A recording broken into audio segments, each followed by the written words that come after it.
All right.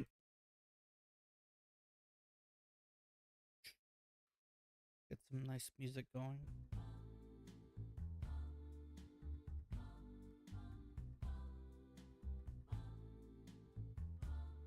Streams up. Gotta get links posted on the YouTubes. Hang on.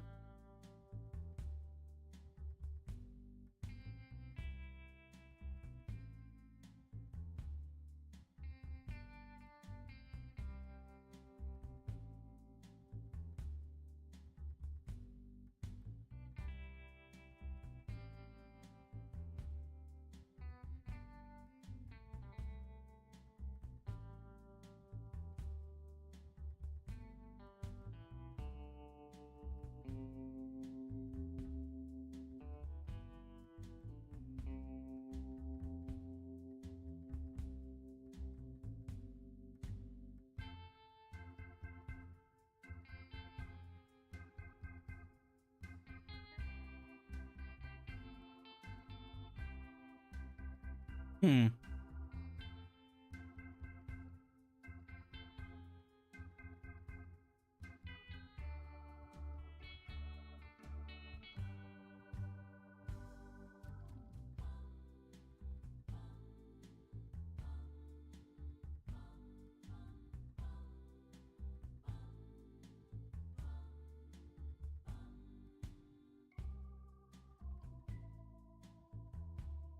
What's up, everyone? What's up? Just waiting for some more people to show up until we can start the Chud review, which uh this is gonna be me. Okay, so I have several videos lined up. We're gonna be discussing various right-wing personas on the internet, both past and present, mainly so I can make fun of them, but also because they're funny and dumb and they're entertaining and they're dumb and funniness, right? Also some current stuff too, but it blends in okay. I think I managed to make them blend together a bit, mainly because there's a lot of them and they all deserve an equal amount of ridicule. After that, probably some mountain blade.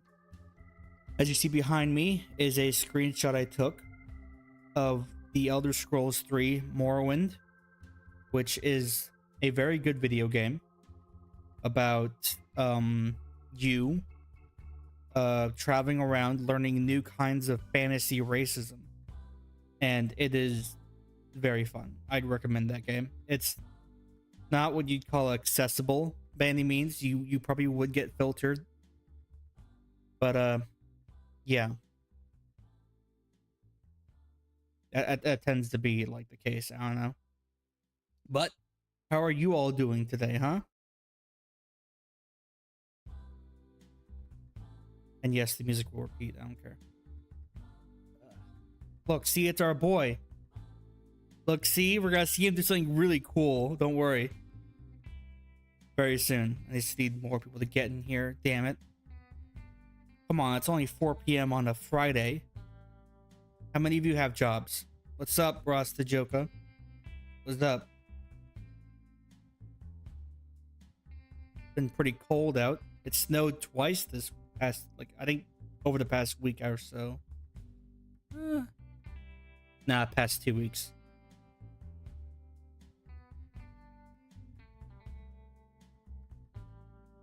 Did you hear?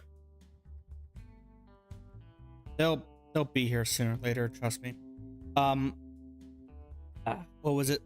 Oh yeah, I did see a news story where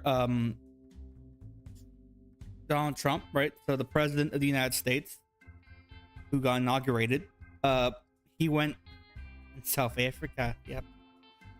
He had a phone call with the president or prime minister of Denmark, whoever's in charge of Denmark. I assume some sort of like Viking king of some kind. He had a phone call with him, right? And if you've been following the news, there's been a lot of fuss over America annexing Greenland. You know, which is wait, is it Denmark who owns it? Am I high? Who owns Greenland? Yeah, Denmark. I'm right.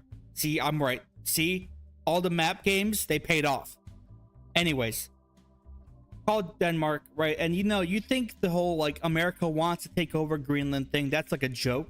That's like a little ploy we're putting out there to like screw around with the international order, you know, make them, you know, feel unease with a new president who's large and in charge and all that shit, right? But he's not gonna really do that, right? He's not gonna really annex it and invade it, right? But apparently, whatever phone call he had with the king of Denmark or whoever's in charge of Denmark has left Denmark like panicking, which is not good. There was the coin, there was Trump coin.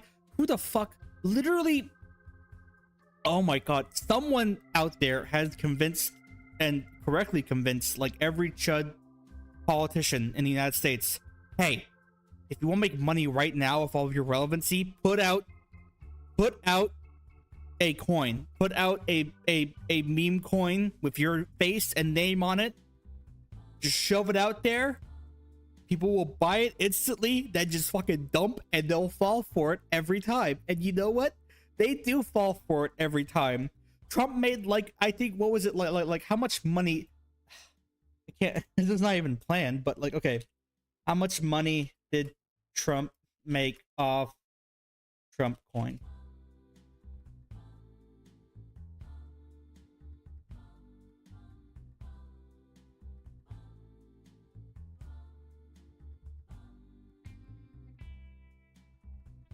See some lame CNN article that's trying to say actually he didn't become rich off of it.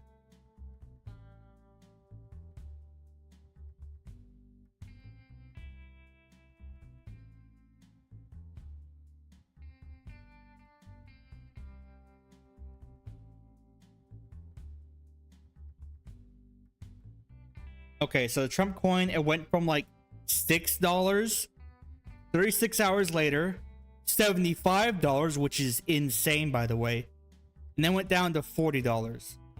Now, according to news articles, they're not gonna say that like he didn't make billions. He only made like several hundreds of millions, I assume, off that trade. It's stupid. I don't think he made billions. I think some, like, I'm reading Forbes right now. It said no, he didn't make billions off the Trump coin, but like, it's still insane. It's still funny. I don't know who the hell okay, do any of you do cryptocurrency trading? I don't. The closest I ever got to doing crypto was like sometime in the middle of like the 2022 21 Dogecoin stuff, right? Because I was like following it. I never bought any, but I followed it because it was like crazy and some of my friends had bought it. But like, it's just it's not like it's not a job, it's not a skill. You don't, trading crypto is not a skill. It's either you're in on the game and you know what's gonna happen to it, which is what we call insider trading, which is what all the, I mean, like whatever. It's all insane. I don't fuck with it. I don't touch crypto because I like my money. I like to keep it and save it. And if I'm ever gonna like invest in something, it'll be like an actual stock in the stock market, not garbage meme coins that no one likes. Anyways, that was a little aside there. Yeah. All right. Yeah, I trade coins. You have like you have like a trillion pennies or rubles or whatever the hell on your house. It's like, yeah, I got these. I do have some Norwegian kroner in my abode somewhere that I just never got around to exchanging after I left Denmark, and then I'm not gonna. At this point, it's like a novelty item. I think I looked it up. It was like maybe like $20 worth of it. So whatever. Anyways, I think we're gonna start with our special boy first. Look at him. This is election day, inauguration day. He's just come off of tripping balls in the Senate building, watching Trump get inaugurated. Right? He's super happy. He's on top of the goddamn world. This man is in it. And now they're at the Capital One Center. They're at the Capital One Center, which is a sports arena where Trump went to go sign bills, and he signed a bill and then he threw the pen at his audience of feral white hog people who had driven 12 hours and flown across the country with their HVAC business money funds to go watch the president throw pens at them and call them disgusting piglets, which is what he does. And then after that, or before that, I'm not sure what part of the night this was. I didn't watch the whole damn thing. Elon comes out and like, you know what happens in this clip. I know what happens in this clip, but there is more to it that no one talks about because it's overshadowed pretty obviously by what happens in the clip.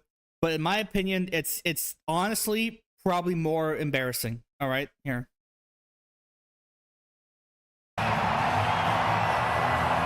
Look at him. Look at him go. Look at him. Look at him. He's so happy. Oh, look. Yes. Get it. Elon. Yes. Yes! Oh my God. Fuck. I forgot he screams yes. Oh, this guy's in his 50s, man. Make it stop. I'm tired. God damn it. Look at his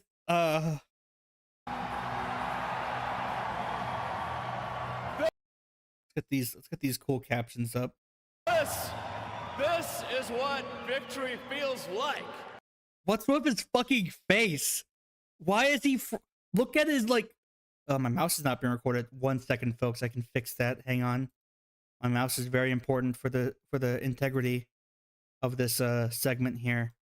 You need to see my cursor. Oh no, I broke it. Hang on. There we go. Professional, right? Anyways, look at like his jowls. What the fuck is that? What did he do to himself to make that happen? What's wrong with his fucking cheeks? Is that what happens when you abuse ketamine? Does your face get morphed like that? Yeah! Come on, do it. And this was no ordinary victory. This was a fork in the road. What's wrong with his mouth? Can he is that how he smiles? Is that how he smiles? Okay. Human civilization. Okay. This A fork in the road of human civilization is Donald Trump getting elected, probably doing a lot of bad shit in like the first 3-4 months, and then like his last presidency, forgetting what was going on and then just having his presidency be about nothing except enter a White House drama for the next 3 years. That's what happened in the last Trump term, by the way, if any of you remember that shit. When he first got in, there was like a lot of shit he was doing, like he is now, right? He's doing a lot of shit, a lot of combat, and then it sort of just fell off. Why did it fall off? Because I don't think Trump likes being president. I think he only did this so he didn't like face legal consequences, because the president's just immune from legal consequences now. Which, you know, if Biden was smart and cool and not Biden, he would have done some funny stuff before he got out with his "I'm the president, I'm immune from all legal consequences" rules that they have now, but he didn't. But like it's just gonna like devolve, trust me. It's gonna get real boring real soon if Trump doesn't die of a heart attack in like a year, which is also a possibility. He does look very unhealthy right now. Anyways, what's up, Elon? For human civilization, what's up?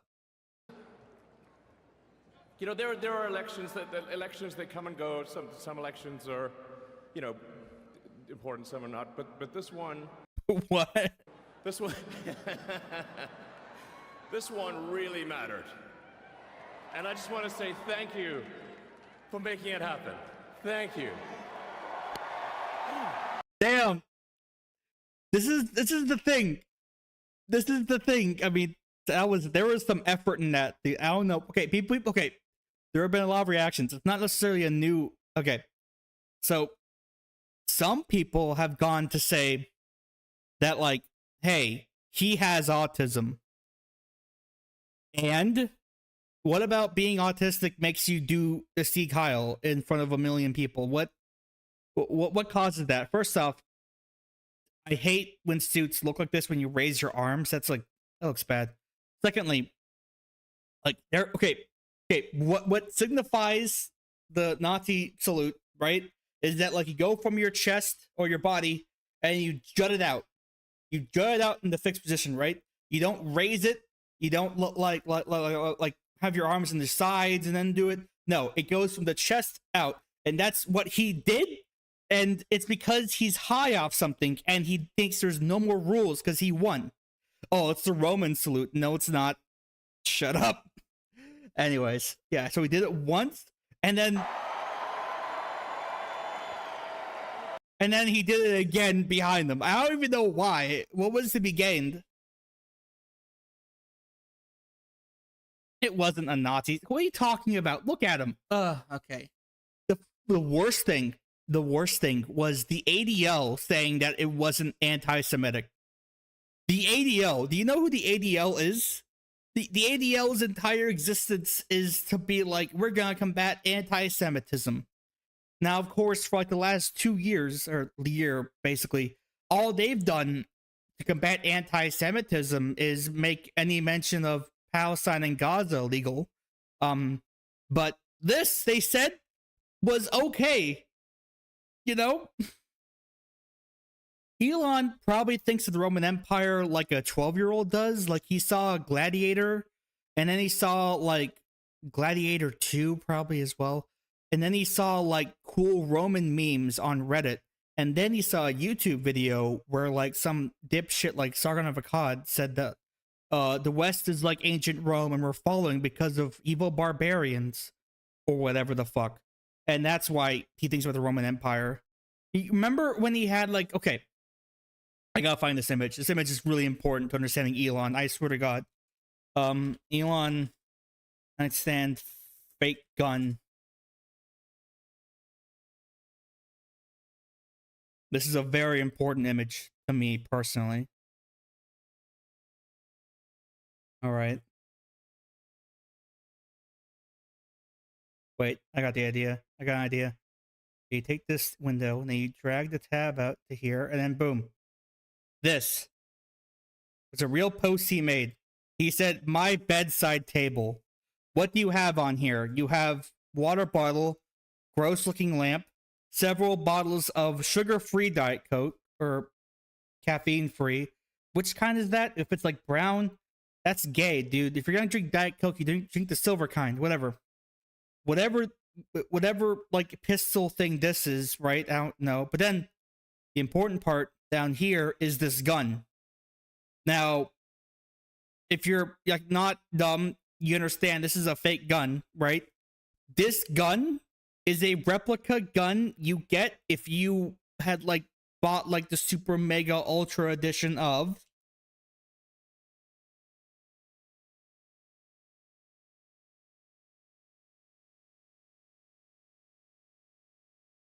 hang on, shit. Image. Yes. Deus Ex Human Revolution. Shitty the Deus Ex remake. That's how Reddit this man's brain is. I love it. It's so embarrassing. Why would you keep that on your table? You can just buy a real gun, Elon. Are you afraid you might use it? What's the point of the fake gun? Why would you? It's not even a good looking prop. It looks like shit. But yeah, he posts shit like this and he wants it to look impressive. Anyways, okay, back to his big boy speech. He's having a good time, you know, top of the world. He just gave two hands out to Hitler, you know, and it's a nice looking prop. It's just I wouldn't like put it on my goddamn nightstand. Whatever. Cyberpunk has more realistic looking guns than that. Anyways, I want the. Hang on, this is another site. I keep getting distracted, folks, and it's because I'm having so much fun. What's it?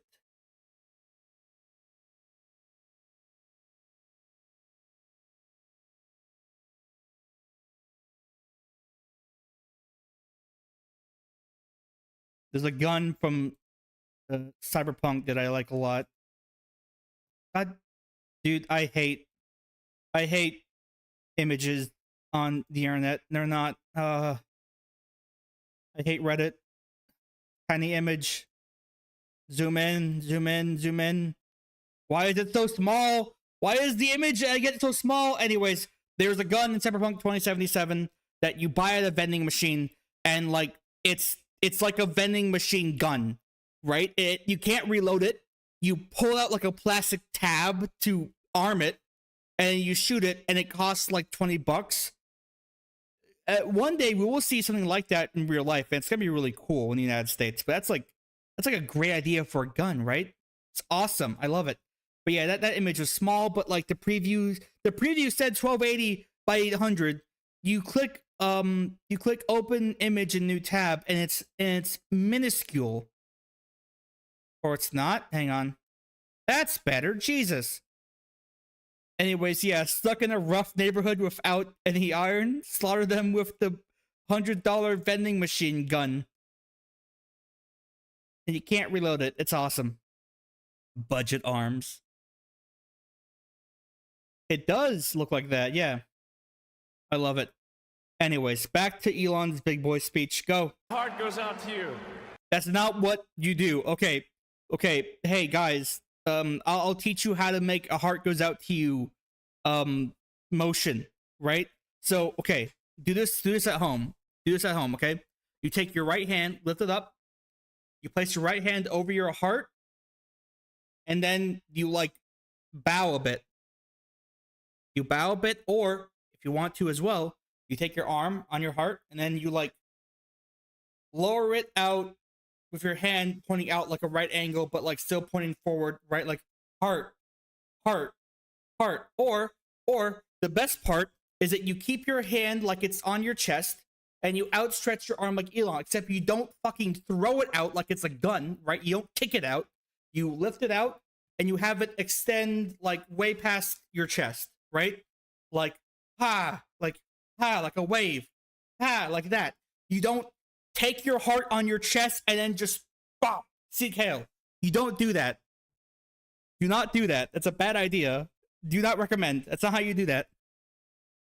Damn. Okay. Oh yeah, I forgot. In Cyberpunk, the money is all euros. God, what a cool game. Yeah, he's just stupid. Anyways. It is thanks to you that the future of civilization is assured. This is Nazi talk. Who the fuck talks about the future of civilization except Elon and other like AI dipshits like Sam Altman, who he now has beef with, which is really funny. Thanks to you. We're gonna have safe cities, finally, safe cities. What are you talking about? Again, this is something that can only happen if you're like Elon or like other. This is more like an American homeowner problem, right? Is that like if you're cooped up in your house all day like Elon is, and like escorted out to buildings and you don't spend any time outside just walking around, you can maybe trick yourself into thinking that actually the outside's dangerous because I read news stories all day. It's actually a bit of an old person thing, by the way, too. But like, no, crime in the United States is like the lowest it's ever been in its entire history. You can just walk around outside and you're fine. There are like a noted small number of like neighborhoods and areas in a couple US cities where like there is crime at night between like hostile groups of other criminals. You will not be shot on site out in the street just because you're just walking around.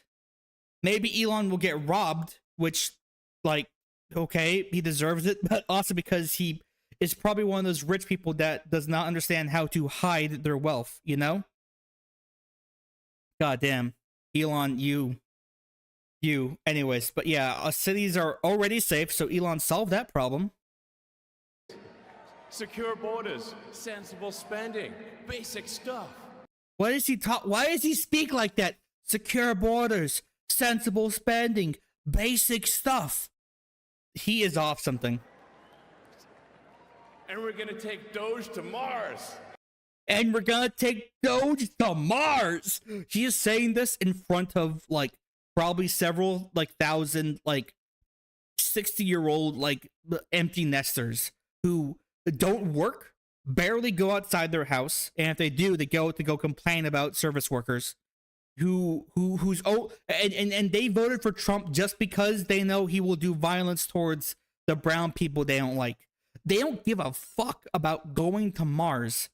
No one gives a fuck about going to Mars, buddy. I maybe this is me being too pessimistic, but we're not gonna go to Mars in probably my lifetime and yours, right?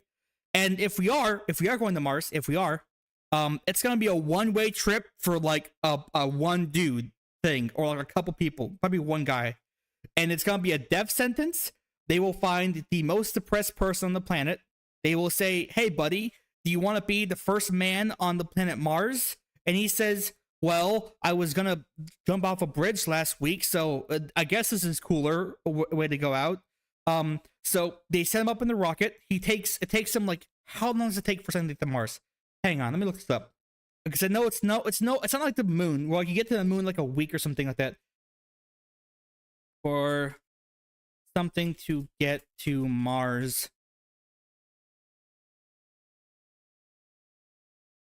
7 months. You will be on a spaceship for 7 months. I don't think we have cryogenic anything, so he's just gonna be sitting in a goddamn metal box for 7 months, right? Some like old boy tier shit where he's just sitting around, right? You know, and hopefully nothing goes wrong on the way there. If it does, and he's dead. You know, if it's like an Apollo 13 situation, he can't just like go back down to Earth. No, he's gonna whatever. Anyways, he then gets to Mars, and then what? He does like research by hand. Is he also a scientist? Was he trained to do these procedures? I mean, I assume they'd make him train a lot to do so. Hopefully in the training between finding the depressed guy and then sending him off, we don't have like him discover a new love for life or a reason not to die, in which case then it's a waste of time and money. Okay, but sure, he's on Mars. He's doing rudimentary chemistry class experiments. We have a live stream of him 24/7. It's like, how do I forget so many things? Hang on. It's like the Truman Show, right? We get to watch the rest of this guy's finite lifespan as he runs out of supplies unless we spend more and more money launching shit to keep this one guy alive, which I don't think anyone's willing to actually do until he dies. And then good job, everyone. Yeah, send Matt Damon. God, dude, unless, no. Or what we could do, which makes more sense, is just invest more in the moon. It's right there. We know how to get there. We just don't have any reason to. I mean, and there's that helium-3 shit on there. I don't know about that, but you know, we have that. That's a thing we can look into, I guess. I don't know. It's a better place to send things to Mars from, by the way. If we want to send things to Mars, we would probably most, efficiently do so from the moon when there's no atmosphere and shit tons of gravity to launch something into deeper space. Yeah, any of that. Yeah, make a space colony on the fucking moon, right? I don't know. Isn't the International Space Station gonna like be killed off soon? Destruction date. Yeah, the ISS is gonna be destroyed in 2030. Okay, we need some other International Space Station thing for us to do. Make it on the moon. Yeah. So no one's going to Mars. You know what? You want to go to Mars, Elon? You go first. We said you first. Go up there. Everyone loves you. They have to watch you all day. You can pretend to play all the video games you want, Elon, from Mars. Also, what does it mean we're going to take Doge to Mars? What does that mean? Why Doge to Mars? I'm going insane. Why Doge? Okay, you could say we're going to Mars. We're going to plant a US flag on Mars. We're going to take Doge to Mars. Okay, so Doge is the organization that you and Vivek were going to make for Trump. No longer Vivek. Vivek got fired from Doge. It's really funny that you are making with Trump to fire half the federal workforce, I guess.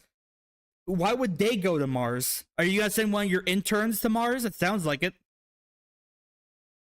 That is true. Elon could finish all of Persona 5 on his way to Mars. He's gonna take he's gonna put some poor Shiba Inu into a spaceship and send them off, and it's gonna open. It's gonna be dead. It's gonna be awful. Fuck, man. Okay, Elon, keep going. Do you think in his head, some of those expressions is him just thinking like, did I do that salute? Did I do that salute? Oh yeah, we're gonna send Dogecoin to Mars. We're gonna mint real Dogecoin. By the way, how much is Dogecoin even worth anymore? I mean,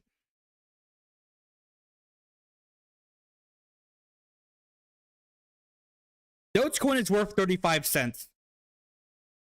The highest it's ever been, I remember it's back in 2021, was 57 cents. It never went to $1. Pathetic. I mean, can you imagine how awesome?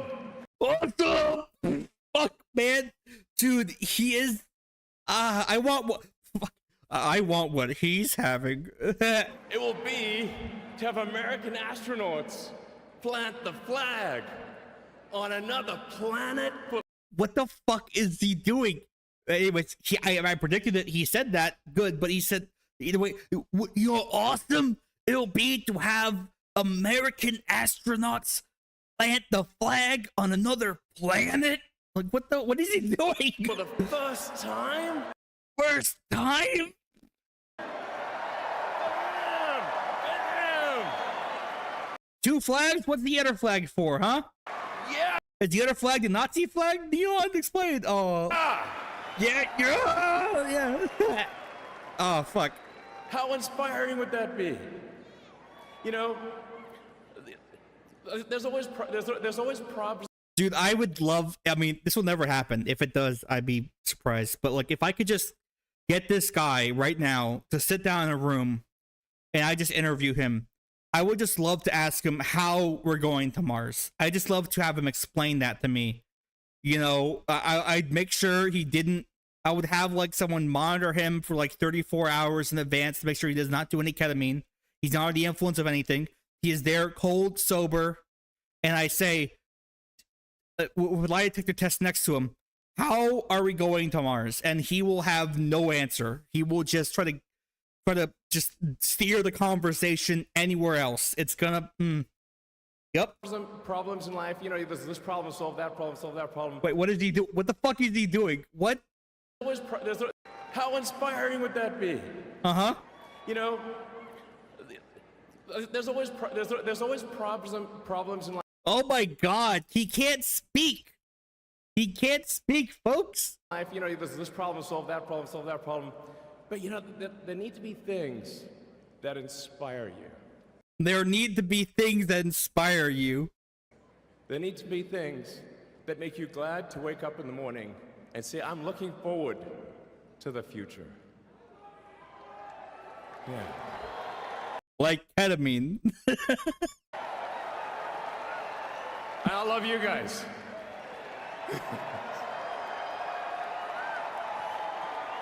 So...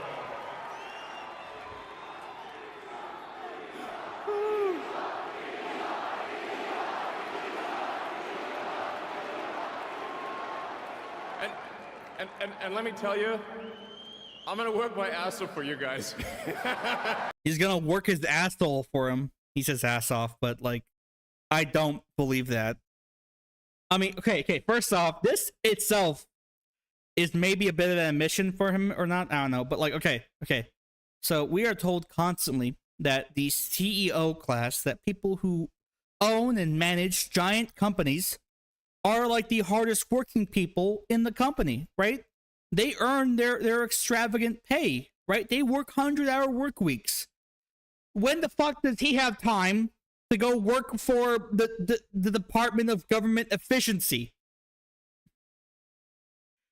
Oh, yeah, Russ Azoka, that is true. This is the speech Optimus Prime gives at the end of Transformers 1 with the Linkin Park song.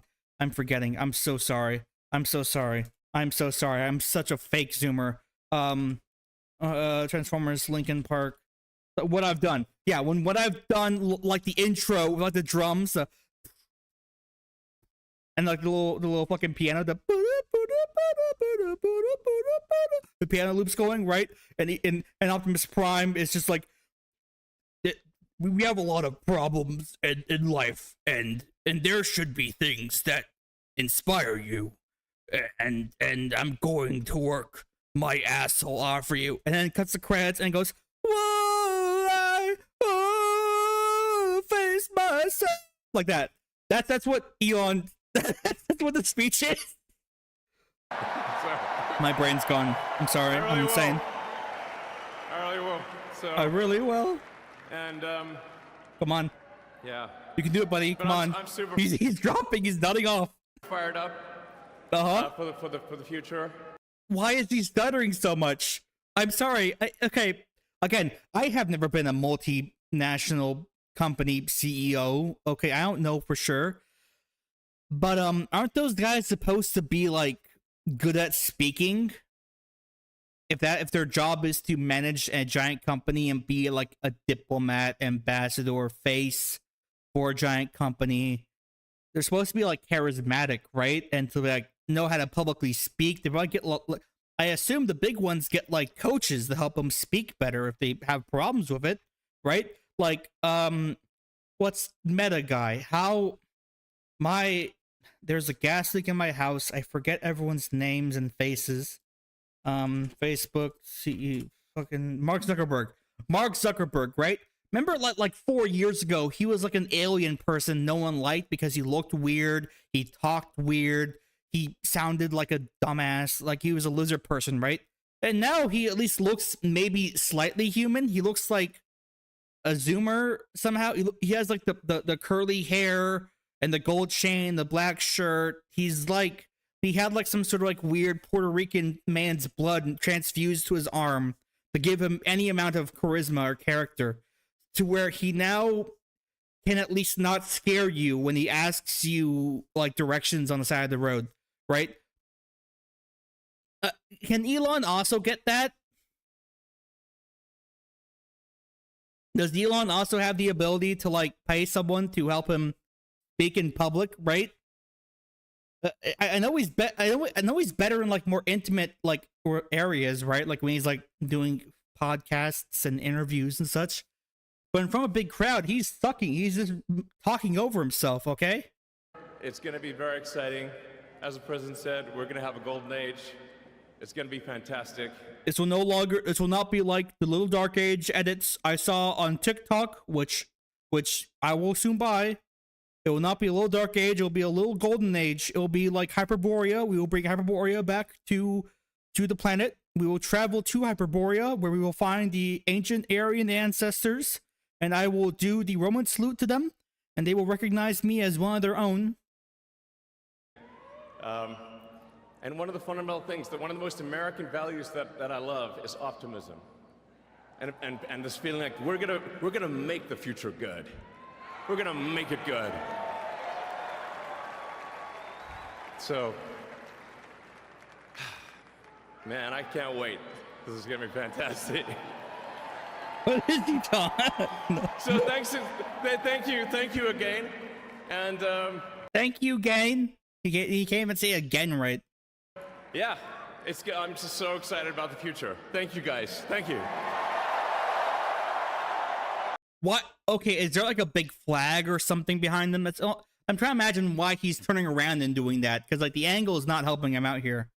Anyways, yep, folks, that's Elon for you, right? That's gonna be a guy with the president's ear, at least until he makes the president very angry and then he gets fired, which will probably happen. It'll be really funny. In fact, right now, let me pull that up actually. Hang on.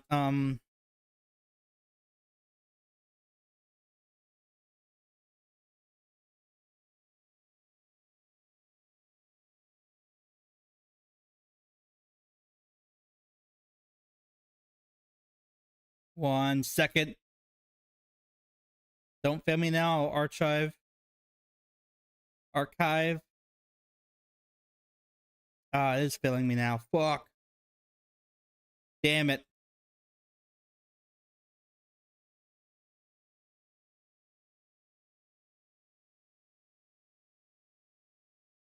Let's go with the AP. They're always good to me. AP's never let me down. Okay. Right now, this is like current developing 8 hours ago, right? Musk clashes with OpenAI CEO Sam Altman over Trump-supported Stargate AI data center project. So soon. So soon. Yep, he's clashing with OpenAI CEO Sam Altman, who's also another lizard brain freak, by the way, over Stargate AI infrastructure project that Trump wants to make a latest feud of the two billionaires. And it's testing Elon's influence. So they want to, alongside Oracle and SoftBank and ChatGPT, OpenAI, same thing, spend $500 billion to make like new data centers to help power AI. They want to spend $500 billion to help teenagers cheat on their English essays and have your weird uncle generate very, very choice images of like, I don't know, the politicians' dais. Like, I'm trying to imagine what do people use AI image generators for? That's a question I have. What is the domestic use for it, right? I can understand using AI for like a commercial product, right? Like you want to use it to make something. But like if you're not trying to make media with AI, if you're not trying to make anything with it, like to sell or to give to people, then what the fuck is the use for it? Like okay, I can use it. I can ask ChatGPT about a recipe. Just open up Google, type in recipe, and then you get one for free. You don't have to pay OpenAI. I can ask OpenAI to make a picture of a funny cat. There are 9 trillion funny cat photographs out there. Again, AI will probably be mostly used just to supplant and take over media sources, be used to manipulate people's viewing of like the internet, essentially make fake accounts. There was that one thing where Facebook were trying to put out fake Facebook accounts that are AI driven, that do not disclose that they're AI driven, which will be pure schizo fuel, trust me, for some people. But yeah, I guess, this is just like corporate welfare if Trump's gonna be doing it. And like, I guess, hey, if you have any background in HVAC maintenance or dealing with computer servers, go ahead and move out to wherever the fuck they're building these data centers, right? Probably somewhere in the middle of Colorado or Virginia. That's what I can assume. Private investment of $100 billion. Okay, yeah. Wait. Yeah, Elon said on X that they don't have the money. And that SoftBank doesn't have the money either. This is the thing Trump's doing. And he's saying, actually, Trump can't do it. You don't do... Why the fuck is he here? Go away, Steve Bannon. What is this like... calls on Musk for casting doubt. I don't want Steve Bannon's ugly fucking mug anywhere near my face again. Go away. Yeah, and Altman saying wrong. No, press space bar. Fuck. Enough of this. Anyways, you get it. There's drama. The girls are fighting in the White House. Elon will last maybe another 2 months before he gets fired.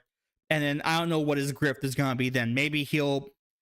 I know he was like doing a lot of stuff with the UK like a month ago or a couple weeks ago, and as far as I'm aware, everyone in the UK just thought Elon was like a nonce, was like a tosser, a right tosser.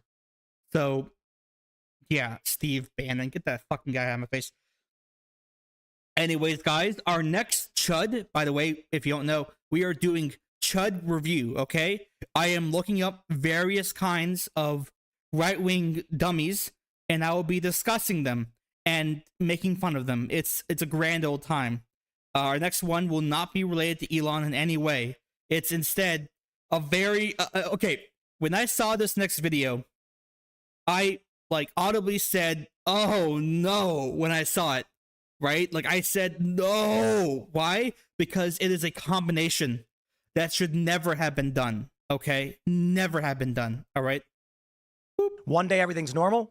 The next day the internet doesn't work, the power is out, and Okay, yep, we have, if you don't know who this is, why the fuck is there an iron cross on a skateboard? If you don't know who this is Tim Pool. Tim Pool is like, okay, a brief background on Tim Pool, okay? He is a bald man who got famous for covering some news stories relating to Occupy Wall Street.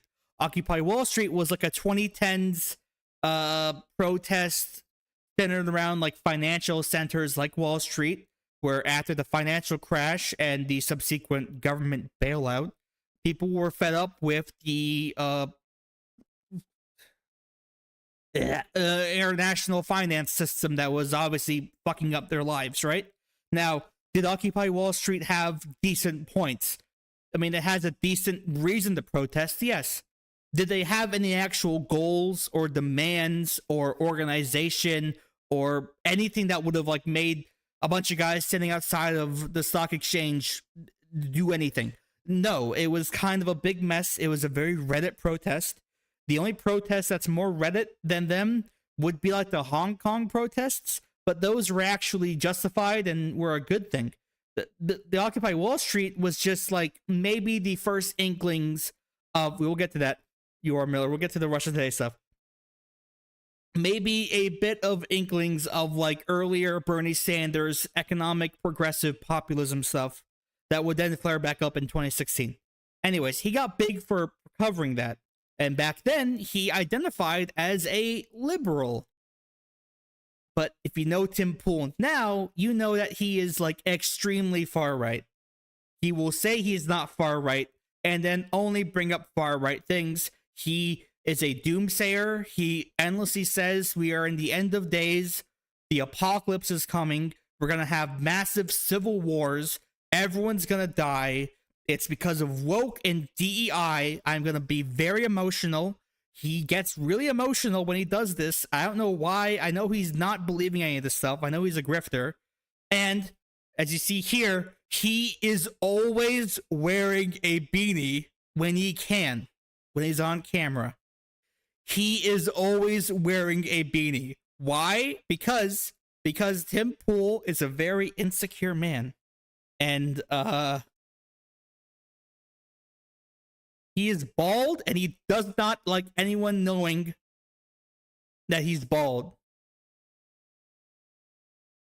Let me get a good image of this. Hang on. This is a very small image. I don't want that.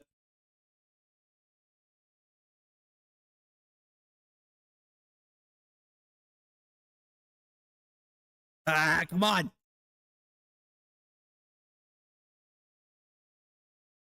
Let's be fine, I guess. Boop. Yep, that's him. Bald. You ever seen SpongeBob? Bald. Bald. Bald. Yeah, he's bald. Also, he posted on Poll for some reason. That's a great example of how much of a non-far right guy you are. He's always wearing a beanie, and what's funny is that he also recently, so he used to have like his studio, and he has like a big live show set up, right? And he had a studio out in like out in California. But, you know, since California is evil and woke or whatever, and expensive to operate in, which is the actual reason, he decided to, without looking up anything, to move to West Virginia, right? Because he thought West Virginia, it's not a woke state. It's not anything bad. It's epic and based and red-pilled, right? And then once he got to West Virginia, he immediately says, "I'm gonna move back. This is woke and oppressing me," right? Yeah, West Virginia in 2021 implemented a similarly retarded law that California has created, barriers for independent contracting. This has impacted us and put it's a straw on a camel's back. He moved to West Virginia. I got a notification, nice, and then immediately was like, "Actually, this place is too woke. I'm leaving." It was an oversight. I will take full responsibility for his oversight. So if you don't know, he wants to start like a coffee shop business. That's his whole thing. He wants to. I am building this guy up. He is very embarrassing. Anyways.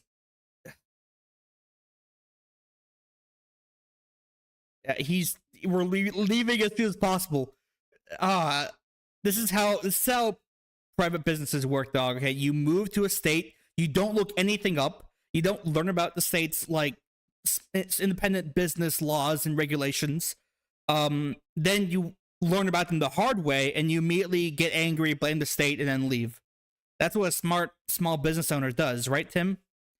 He also was one of many journalists who were, self-accredited as liberals and centrists, who were caught being paid by a third party that was then being paid and controlled by Russia Today. And Russia Today is a Russian-owned state news agency that has been like banned from most US websites because it's pretty blatantly just foreign propaganda, just, not even in the way that like CNN and AP kind of is. It's like just directly the state tells RT what to say and then RT does it. And of course, when that happened, he like feigned complete ignorance, said, that wasn't me. I didn't know. I didn't know. I just took the money and said, okay, you're going to support independent journalism. Okay. He's lying. He probably was completely told what to say and do. Yeah. This guy, he also makes shitty music. I have built this guy up so much, and you've only heard him speak for like 2 seconds, okay? But he is not the only person that is being covered by this video. This video is a team up. It's double action, okay? How do a crossover episode, if you will, right? You ever see those old Nostalgia Critic videos where he invites some other dipshit from his website to go also review the bad movie with him? This is one of those. By the way, this video is titled So-and-so Says Massive Civil Unrest Will Happen by April. By April, boys. So I would say get your bug out kits ready. If you legally can purchase a firearm, do so. Get ready for the Civil War to start in April, boys, because it's going to happen. This came out 2 months ago, I think, after the election. Yeah, definitely, maybe. So it's not even involving Trump. Okay, let's play the video now. People are fighting. Well, I'll throw it to you, Scott, first. 1,000 deaths by April with a civil war coming in 1 year. Is this man insane? Well, who's doing the killing and who? Oh, yeah. This guy. Fuck, I forgot he was in it too. I'm so sorry.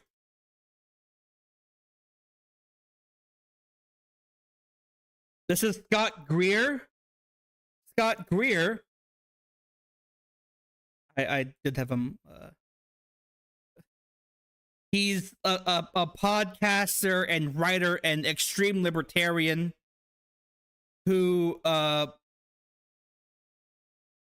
he's one of the libertarians who's like, guys, we shouldn't be racist. We should just be completely and totally indirectly racist type of libertarian type.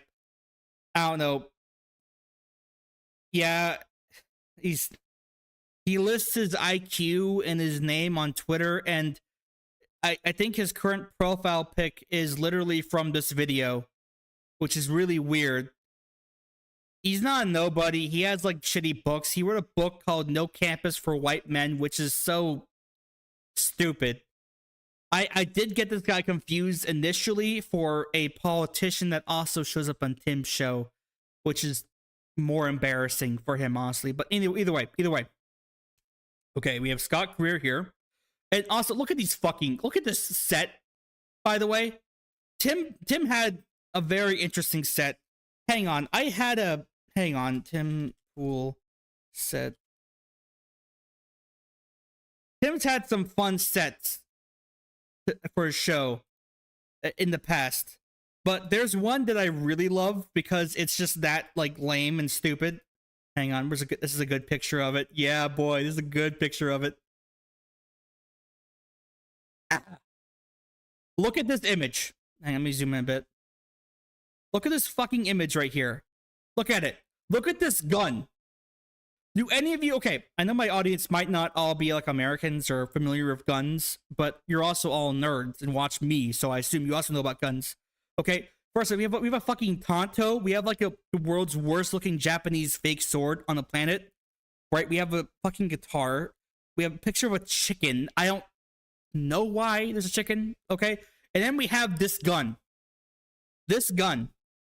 It's like a flintlock pistol, a flintlock like black powder pistol that you'd have in the Revolutionary War, or that a pirate would use, right? Single shot. But then it has a pistol grip. These guns don't have that. This is the most tactical Reddit mall ninja shit on the planet. And he puts that in the back wall for his videos to show how much of a cool guy he is. Awesome. Anyways, but yeah, in this new set, he has a tattered American flag just on the floor in like a case. Sure. And a stupid skateboard that I'm blocking right now with my massive head. Let's just get this pooped up here. Okay. If you see that, it says no step on, or it says step on Sneck and find out. The most juvenile libertarian thing I've ever seen. And of course, it's a fucking skateboard.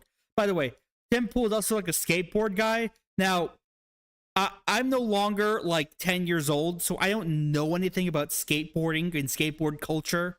I don't know if people even bother skateboarding anymore anyways, if it's even like a thing people do. I don't find it cool or anything. Maybe like a video game be cool, a skateboarding video game like Tony Hawk's Pro Skater or something.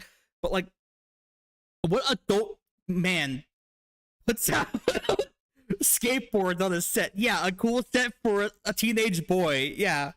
Anyway, Scott, keep going with your fucked up Who's beef. doing the dying? That would be my question, is who are the 1,000 people being killed and who's killing them? Is it the government killing them? Is it... Also, by the way, this is how I speak of the apocalypse. When I speak about the Civil War that will have thousands of people die on the streets, when the day of the rope starts, I'll be sitting here smiling while discussing it. A coy little grin on my face. Who's rising up? Is it the left or the right? I don't think there is going to be that type of violence, even if you compare this to some like 2020. We had a whole summer of unrest where every city in the country, people were burning down buildings, taking, cops nowhere to be found. There's a high level of violence and insecurity and turmoil, all dealing with COVID lockdowns, BLM, everything going along with that. People were really worked up in 2020. If you see it now in 2024, either from the right, Trump has been indicted and convicted with not that many protests. People are still supporting him, but they don't feel like taking it to the streets. So this is kind of a smart, okay, it's not smart, but like it's a balanced take. He's saying, we've had pretty bad times as of late in this country, and we didn't start killing each other then, so probably no, there won't be a giant civil war come April. That's kind of stupid. Who the fuck would ever believe that? Who in their right mind would ever think that way? What kind of deranged psychopath would postulate that idea out loud? It wasn't Tim Pool, we know that, because so far in this video, Tim Pool pointed towards his left and said this guy, Scott Greer, is on his right. So who is the mystery third guest? And it's the same with the left. The left doesn't have the type of aggressive, violent demonstrations that they were having in 2020 or even during the Trump years. So I don't really see the 1,000 deaths happening unless the economy completely craters. It's something worse than the Smash that like button. Great Recession. Fuck you. Even if it's a very close election, I don't think we're going to see Stop the Steal again. It might be Stop the Steal 2, the direct-to-video version. But even then, I don't know what that would look like. With the left, I don't even think there was going to be that large of the women's marches. They don't seem as activated right now. They're even more resigned that Trump is going to win. This is probably actually pre the election. Ross the Joker, you'll find out. Okay, from what he's saying, I assume this was filmed before the election, so take that as you will. This is them thinking that like either Trump. Okay, they're gonna say Trump's gonna win because they want that to happen, but they might also be resigning themselves to Kamala winning, which, lol, didn't happen. It's this awareness that there's a good chance he's going to win. I think even among a lot of liberals, their gut instinct is saying Trump's going to win. Well, in 2016, they were so outraged and took to the streets because they're like, there's no way this could have ever happened. And then it happened, and they lost their minds. So, but you may explain who's doing the killing and who's doing the dying here, and that might explain the situation. Who is it? It's hard for you to know where to start because the lore of this. The Lord. Fuck. Ah! Do you guys know who that is? Do you guys remember? We had several streams ago, we had this man on. We had this man's video on, and we were watching it, and it's like a several-hour ordeal of listening to his voice, and his ideas come out of his mouth. That's what if alt history. That is what if alternate history. That's him. He left his house, first time in ages, to go talk to Tim Pool in West Virginia. That's what he looks like, folks. This is an interesting time in his life. Because if you are a fellow what if alt head, you know that like a couple weeks ago, or maybe even a month ago in December, he posted or started to post just these weird live streams of him talking about his life for like hours on end. And like it was just him admitting that like he's insane. He's done like hard drugs that have made his brain chemistry change. He believes he can talk to the spirit realm and can talk to ghosts and communicate with God. And he had like the worst childhood I could ever imagine, full of like really bad like abuse and other horrible shit, right? I'll never play those videos because like he deleted them and he doesn't want anyone to watch them, and it's really personal, so I won't post that. But it's well known that what was in those videos that's been spread around, so I'll say that. So like this man is fucking insane. He is also like 22 years old. He is also like in control of a very large and influential YouTube channel. He is okay. If you don't know what default history is, I'll just call him. Okay, so his real name is Rudyard Lynch. Rudyard, literally named after Rudyard Kipling, the like British imperialism author man, and then the word Lynch, so you can assume his politics after it. He is a Tatsuki Fujimoto character. So yeah, Rudyard Lynch.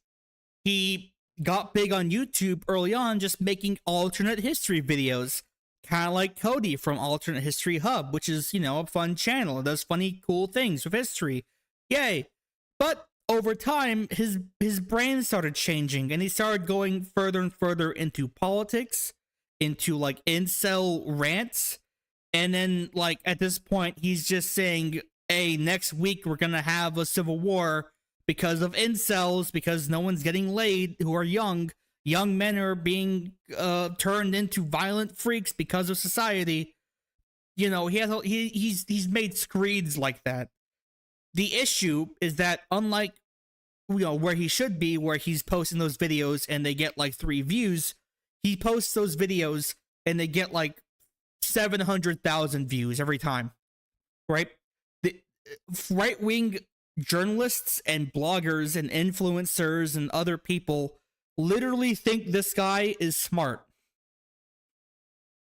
He does not have any degrees. I think he passed high school, but he purposely bailed out of college, right? He gave up on college because of quote unquote woke professors who probably read his like stupid bullshit papers and said, this makes 0 sense. I don't care about German tanks in World War II. Are you 12 years old? Because he wanted to write about his Hearts of Iron 4 campaigns and such. Anyways, so he dropped out of college, did YouTube, and makes a living off that, where he pretends to be an academic. He's not. Yeah, it's real bad. It's real bad. If you want like a really good breakdown of his videos and how they're just wrong, history wise, YouTuber Freda has some good videos about his stuff. But like, I'm always here for his like doomsday speak. That's what I like a lot. Is that this 22-year-old white boy thinks that because he's not getting laid and his friends aren't getting laid because they spend all day playing Europa Universalis 4, that the day of the rope's coming. So that's what default history. Yeah, let's play. Oh yeah, by the way, he also, this is a firm belief of his, he also does not read or trust any academic books or books in general written after like 1960s, not just because that's when segregation ended, which is probably the real reason, but because he thinks everything after that has been poisoned by Marxism. He is 22 years old. Established around this is so extensive. I've made like 6 hours of content just on the one Civil War topic. But I operate off probabilistic assessments. And so if you look at, let's say, dominoes or cards or anything, or poker, anything like that, you have probabilistic assessments up to a certain range. And then you don't know the individual events. And that's how I feel about Civil War. This is him trying to explain situations with variables. He forgot the word variables, so his mind went to cards and dominoes and dice. Because he's a gamer, folks. Where it's one of those things where I know that there's some things. Also, I'm not trying to be mean. I'm not being mean when I'm saying this. Also, why is there an ammo box with Timcast? Fuck off. Okay, listen. I'm pretty sure a lot of his problems is because he was never actually formally treated for any of the mental illnesses and conditions he has. But it's very obvious that Rudyard here is insanely autistic. Is like very autistic. Even looking at his mannerisms, he is giving no one any eye contact. He is constantly fidgeting with his hands and his face. He's looking off in the side, and he's like, it's very obvious just when watching this man move. You don't see him move too much in his own videos. He doesn't really film himself that much. This is probably him really coming out of his shell for this video. But like, it's still ain't good, dog. And honest to God, he should. And by the way, he actively denies being autistic. He says, no, I am not autistic.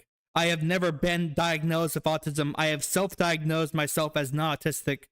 I have not gone to a therapist to be, evaluated. He's autistic. Anyways, I just want to point it out because that might be why he thinks and acts the way he does. Is going to happen. And I'm not entirely clear what exact form it will take, and it's highly dependent upon the individual context. And I'm going to use World War I as an example. There were about 15 different places where World War I nearly started before World War I. It was a war that building up for decades. And you happen to get the Archduke Franz Ferdinand, and that set up World War I in a way that didn't have to happen, where Britain might not have been involved in the war, America might not have been involved. Hell, there's plenty of timelines where Austria and France were allies against Germany and Russia. Yeah. So that's how I feel about this, where I look at the incentive. I think the right and the left have to have a war. And on the last show I was on here, this sounds so stupid. So he says, okay, I think about American political civil war, like World War I, where I'm doing the hand things, by the way, where so there was a lot of things that were gonna cause World War I, but there's also a lot of things that would have not caused them. Yeah, he's just describing like, hey, things can or can't happen, we don't control that. Like, if you're trying to predict things, you have to be confident about them. Rudyard, I know you're very confident in your YouTube videos when you don't have to explain it to a person in the same room as you, but like this, yeah, he's Doctor Strange, okay? He looked into every timeline, and he saw one where we had a civil war in April this year, okay? Yeah, he's Doctor Strange. He can look into the future. Oh my God. And then he changed topics. He says, actually, you know what? They have to have one. He's it's pretty obvious, in my opinion, that What If Alt Hist wants there to be a big old bloody civil war. He wants it to happen, so he has to then retroactively like convince himself it's going to happen and convince everyone else that too. We talked about Because he thinks if that civil war happens and he thinks that like the libs are gonna get killed off or whatever, then he'll get laid. You mean at like a philosophical level, the divergence between the left and the right precipitates some kind of conflict? You said they have to have some kind of war. Tim, don't ask him questions. He can't handle questions directly like that. You know that. You have to ease into them. He'll get overwhelmed. What I meant by that is that the forces of history have built up to the level where it's the only way to solve the equation, where we're at the point where we don't have any other mechanism to solve the underlying issues going on except war. Because you look at, I think there's like 10 issues killing America between wages being too low, the healthcare system, aging. There's a bunch of these, and Congress isn't going to solve them. And so issues will gradually pile up until you have a war. And I've assessed, I used to have a wider time frame, but I'm making the bet that it's going to start this year for a variety of reasons. And I'm open to being wrong. Guys, go on Polymarket right now.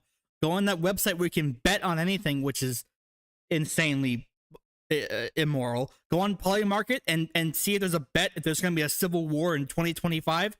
What If Alt Hist? He's so smart and special. He says yes. Put all your money in that. All your life savings. Just kidding. Don't do that. I make these bets so you know I'm not just a charlatan making stuff up. No! Oh my god. Holy fucking shit. That was a joke I made. I have not seen, I've seen 10 seconds of this video and I knew it'd be gold, but I did not see this part where I just said, go make a bet on the world ending. What If Alt Hist says it's gonna happen, and then he's saying, yeah, I bet on these things, so that's how you know I'm not making things up. Jesus fucking Christ, he was born in the wrong generation. He should have been born 100 years ago, selling snake oil to random towns in the Wild West. He would have been great at that, dude. But I think it's going to start this year. I mean, we've got a month and a half. Not even. We're about to enter November, so 2 months. Oh my god, it's not even November in this video? Damn. It says 2 months ago. I guess that's when it was edited and put out. Do you think within this, something's going to kick off?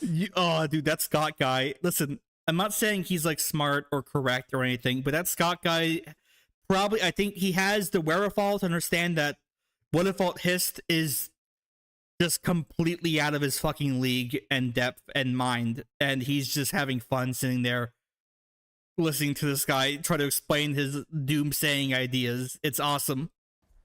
I mean, there are potentialities.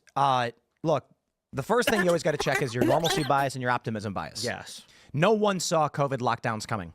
That was outside of the minds of possibility. When I talked to Eric Prince about countries that have collapsed, and I asked him, in your experience with countries that have been these states of turmoil, revolution, civil war, what do you see happening in the United States? He said, the one thing he can tell me is that no one sees it coming. Everybody he's worked with who's been in these countries, one day everything's normal. The next day the internet doesn't work, the power is out, and people are fighting. So how do you actually know when that flashpoint is going to be? Maybe it is November 6th. I wonder. We're looking at the national polls, and I'll actually let me pull these up for you real quick.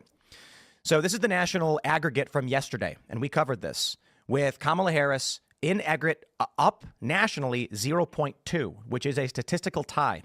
As of today, Real Clear Polling has a literal tie between Harris and Trump by aggregating all of the existing polls over the past 2 weeks.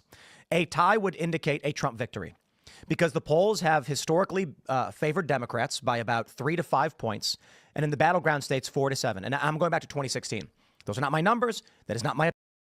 So it's funny because this, yeah, okay. So what's happening right now is that Tim Pool here is describing. Okay, he hears What If Alt History put out his like complete nonsense spiel that makes no sense, saying civil war is actually 100% going to happen. Tim Pool says that a lot. He says civil war is going to happen, culture war. It says culture war on top of fucking Tim Pool, right? He also does the same shit, but he doesn't do it as like severely and as assuredly as Rudyard does. So Tim has to like scale it back a bit. And he's showing this polling because this is before the election. And what's funny is that like the polling's correct. This dead tie means that Trump is gonna win because of like gerrymandering and shit. But like we also know that like ever since that election, the country's kind of been like flat and dead in terms of like political agitation. Biden just lets the guy get in. There's no civil war happening, dog. Go ahead. Also, a bit of Tim Pool history here. In 2020, during that election between Trump and Biden initially, Tim Pool had at one point very like confidently said Trump is gonna win in a 50-state sweep. I am not kidding. Tim Pool said Trump was gonna win all 50 states in 2020 because he was that certain that no one like disliked him enough to vote for Joe Biden, or that Joe Biden was just so decrepit that he's not. I think either he's just saying that because that's his job, or he bought into his own like weird propaganda to the point where he said something as fucking ridiculous as that. Goddamn, hang on, let me look this up. I'm swear to God he said this. Tim Pool 2020 Trump 50 state sweep.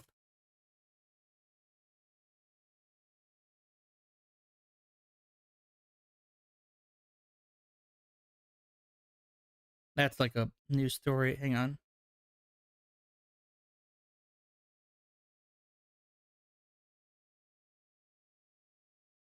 Yeah, he did based on like a DraftKings post on Twitter. Embarrassing. Opinion. That is literally what happened. And if we extrapolate that and apply to today, Donald Trump may okay. Teo Gamer. So that's sort of my opinion too. Like, okay, listen. Trump's gonna do a lot of bad shit. He's gonna do a lot of bad shit, but there are economic and political forces in this world that will always lean on the side of stability and 100% have like the actual keys to power in the planet, right? And it takes a lot for anyone to actually get past those stabilizing forces to do insane bullshit, right?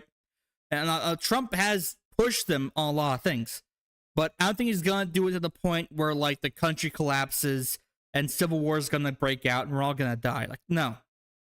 That's only something that Rudyard Lynch, what if all this, that Tim Pool thinks about because it's politically convenient for them. Is this guy? Yes, Ghost Operator, it is me. Hello. We are reviewing insane people. actually win the popular vote by a minimum of 3 points. All right. Who knows? Who knows? Polls change and things change. It's just we're looking at the past to try and predict the future. What happens?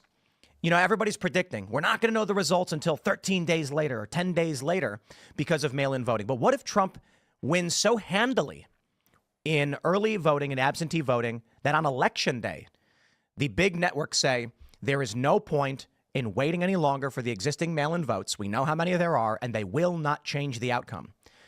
What's really funny that like Tim Pool is actually completely right on this. I mean, granted, it's his job to say Trump's gonna win, but like we did know on election night that Trump won. Maybe not on like day, but like that night by like 11 p.m. after the minute they called Pennsylvania, it's fucking over. But like, yeah, Trump just like very handily won. And then guess what? There was no civil war. Crazy. Could that on November 6th trigger a leftist reaction? You don't.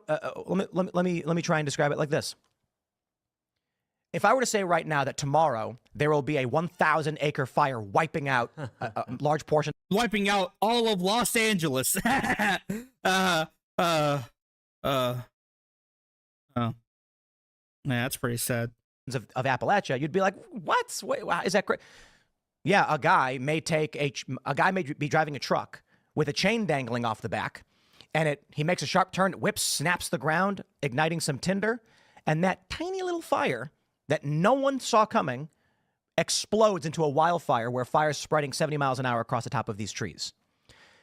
That is a potentiality. Exactly. Too soon. But does that mean it's a high probability? I don't think there's a high probability of wildfires starting, but when they do, how do you stop them?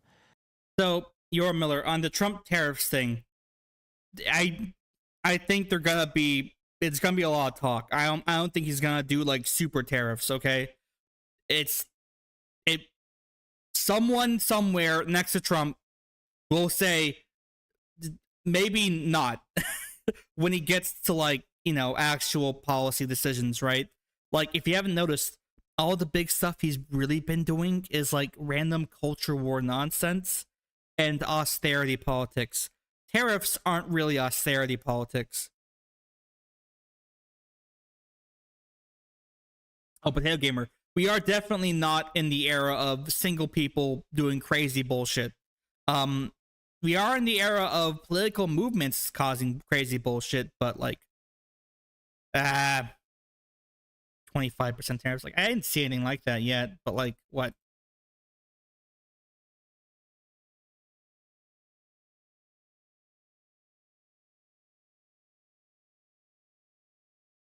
I see Trump threatening tariffs. Yeah, no, he's He's threatening to impose those tariffs if he thinks the border isn't being secured. Right? That's what I saw. Like here. Yeah, this is from 8:43 this morning. Could do incredible damage with a single signature. And if you read down here,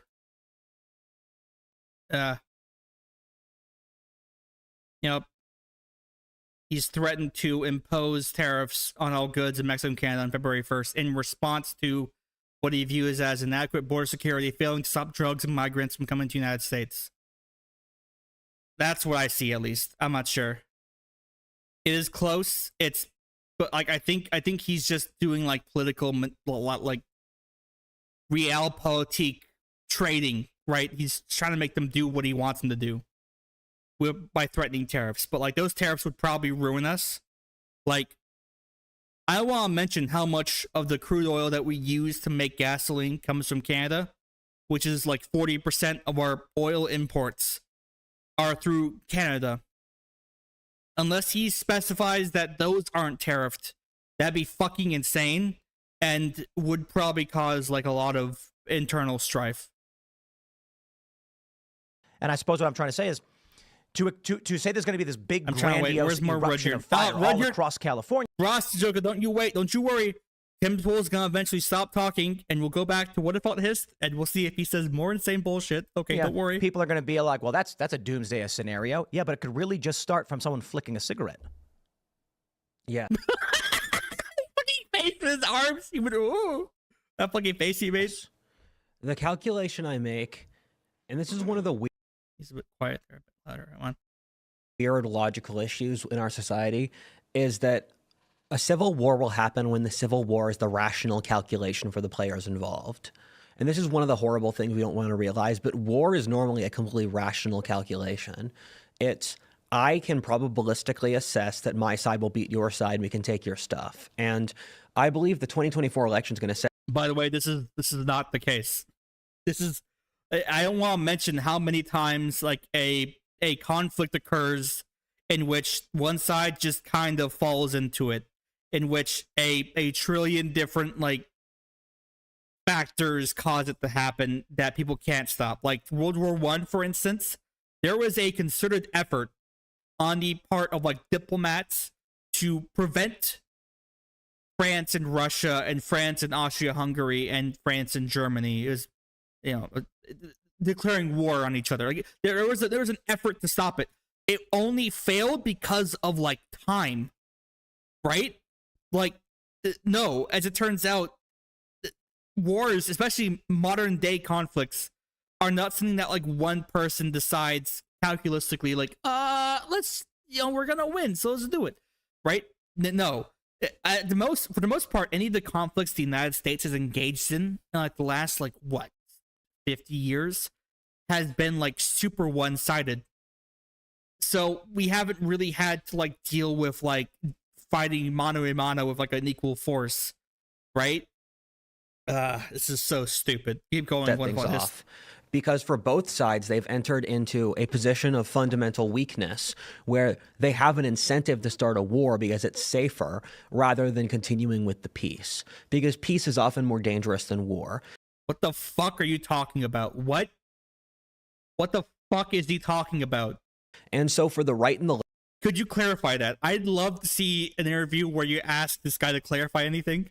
Okay, I'm not the biggest fan of him, but there was, if you want to watch something really funny, there was a internet debate between this guy here, What If Alt Hist, and then like whatever the fuck bread tuber guy Vosh or whatever the fuck, right?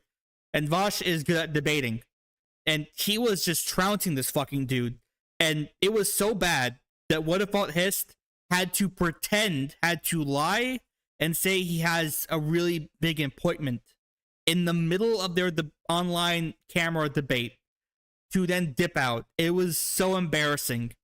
This guy here cannot handle being questioned on the insane shit he says. Trust me.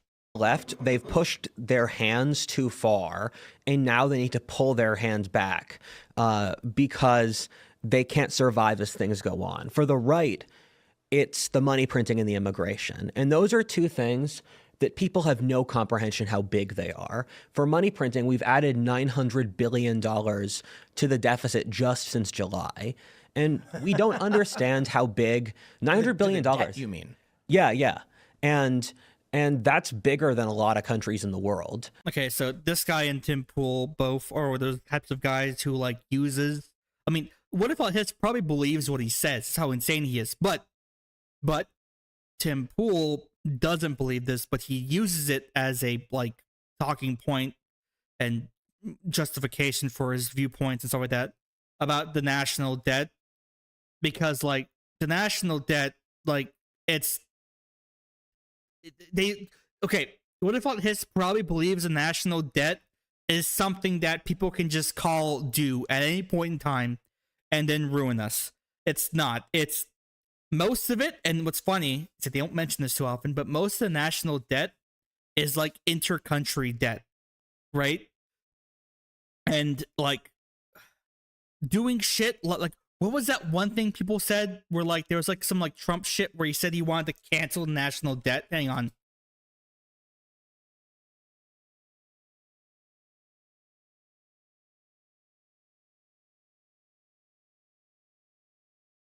Or was it defaulting?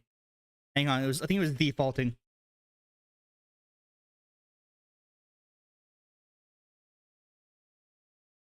I think it was something about the debt ceiling and not raising it. I don't know. I'm not an expert in this either, but like as far as I'm aware, sitting there and saying national debt has been like a tried and true conservative fucking wonk point that has meant nothing, has only existed to complain and what the fuck is this thing? Sorry, YouTube's telling me something here.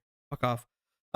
It's been a nothing burger the entire time, and they're gonna bring it up because it makes you feel like you're smart because you now have this crazy information no one else knows about. Guys, did you know we have a gigantic national debt? It's gonna freaking ruin us. It's not. That's not the case. I'm sure someone can look up in the comments and say that's the economy of like, I don't know, some European country. And so that's the first thing. It took us. Yeah, I don't know, man. Who should we listen to more? The guys who actually run the treasury or fucking the guy who failed out of college? I don't know. All of American history to reach the amount of debt we had in 2014, and we've doubled it in the decades since. And the money printing under Biden, it can't go on. It's just killing the economy. And I don't believe dude, you know this guy. You know what he got this idea from? Remember back in like COVID when there was like the money printing meme, like the angry Wojak spinning the money wheel and like crying and screaming, right? That's where he got that idea from, is seeing that epic Wojak and then seeing that like what was it? Fujiwara Chica from Love is War dancing to the debt increasing or some shit. That's probably where he got this idea official from. numbers. I think they're being doctored. I think things are way worse. And And so money printing's one. Another 4 years of Biden will destroy society.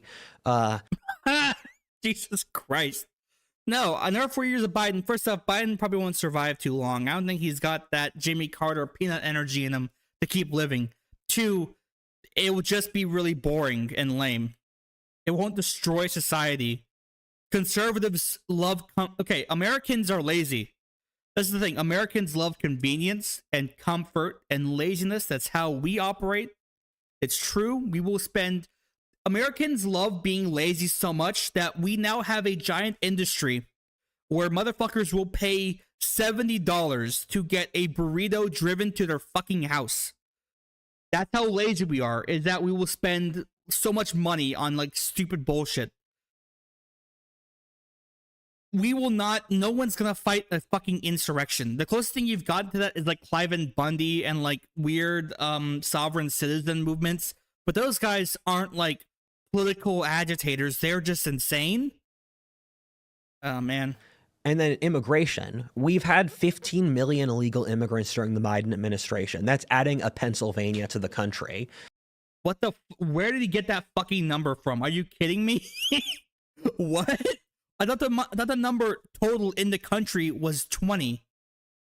Oh my god. Again, what if this is what you get when you don't leave your house, folks? Leave your house, please.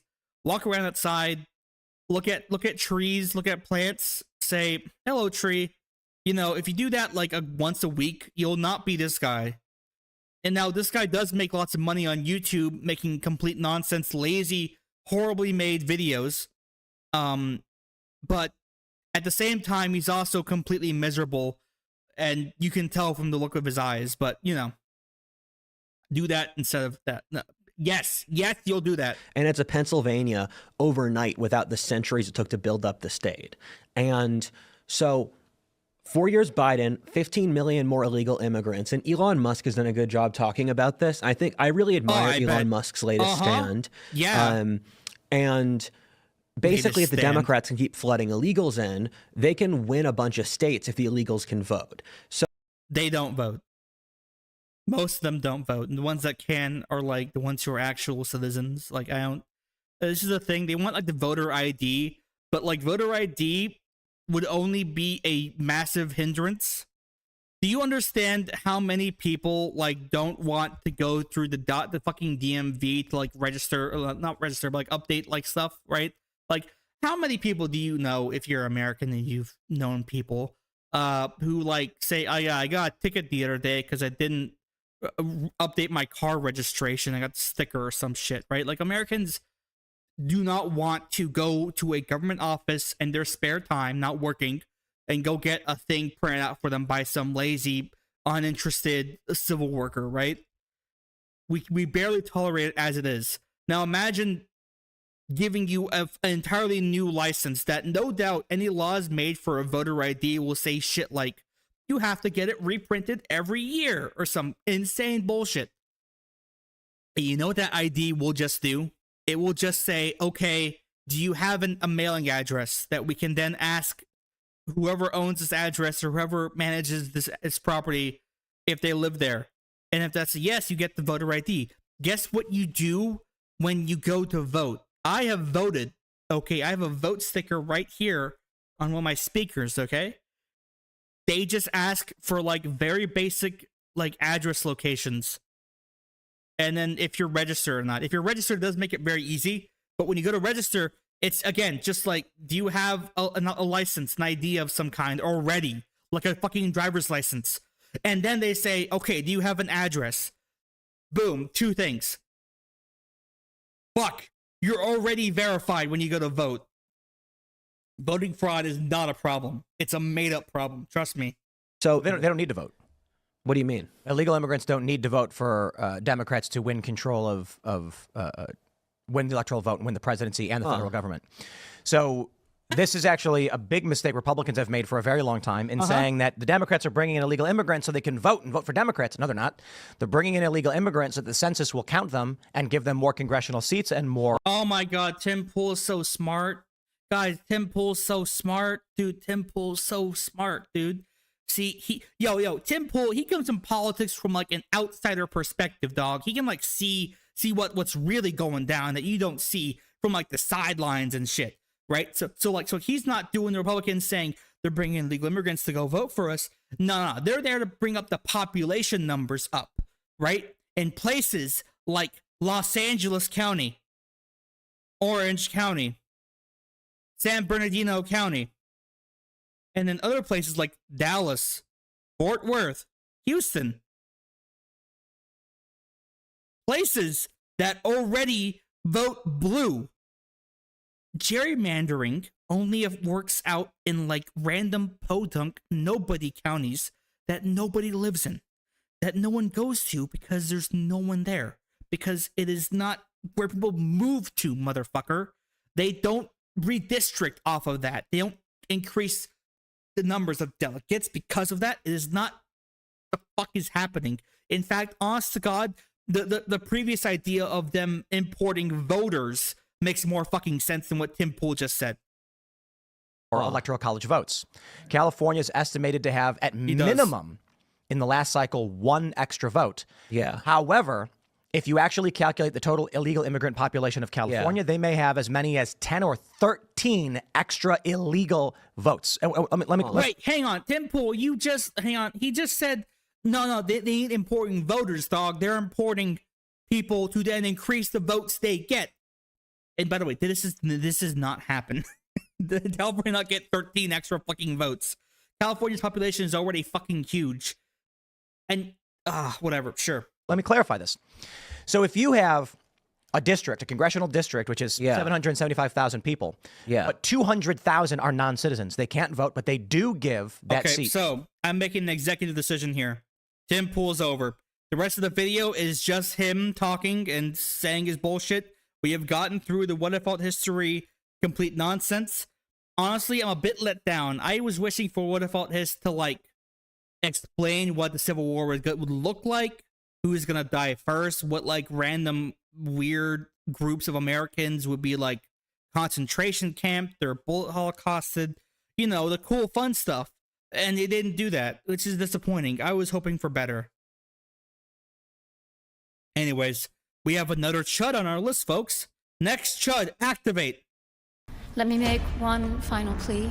Oh yeah, so recently Trump went to like a televised sermon or some bullshit. I don't know what the fuck this was. It was some sort of sermon in DC, and there was this, you know, pastor lady here, who decided to use her pulpit to kind of criticize, kind of beg Trump to not be fucking insane. And of course, every super big Christian conservative said, actually, lady, Christians aren't empathetic to the plight of the poor and the homeless and the refugees of the world. Actually, lady, empathy is a sin. I have literally seen people say that on the internet, that empathy is a sin in relation to this clip here. But as you see, there's like a vignette on the side, so it's sort of like a it's like there's dramatic music too. So it's like this is like an evil thing. Watch, this is insane. Mr. President, and as you told the nation yesterday, you have felt the providential hand of a loving God. I ask you to have mercy upon the people in our country who are scared now. Oh, how horrible. How horrifying. That's so scary. The music and the shadows were definitely great choices. Oh gosh, I wonder which Chud this is, which right-wing dipshit this is, which haggard-looking, disgusting, sallow-eyed motherfucker this is. Let's see. There are gay, lesbian, and transgender children in Democratic, Republican, and independent families. Some who fear for their lives. This is all true, by the way. And the people. Oh, this fucking adding. Oh my god. People who pick our crops. They may not be citizens or have the proper documentation. But the vast majority of immigrants are not criminals. They pay taxes and are good neighbors. So Donald Trump. Look, guys. Look, it's the quartering. Look at his eyeballs. Look how healthy he looks. Yeah, how horrible. Okay, first off, okay. So if you don't know who the Quartering is, he's just this like fucking weird nerd dipshit who used to be very fat. He's lost some weight. I think he's on Ozempic or something like that. And he's like one of those fucking spamming types, dude. He fucking posts videos every fucking hour, this guy, right? And he's super not like super. He's obviously a grifter of some kind. He has this fucking stupid logo on the top right here. Yeah, basement piss boy. He famously pissed in his basement because his like wife had someone over and he was like not being ignored or something like that. Anyways, yeah, new videos at these times of the fucking day every day on YouTube. Insane. And then if you look over here on this little bullshit, yep, he's live on Rumble and he has coffee stuff. Look, you can buy epic coffees. Epic coffee, buy my fucking shit coffee. Listen, maybe I'm a bit rude, but like I don't like, okay, first off, I don't personally like coffee that much. Usually I just like raw dog the morning when I wake up. I don't need caffeine to wake me up. I usually use caffeine later in the day when I need to stay awake for anything, which I'll probably be doing soon here actually. Talking to yourself for hours on end is exhausting, folks, but like it's a very right-wing thing to do when you have like a media thing set up to then offer people coffee. I don't know why. There's this guy, there's Tim Pool, there's like, they always sell coffee mugs, epic mugs. People like buying fucking mugs for some reason. And then there's Black Rifle Coffee Company, that fucking weird right-wing coffee company that like posts horribly cringy videos about them being epic former Navy SEAL operators and shit, but they also love their fucking epic home brewed coffee. Pathetic. Anyways, look at his gamer cred, right? He has a big PC case box. No, he has like an advertisement to buy PC bullshit because he wants to make money. He doesn't actually care about his political commentary. He has am I forgetting the name of the most fucking famous painting on the fucking planet? I should be shot. Oh, what the fuck, man? Starry Night, Vincent Van Gogh. Jesus Christ. Vincent Van Gogh right there. And he has a Lego Ghostbusters set. So you know he's a nerd, okay? Anyway, so we just saw a video of a pastor lady, bishop lady, give a sermon and basically just say all the things that Christianity has primarily been about for its history, saying stuff like, hey, Mr. Trump, understand that your policies do make people very scared and sad and will probably hurt a lot of people, and you should maybe think about not hurting people with basic empathy, please. You know, a thing that, like, I'm pretty sure every non-horrible priest has said in their lives, and that most Christians would acknowledge as, like, a core fundamental part of Christ's teachings, right? I mean, I'm not personally a Christian, but I've been raised in a very Christian culture, and I've absorbed plenty of that bullshit, and it seems like good bullshit to me. This video is titled Woke Preacher Blast Trump and Comedy Gold Ensues. Pastor destroyed for unhinged sermon scolding Trump. Did that sermon seem in any way, shape, or form unhinged? That looked like the most polite lady I have ever seen in my entire life. Yeah, Jesus is woke. That's for fucking sure, dude.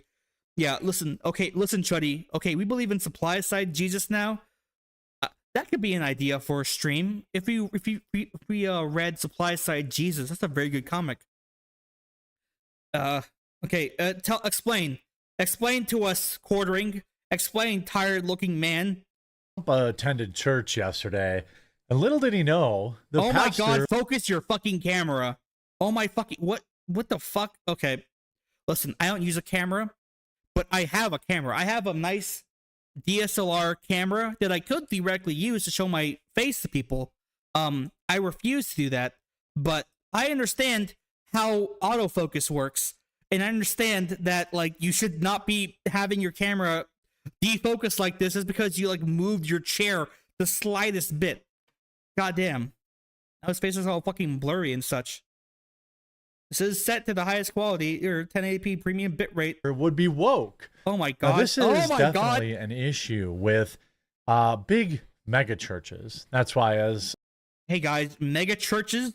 We all know big mega churches are full of woke people, guys. It's not the case, actually. Most mega churches are like these big evangelical ones with like pyrotechnics. It looks like a fucking movie theater. Hang on. For all my non-American audience members who don't know what a mega church looks like, okay.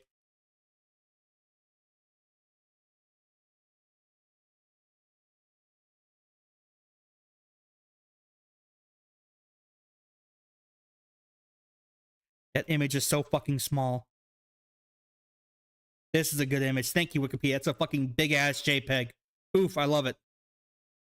Look how fucking big this image is. I love it. This is a mega church. This is a mega church. Look at all these people. Look at the lights. Look at the sound setup. Look at the screens. Look how fat these people are. It's an American mega church, boy. Look at this shit, dude. Right? Look how, dude, American Protestants are something else. I'll tell you that much, right? Look at the, how, hang on, let me traverse this image here. That's the stage, and there's a big live band in the back there. Probably choirs too. Singing, music. Awesome, right? Yeah, so all of these mainly exist just to make you buy bullshit, to buy like supplements and gold and various other scams. Don't go to this. If you do go to this, yeah, we'll make you, it's a very big room. These rooms are actually big enough that they start developing their own internal atmosphere from all the water, like the water collecting in the air and condensing in the upper ceilings and such. So yeah. I don't think most mega churches are woke. I think they're actually the opposite. I think they actually are all unwoke. But sure, yeah, they're all woke.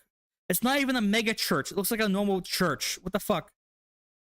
Like she wasn't on like a stage. She was on a pulpit, which is what churches usually have if they're like an actual church. I've been to like an actual like very well constructed, almost medieval looking fucking I think it was like a Episcopal church, right, in the US before, right? And not of my own volition, but I've been inside of it. And you know, they look very nice. They don't look like fucking that though, that's for sure. I've kind of gone on my church journey looking for a church. I'm not looking for any big non-denominational monster church because most of those churches are not non-denominational. Most of them are very denominational. Most of them are like people who speak in fucking tongues and shit. Cathedrals are cool. Build cathedrals. Yo, what's up, Delta Celsius? We're talking chuds. We're talking churches, woke churches. because quite frankly, it's just not worth it. Too many of them seem to have some weird political bent or something of that nature. And I don't generally ascribe that nonsense to all churches or all people in the church. I know there are some good churches, some bad churches, some good people, some bad people. So okay. Here's a cool thing.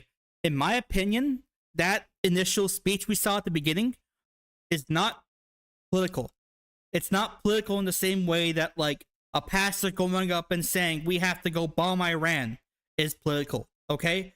That was somebody pretty blatantly expressing the beliefs that their religion teaches them to somebody they know is in power, okay? And at the same time, it is political because fucking everything's political, but like, it's not the politics that this guy ascribes to like big pulpits and such, right?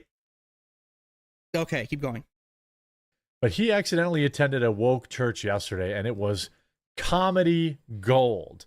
And the story behind the preacher who was there is also even more hilarious, as people now call for their deportation. Let's take a look. By the way, by the way, what the fuck are you talking about? Like, this chick criticized the fucking president. Let's deport her next. Pathetic. Look, I yearn for this one day. I yearn to be full of a trillion notifications. I yearn to have so many chuds, in my opinion. Bread tubers can be annoying, but they aren't like bad. They don't have power. Chuds have power, so I criticize them more than I criticize bread tubers. Simple arithmetic there. I yearn to have like my Twitter have this many fucking notifications to the point where notifications are now completely useless. That must be so freeing, right? Because like right now I'm in the part where like I get notifications every day. It's just like a person like your thing, Honestly, I could spend all day on Twitter just arguing with motherfuckers because that'd be fun, dude. I can let me in, coach. I can type with the rest of them. Oh, this would be cool though. Anyways, yeah, deport the fucking evil woke pastor lady. How dare she criticize the president? Let's get rid of free speech and deport people who criticize the president. That's how America works, right? For tuning into my daily live streams at 1 o'clock Eastern. Don't do that. You can follow the live stream channel by downloading Rumble and following the quartering, which is where I ideally would like to see you. Don't go on Rumble. But if you're a YouTube only person, you can follow Quartercast. Link is in the description below. Trying to get that channel to 100,000 subscribers. Had about 8,500 people tuned in for yesterday's live stream. So it's really, I'm so happy and thankful that you guys are. You know what, folks? I think one of you who's watching right now is worth 10,000 of those complete morons who watched him. That's my opinion. Tuning in.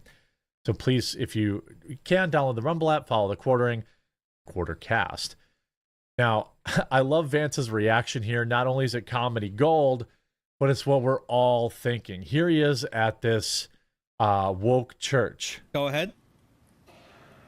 In the name of He our looks sleepy. He looks tired. I ask you to have mercy upon the people in our country. She's literally We're scolding scared Trump.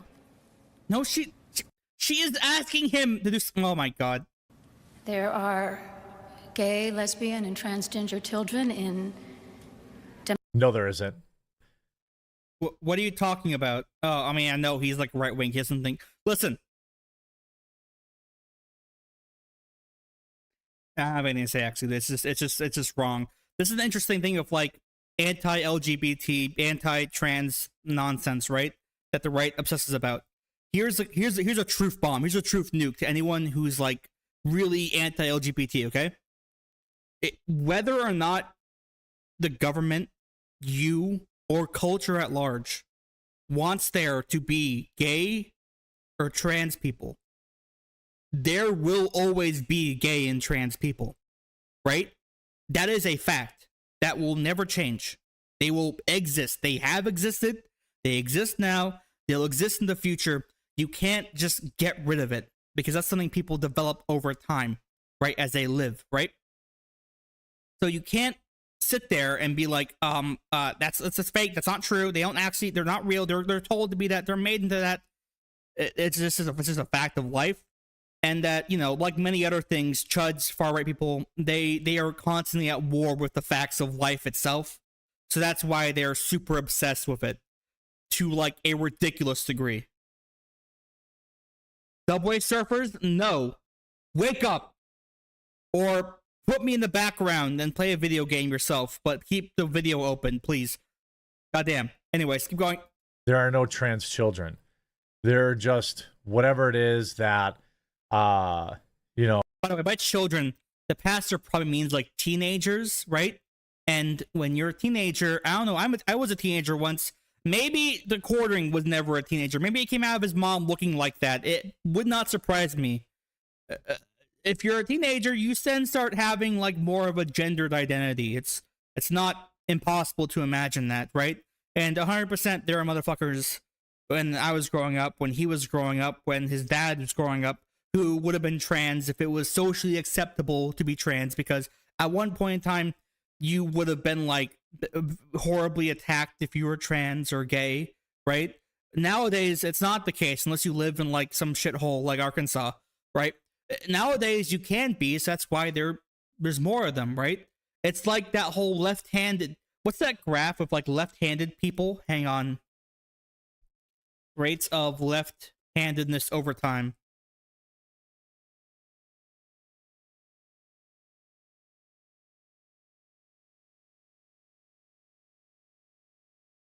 Yeah, this graph here. This graph, yeah. So like, yeah, left-handedness has increased. LGBTQ LGBTQ people have increased in younger generations because it's socially acceptable. Don't worry, we won't do too much of quarter banner, man. Don't worry. But yeah, this is yeah. It's that. It's just social accept my head's blocking the graph. Social acceptability will increase with more people. Like, okay, back to fuckface. Go. Munchausen by proxy or whatever. By the way, watch JD Vance's face. This dude's gonna be the next. Watch his face. It is so good. If you're an audio only listener, this is one time, or if you're just someone else, you're gonna want to watch this. In our country, watch his face. We're scared now. There are gay, lesbian, and in some. Oh my! This guy's fucking insane. I would never laugh at that reaction. And the reaction just looks like a guy just like he looks like he's bored. It's not like a laugh out loud moment. But the quartering also has the ability to fake laugh on command because he's that much of a fucking artificial fake lizard man. My God. Their lives. People. What is he doing? Pick our Look at his face. And clean our office buildings, who labor in poultry farms and meatpacking plants. Oh my God. Who wash the Who will dishes pick your after crops? we eat in restaurants and work the night shifts in hospitals. They may not be citizens or have Look proper documentation. Trump tunes out. She's The vast rolling. majority of JD Vance rolling his eyes. immigrants are not criminals. They pay taxes. Yes, they and are. Good neighbors. They are in fact criminals. When they cross the border, that's committing a crime. You probably commit crimes every day of your life. When the quartering drives into the school zone in his giant truck going 95 miles per hour and weaving through children, even though he's not allowed within 300 yards of a school, he still drives near it to just for fun. He's also committing a crime, so I don't give a shit. In fact, crimes are cool. I think they're fun. They are faithful members of our churches and mosques, Ooh, mosques. synagogues, Nice, wadara, and temples. Yeah, it's called religion. You fucking this is the thing with him, right? He doesn't really like explain his political opinions like out loud. He'll just make all the jokes and like get a load of this type of fucking commentary because he's a massive coward. And if he's ever held in anything, that's when he gets like defensive because he can't really argue for his points. I ask you to have mercy, Mr. President, on those in our communities Nope. whose children fear that their parents will be taken away, and that you help those who are fleeing war zones and persecution in their own lands to find compassion and welcome here. Our God teaches us that we are to be merciful to the stranger, for we were all once strangers in this land. Oh my God. May God grant us the strength and courage to honor the dignity of every human being, to speak the truth to one another in love, and walk humbly with each other and our God Indeed. for the good of all people in this nation and the world. Amen. I mean, are you joking? What? Are you joking? Uh-huh.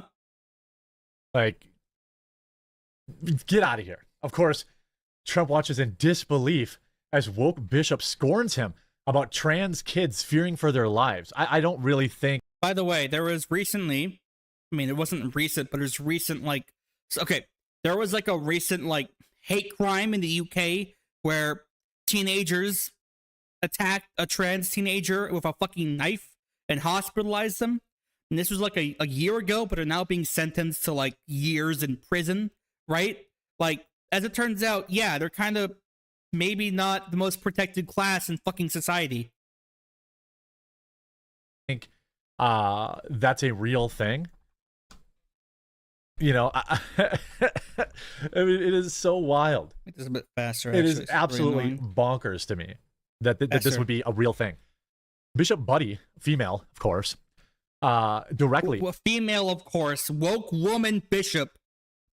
Okay, first off, okay, I don't know anything about like religious I don't know anything about religious like education too much because I'd never been in religious education before.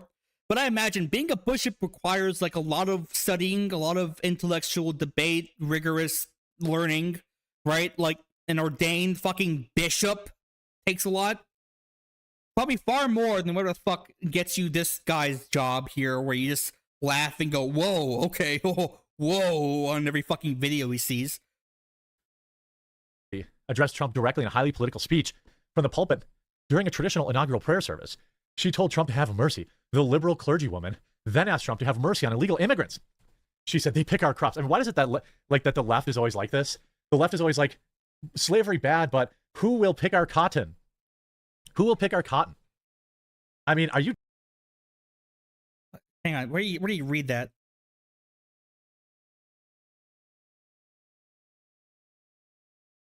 Oh, he's doing that. He's saying, okay, yeah, no, he's putting words in their fucking mouth.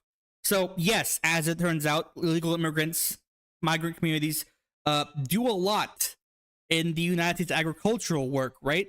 They do a fuck ton because they're willing to do really tough work for not a lot of pay. Now, when you bring that up as like a consequence of deporting them all, because that will get rid of that entire workforce, people like the cornering and other dipshits will be like, oh, so you don't want your economic slaves then, huh? That's what you want? You want economic slavery? And it's like, no, if I have my fucking way, they all get paid more than fucking me right now, right? For my actual job. But at the moment, I think they want to still be there and to still work. So, fuck, man. They're fine with the current situation too. And if they're fine with it at the moment, they can then improve it in the future. You just want to get rid of them because, I don't know, you perceive them as a fucking social problem. Which, by the way, the quartering could probably never pick a crop in his entire life. He'd probably pass out from walking through the fields, let alone bending over to pick something up, right? But yeah, he said pick cotton because he's making a slavery joke. The second term? No. I think it will probably be worse. Depends on what you mean by better or worse, but in my opinion, it's not going to go too well. Are you joking with this nonsense? Are you absolutely out of your gourd with this nonsense? Uh-huh. I just don't understand. You know, I don't know on what planet they're living on. I'm speeding this video is being sped up 1.5 times speed, and this is all this fucking dipshit can say is just go I don't know this has 47k views. He has 1.8 million subscribers. Granted, that the view count has been falling off for him, but like this is all he does, and it takes him minutes to say fucking anything, right? God. Listen, folks, listen. If I became like a super chud, if I became like very openly, very right wing, like this guy, like super grift right wing guy who says stuff like fucking Trump blasts woke DEI priest, right? It'd probably do a lot better than what's going on right now with my channel, right? Like my channel is like, okay, I mean, it's not like I'm depending on it, but you know, it's had some slowed down progress because most of the progress on the channel came from that one nuclear video and then also that one other nuclear video, but I digress. But, you know, I have an audience that's cool and it's growing still. But, as I was saying, I could do way better if I became like a stupid chud like this guy. Because it doesn't take any fucking skill. It takes nothing because chuds tend to not really have arguments. I hope AI replaces this fucking retard. In fact, as far as I'm aware, this guy is AI. This is probably him just like having like an AI generated video of himself like feed into a generator thousands of hours of his disgusting face and then having it make up him going, whoa, wow, whoa, really? Wow, what? For hours on end for his live streams while he goes upstairs to piss in a different basement. Okay. Now, interestingly enough, Trump maintained his calm and appeared to look slightly weary after a full day and night of inauguration festivities. But some other members of the congregation seemed uncomfortable as they listened to the bishop's diatribe. That's the entire point, dipshit. Oh, wait, I gotta pause it. Despite the awkward silence in the cathedral, Bishop Buddy continued her stunning pro-migrant scolding of the president. She added that our God teaches us to be merciful to the stranger, for we are all strangers in this one strange land. Later, Trump declined to publicly criticize the bishop, probably smart, Asked about the service by reporters at the White House, he said, "What did you think? Did you like it? Did you find it exciting?" "Not too exciting, was it? I think it was a great service." However, Republicans and MAGA supporters eviscerated the bishop. Crazy. It's almost like Trump doesn't. Okay, first off, Trump's not religious. I don't think he's religious. He only plays it up for his voter base. He's not religious. He's from New York, dog. But then, like, yeah, it's animatronic, sure. But like, yeah, of course, the Republicans and fucking MAGA dipshits went crazy because they get offended very easily, especially from people that like have any sort of like credibility in society, like a bishop. They say anything negative to him, they get real mad. Like this fucking dipshit Mike Collins from Georgia saying we should deport that lady for criticizing the president. We also are the party of free speech, but you can't actually have free speech, lady. The person giving the sermon should be added to the deportation list. Well, Representative Mike Collins, Buddy champions leftist causes through her ministry. On her diocesan website, she boasts as serving. Can you not fucking talk, dog? Diocesan. It's called diocese. Diocesan.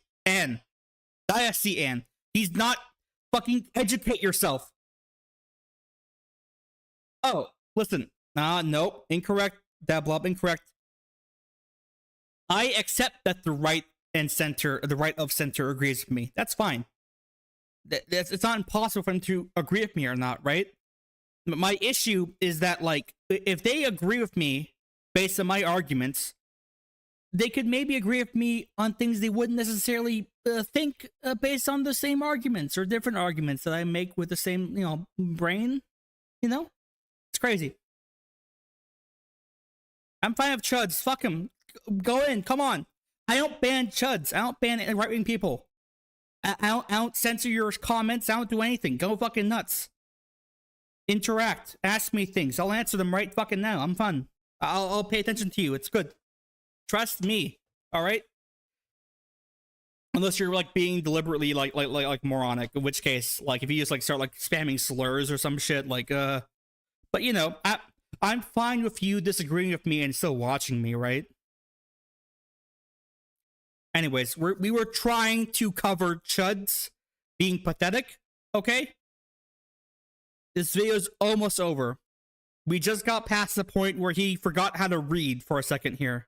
As an advocate and organizer in the support of justice concerns, including racial equity, preventing people from ending each other's lives, immigration reform, and full inclusion of LGBTQ persons, and the care of creation. Look.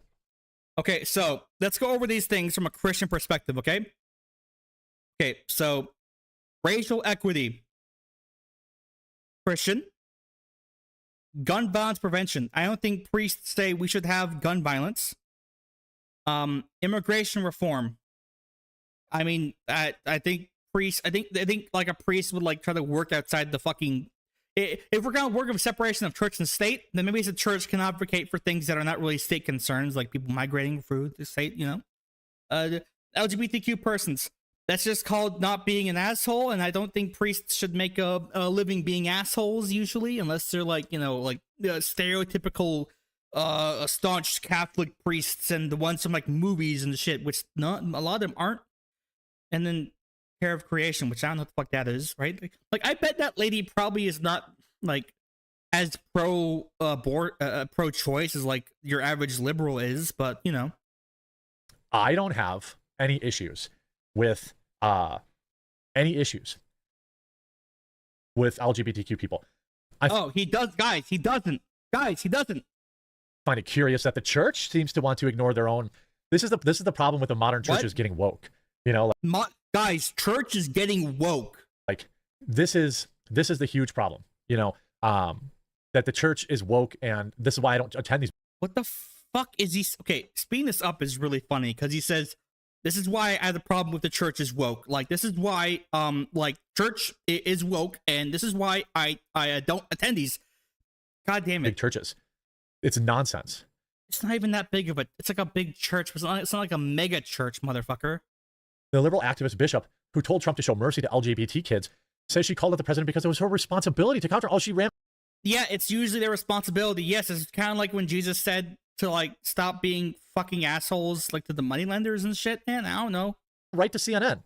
Bishop, I appreciate your time and your tone there, so serious and genuine. You see him, he's stone-faced, he then looks down, but he's listening to every word you say. As you made that personal plea to him, what were you looking at him in that moment? What kind of response were you perhaps hoping for in that moment? I was looking at the president because I was speaking directly to him. I was also, frankly, as you do in every sermon, speaking to everyone who was listening through that. By the way, compare this live. I mean, probably prepared a bit. She did, but like compare like this lady, this priest whose main job is just speaking to big crowds and audiences. Listen to how fast but also articulate she is in her speech. And she's sped up right now, so it sounds like she's talking really fast when normally she'd have a pretty good normal cadence. Compare that to this fucking guy who we've been listening to, who talks so fucking slowly that at 1.5 times speed, he still takes fucking forever to say anything. One-on-one conversation with the president, reminding us all that in the people that are frightened in our country, the two groups of people that I mentioned are our fellow human beings, and that they have been portrayed in all throughout the political campaign in the harshest of lights that I wanted to counter as gently as I could with a reminder of their humanity. So you abuse your position and their place in. What the fuck are you talking? Oh my god, dude! Destiny stopped streaming. Okay. I've never been like the biggest Destiny watcher or fan. I was there all the way back when he did that debate with JonTron, which is still fucking wild to me that shit almost like does JonTron still post? Does he still put things out? Destiny is going through like a legal battle with like his revenge porn shit, right? Which is maybe not what you'd call surprising, but like, okay, what the fuck does JonTron do anymore? That's my question.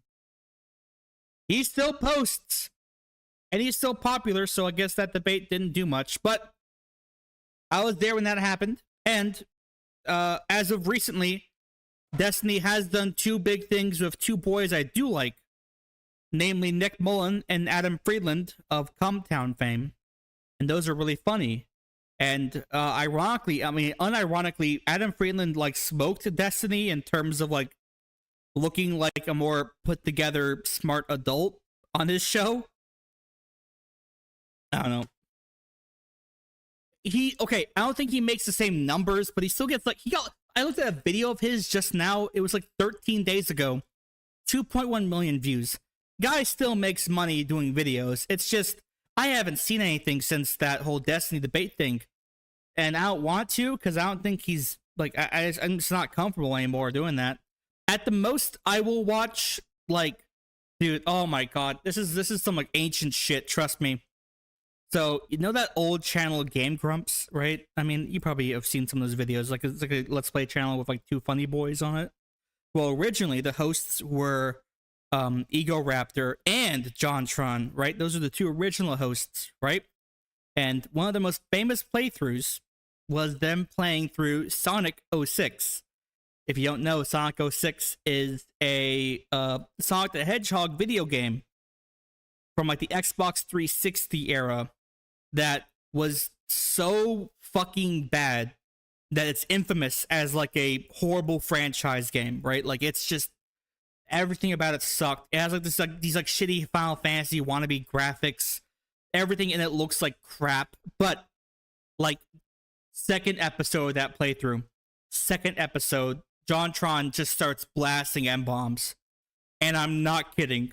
That's how much of a different fucking world it was back there in like 2012, okay? Just blasting M-bombs on your playthrough, dog. Go nuts. I've opened a wound. Good, bitch. Good. That's Sonic 06, best game ever, yeah. Yeah, anyways. Yeah, I've moved on from Game Grumps though, guys. I only watch Oni Plays. Mainly because I think those guys are funnier. And they're more relevant right now. And Zach Hadel is a beautiful creature that we should protect. Anyways. Enough of this fucking boring bastard. We already know what he's gonna say. Garbage. We have our next two chuds to talk about. And they're actually some old friends in this channel. Don't worry. Some old friends. Go. Should go live. Oh my god. Yup. Okay, this video is titled. Oh my god. Endymion X Grums talk video game industry plus the Smash JT Vera Dark Master TDS Hypnotic. Okay. This is a live stream VOD. I'm not gonna watch the whole fucking thing because it's fucking hours long. I just want to see what they talk about, what they sound like, who the fuck they are, because I know these two, and they're both this guy and this guy. Oh my god. Okay, yeah. All right. Fuck. Okay. Okay, focus. All right. Endymion up here is actually a big growing channel boy, okay? His channel has gotten big. He's gotten big. He makes Chud videos with the high contrast thumbnails about games going woke and Sweet Baby Inc. and other stupid bullshit. Okay, he's boring and not interesting. This guy right here, this is the fucking one though, baby. This one. All right, that, my friends, is Grums. Now, you are all fans of my channel. You should know about the Grums video. It's the video titled the gaming industry's biggest loser. It's a video about Grums. Grums, okay. So that's not what it looks like IRL, obviously. It's like a horribly stupid looking fucking 3D rig of his like weird Twitter profile pic, okay? His real name is Mark Kern, and while traditionally you show a really bad photo of him, I'm just gonna show a more recent photo of him, even though it also looks really bad because it's not the best photo here. But this is Mark Kern, right? This is what it looks like. And if you see here, Azeroth, what's that about?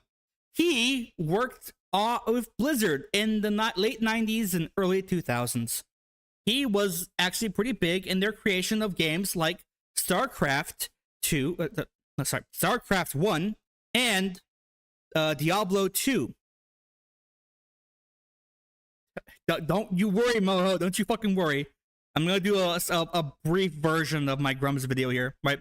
He worked on those games, and he was the fucking lead, the game director for OG World of Warcraft, right? Which is like a big fucking deal.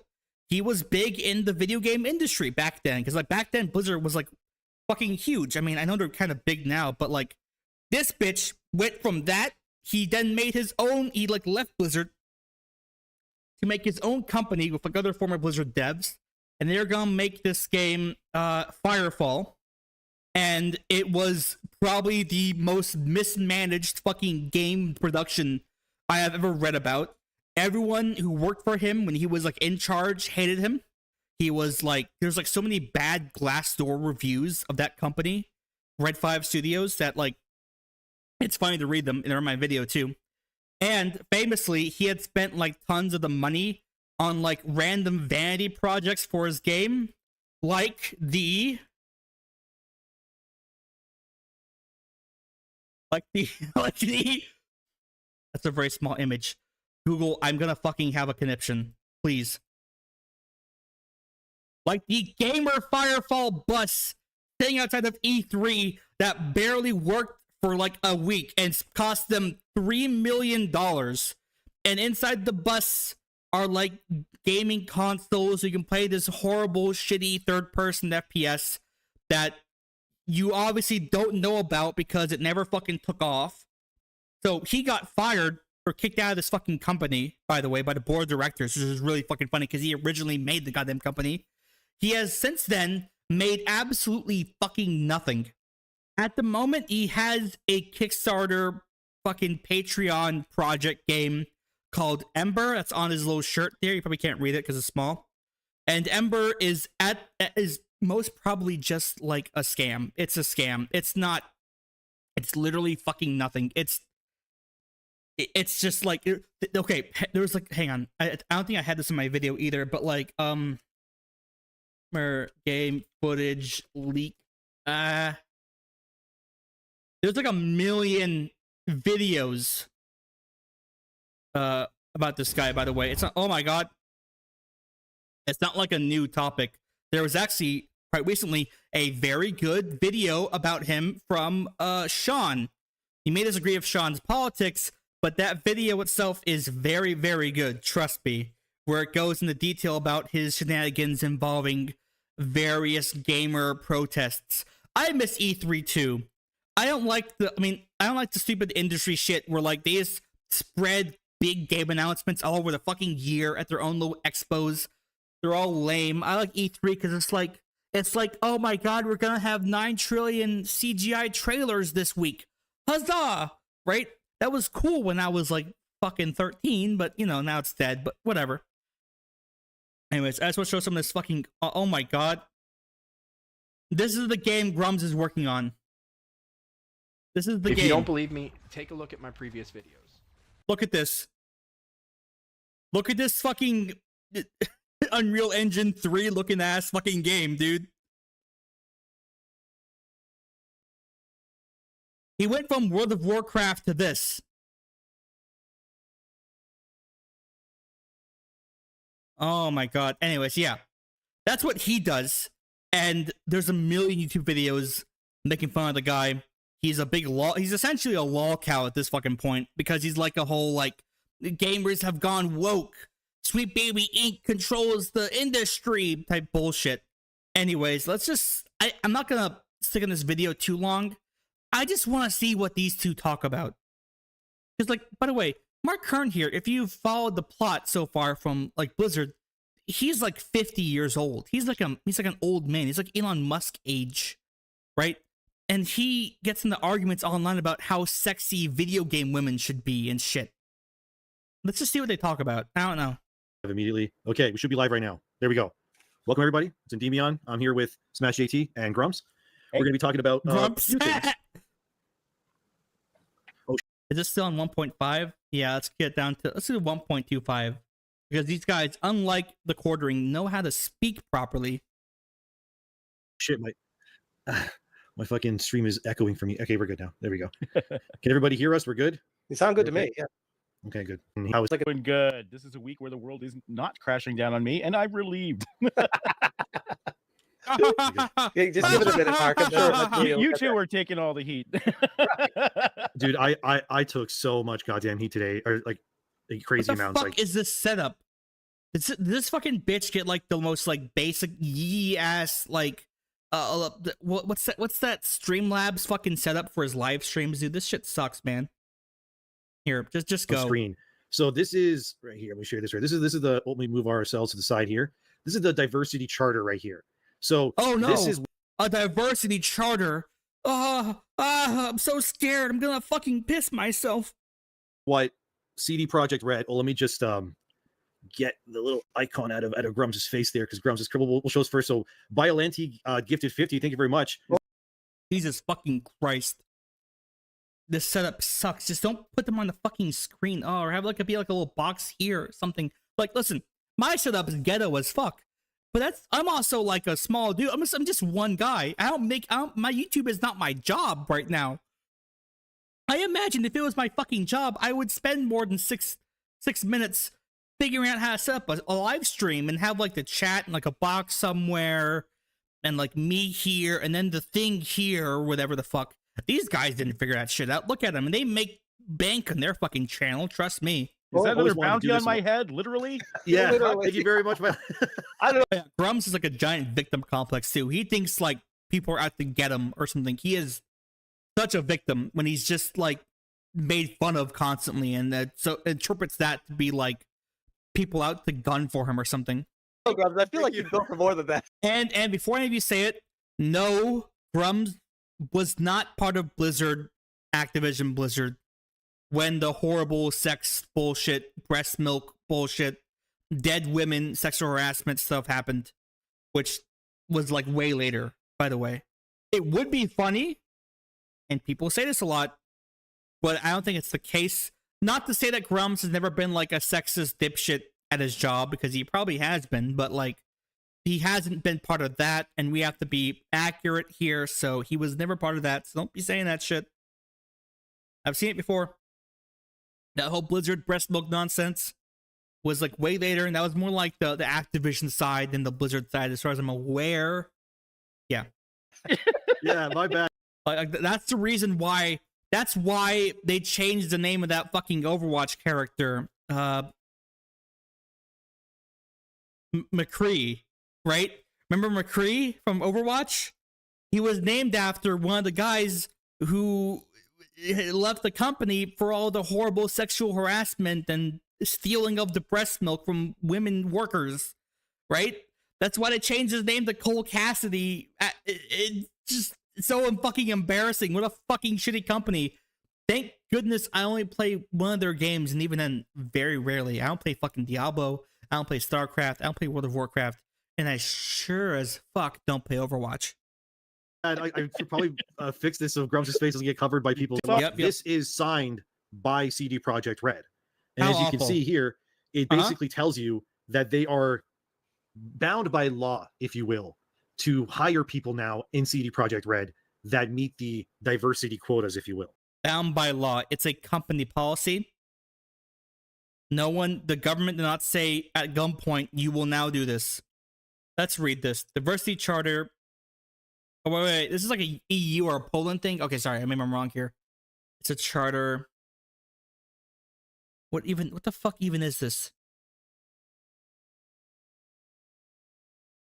Signatories promote Polish diversity charter.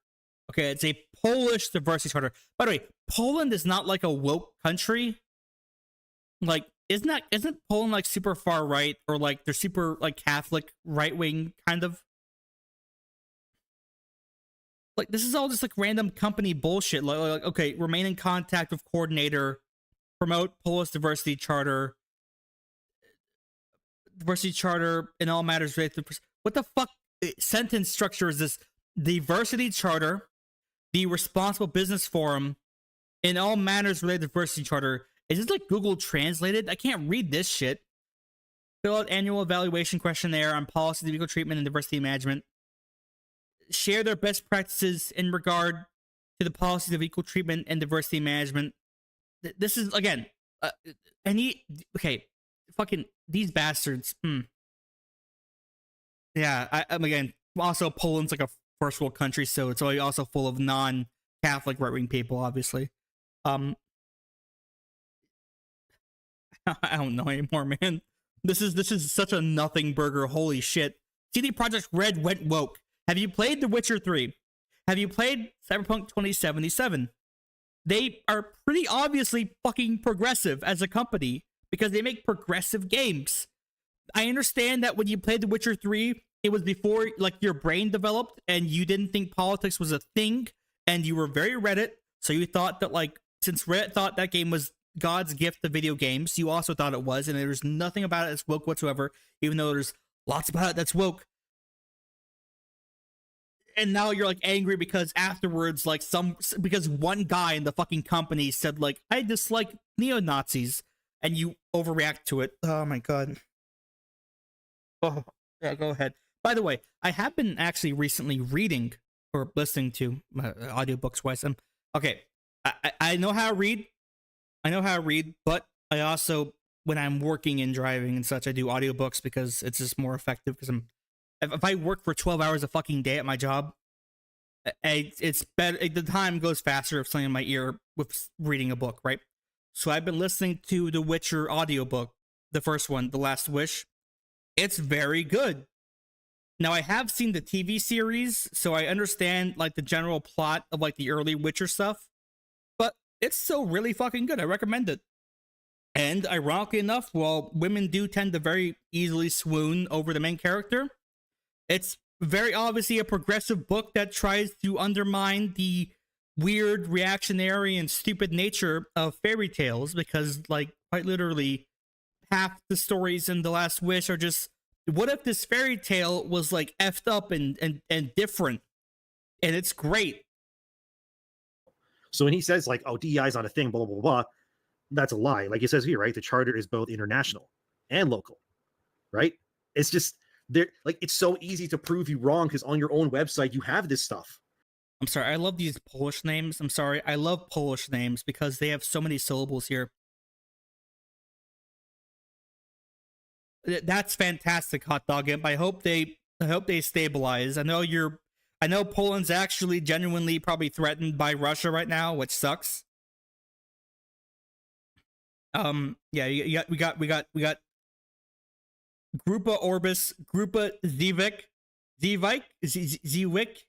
Kompania Piwowarska, Polska. I love these company names. Totalizator Sportowi. Fucking awesome. I'm sorry. I just think their names are really funny in like a cool way. Listen, you can make fun of American names. I know American names are like the most fucking boring shit in the planet, okay? Like, I don't know, Heritage Foundation. Like, it's just boring bullshit in like any other language. Okay, what am I even doing? What the fuck are these guys even doing? This is a horrible example. I should have. It's just insane. I got community noted on that. They were saying, "Oh, it's not legally binding." Oh, why did you sign it? You're a signatory member. You're pledged to do this. It's more like guidelines. Okay, so this guy talks like a fucking Redder. You can just tell. Jesus Christ, that's him, by the way, speaking right now. I'm not an expert on this. I've not read the whole charter because it looks like it's not even fucking actually supposed to be read in English. But I can tell by the fact that you are a signatory that like you are volunteering to do so. This is not them pointing a gun at you and saying, if you don't do this, we're killing you.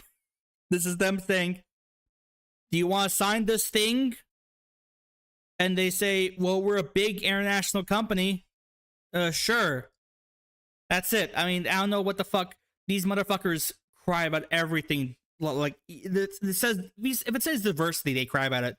Even though it's probably has like nothing to do. It says, okay, you know what this shit says? Okay. It can be signed by any employer. It can be a company, an NGO, an institution, a university, or a local government unit that voluntarily commits to respect the differences of all the employees and not to discriminate them based on on the basis of gender, disability, health, nationality, sexual identity, family status, or lifestyle. That's all it does. It just says, you sign it, and you say, hey, we're not fucking racist or sexist. Two things that I'm assuming Grums is and was when he ran Blizzard, or worked for Blizzard and then ran Red 5. That's all it is. It's literally nothing. These fucking babies are over here laughing and crying about like it. in Pirates of the Also, who the fuck says I got community noted? Oh my god. I think I'm too much on Twitter, dog. Caribbean land now. Yeah, it's so stupid. Like you literally sign this that says that you are like you have to do this, and then he goes, oh no, DI's not a part of the company, and it's like, dude, like you can't be lying when your website is full of pages upon pages upon pages of things that say otherwise, you know? And it just keeps happening. How about with the hiring of Mary Kenny from Insomniac? So hiring of random characters. By the way, this is Grum's, like, okay, another pathetic thing about Grum's, another pathetic thing he does is that, like, he has spent, like, the last, like, 4 years endlessly crying and criticizing and complaining about the games industry and saying it's being invaded, it's being controlled evilly, when he has not been fucking part of it for, like, well over a decade. In my opinion, and this has been my opinion since my video I made, like, months ago about him, is that he is just personally very jealous that, like, people have made successful projects and he's only had failures since he left Blizzard, and he's just doing this as a means to, like, vent and try to see if he can re-influence the shit. How these people have followers? Ross Joka, people watch this. I don't know why. I thought I had an answer. Let's see the comment section. No, fuck this. I don't care about these guys. What do the 228 comments have to say about this? Once Vara jumped in, it felt like the 4 horsemen of the DEI apocalypse. You're gonna see my recommended videos. There we go. Wait, those are all my. Oh no! Hang on, skip. There we go. Perfect. I don't want you guys sniping my fucking algorithm. You hear? Anyways. Roundtable bullshit. I remember all this DEI started going through the movie industry and the critical drinker critiquing the trend. They said, look out because they're coming for the gaming industry next. Boy, did it ever.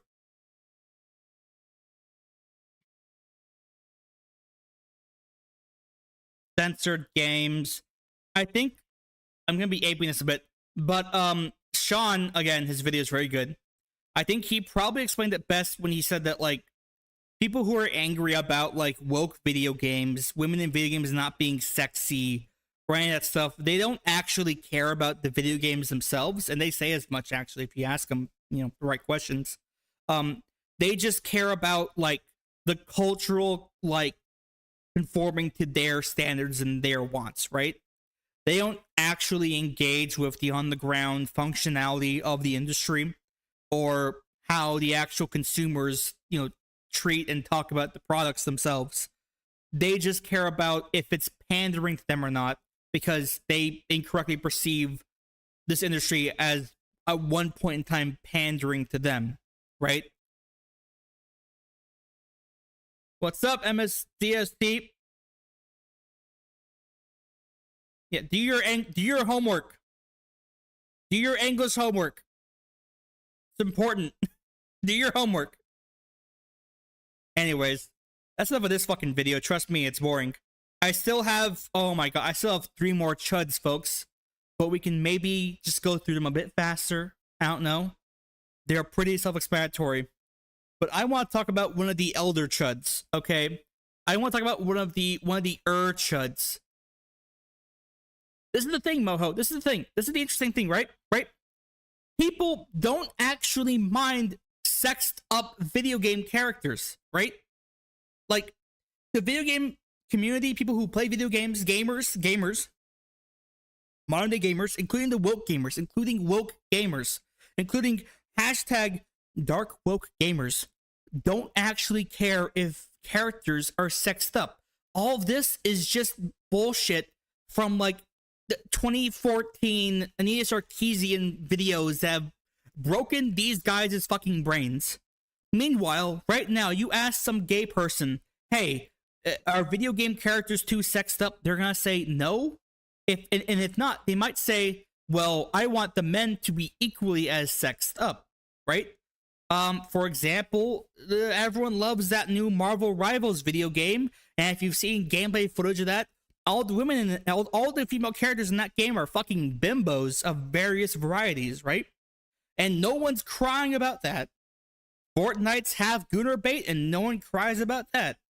Nobody gives a shit. They're fine. I don't find either. Hades is full of tons of beautiful people, okay? And these guys are anti-Hades. This guy right here, Grums, this fucking guy, the guy who complains endlessly that, like, X character has DEI chin or whatever the fuck, got mad about Hades 2 and the characters being too mannish.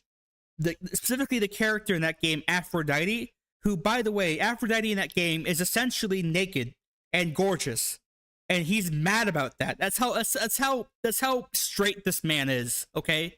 Fucking pathetic. And you just hear me strawmanning. I'm not strawmanning. This is all educated opinions. Trust me. All right. Next character, Elder Chud, Old Chud, Unk. He is the online right-wing Unk. You know him, you hate him. I've had a lot of people Fucking tardon of a cod, this guy. Fuck. Now, this video is not recent. Why? Because most of his other videos at the moment are not that interesting. But this one is okay. It's titled Gamergate 2.0. It came out last year. But we'll listen to it a bit faster now because he can talk. Sargon's only skill is that he can kind of speak, but he also says absolute fucking nonsense. And you thought he was dead? I wished he was dead, but unfortunately he's not. He got, hang on, just to help you out here. For those who don't know, Sargon of Akkad was like one of the original like YouTube atheist guys, right? Like he would say he would get into video arguments that went back and forth about religion. This was back in like 2011, 2012, 2013, whatever, 2014 even, right? Where like the culture war stuff on YouTube was not about like woke and DEI and chuds and conservatives. It was about like religious and non-religious people, right? it was a better time. It was a better time. You should trust me. Trust me. He's very 2016. But then he started like pretty slowly going on to the far right stuff. You know, he's from the UK, so he's endlessly complaining about immigrants who are probably more British than he is. Where's that good picture of him? He was one of the original like big UKIP guys, right? And if you don't know anything about UKIP, they're probably the reason. I wouldn't say they're the ones who enacted it, but they're definitely the ones who popularized the idea of Brexit, which caused Brexit, and then they immediately afterwards had zero political relevancy at all. I mean, I know they have like the Reform Party now and other various chuds. Probably the best thing to come out of Sargon of Akkad's political career was the time when someone threw a milkshake at him, and he looked very embarrassed. Yeah, him and Count Dankula ruined UKIP, by the way. Like, they took that shit so unseriously and embarrassed the shit out of all of them on, like, national television. It's really funny. It's why you don't get YouTubers to be the face of your political parties, okay? You make them instead into, like, the loudspeakers on the internet. Whatever. You really shouldn't. Look at this geezer. Yeah. Anyways, let's just hear and see what's up with Sargon nowadays. What does he have to say about Gamergate 2.0? Gamergate led to a lot of things. It sucks. They all leveled up. Remember that NCIS episode with the Gamergate stuff? That episode's so fucking bad. It's so fucking funny. Hearing Ice-T talk about Civilization 5 is so fucking funny. Okay, Sargon, what's up? What do you have to fucking say? Go. My opinion on Gamergate 2. Oh, he talks too fast. Hang on. Gamergate 2, by the way, as if Kotaku in Action hasn't done shit recently. As much has been made of Gamergate in the 10 years since it happened, but little understanding has been gleaned from it. These are my thoughts. While it started from a small and personal affair, it revealed a set of cultural fracture lines which broke apart into warring factions, which were of course much greater than any one individual. To say that Zoe Quinn was responsible for Gamergate is to say that Franz Ferdinand was responsible for World War I. See, what is with him and what about history and World War I? World War I was involved. The guys who shot Franz Ferdinand were like a weird local Serbian nationalist group that planned the assassination and such. This is just people complaining about like the ethics of games journalism. Very different. The issue has been caused by a parasitic class of woke activists who had infiltrated the institutions of the industry and had set about reshaping it to fit their ideological agenda, without relitigating the numerous problems of modern... Oh yeah, that's another thing. This video is so fucking boring. I'm sorry. I mean, there's a reason why this only has 150k video views. Now, 150k views is nothing to scoff at, but it's this guy. This guy should have more, honestly, but he's lazy. He says this fucking lame loop of a city with the fucking vaporwave color set in the background and his fucking shitty PNG bust of the actual historical figure Sargon of Akkad, who, even though that guy is probably even more conservative than Sargon is right now, it's probably a lot cooler to be around, I bet, if he wouldn't have had you executed for being, I don't know, whatever the ancient Bronze Age version of being woke is, maybe. I don't know. Second Franz Ferdinand mentioned, yeah. Progressive ideology, this class of activists despise straight white men and take... Okay, he's pointing out an article from 2012 from Kotaku, yeah, because that was their main target, Kotaku. So we'll give him a couple more seconds. Take pride in degrading and immiserating them. Where they can't humiliate men of European descent, they actively marginalize and ostracize. By the way, if you hear anyone say men of European descent, that's like when your race realist alarms go off. When your Nazi alarms go off. Okay, just say white people, you fucking lazy bastard. Under the rubric of inclusion. This is the sole focus of their... Oh my fucking god. What is wrong with you? Why can't you get a better photo? Why can't you get a better fucking photo of these? This is a recent... Does he not know how the snipping tool works? Does he not know how the snipping tool works? Okay, gang, here's a cool thing, okay? Okay? So you go on if you use Windows, if you're a Windows cuck like me, you click on search, you type in snipping, and the snipping tool, it pops out. You then press new, and you make a square on anything on your screen, and it will take a PNG file of that at the same resolution as your screen. In fact, you can also press print screen to do that too, right? Now, I don't know where you got this fucking modern Twitter image from, because this is the modern Twitter UI, by the way. Notice how, yeah. Modern Twitter UI. He fucking got this image, and it somehow is like 240p or lower. You can read it, sure. This is just how fucking lazy he is. God damn it, man. Fuck. Never listen, having any sort of relevancy, having anything, it does require effort, it does require skill, but you will 100% always see other people in your field, in the same thing as you're doing right now. You will see them have way less effort than you are and succeed more, and it will never be justified. Okay, it will always feel unfair, and you just gotta deal with it. Activism, and has been for decades now. They are proud of it, they proclaim it, and they have achieved it. Cooper Global, you are not being executed. You are not being executed. You will instead be re-educated at the Guy education centers, right?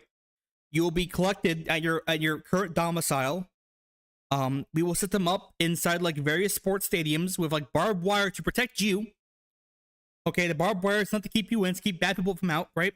And you'll be sent there, and you'll be attached physically to the Guy re-education chair, and you'll watch the Guy re-education video content, which is like this live stream right now, until you learn to be dark woke. Okay, hashtag dark woke. Okay.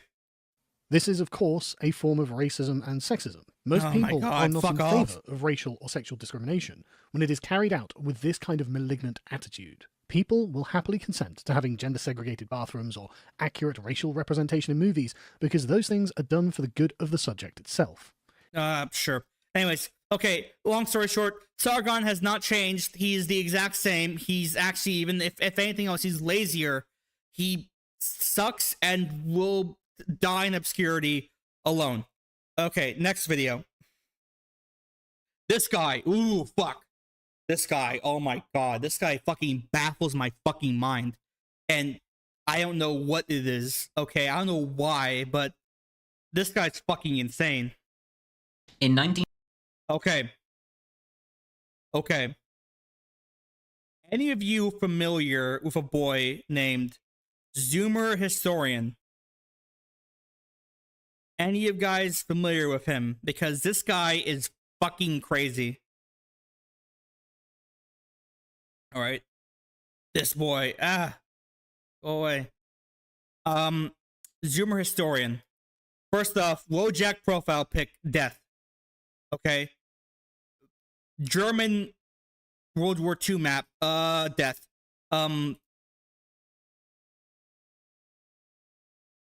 History is a pack of lies about events that never happened told by people who were not there.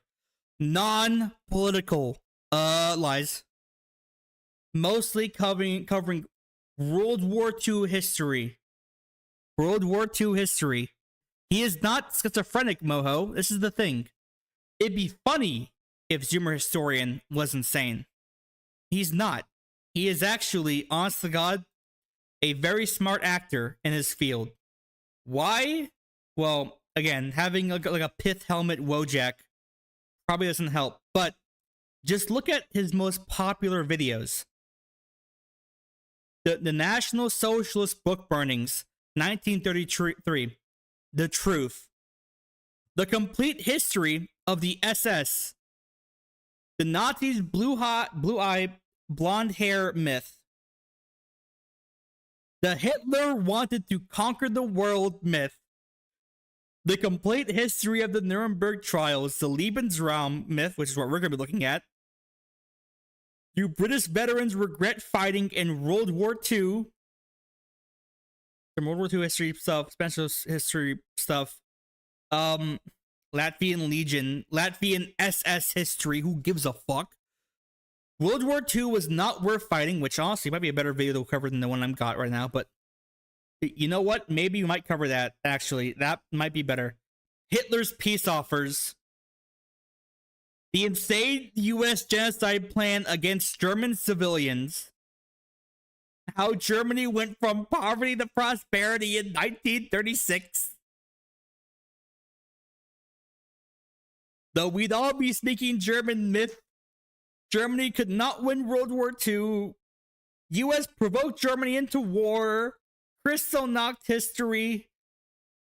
So yeah, if you can't tell right now, this guy's a fucking Nazi, and not like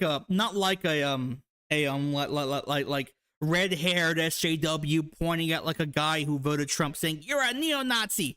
No, this guy is like capital N Nazi, and if I never want to hear another fucking person on this planet say that YouTube censors anything anymore, right? They'll censor you if you say like the N-word or anything, if you're like a white guy, but like they don't censor any political topics anymore. Unless it's like Israel and Gaza, I assume. But like anything else, this guy makes money off these videos, and he makes videos about how like the Nazis weren't actually neo-Nazis. The fuck? And if you go on his Twitter, he is like even more open to just saying like insane fucking Nazi bullshit.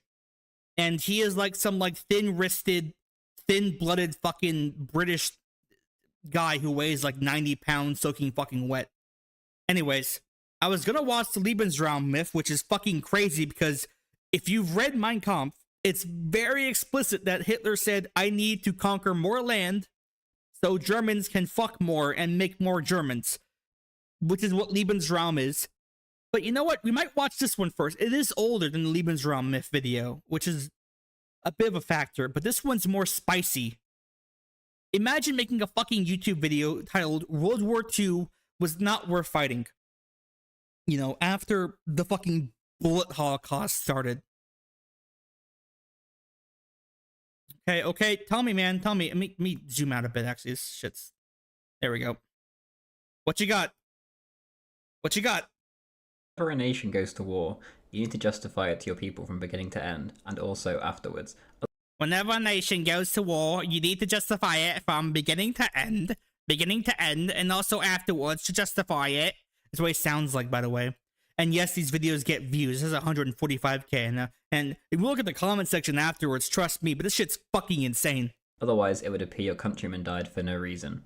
This is especially the case for World War II. If you were to question if it was a war worth fighting, or even suggesting that the reason it happened isn't in line with the mainstream narrative, you'd be hounded out of the mainstream circles and called a Nazi. This is the case across the board from Washington to Moscow. In these two nations, you could argue they came out better off after the war, and most would buy that the sacrifice, especially in America's case, was worth it. But neither Russia nor the USA began the war. Great Britain did. When they inserted themselves... Great Britain began the war, guys. Guys, did you hear that?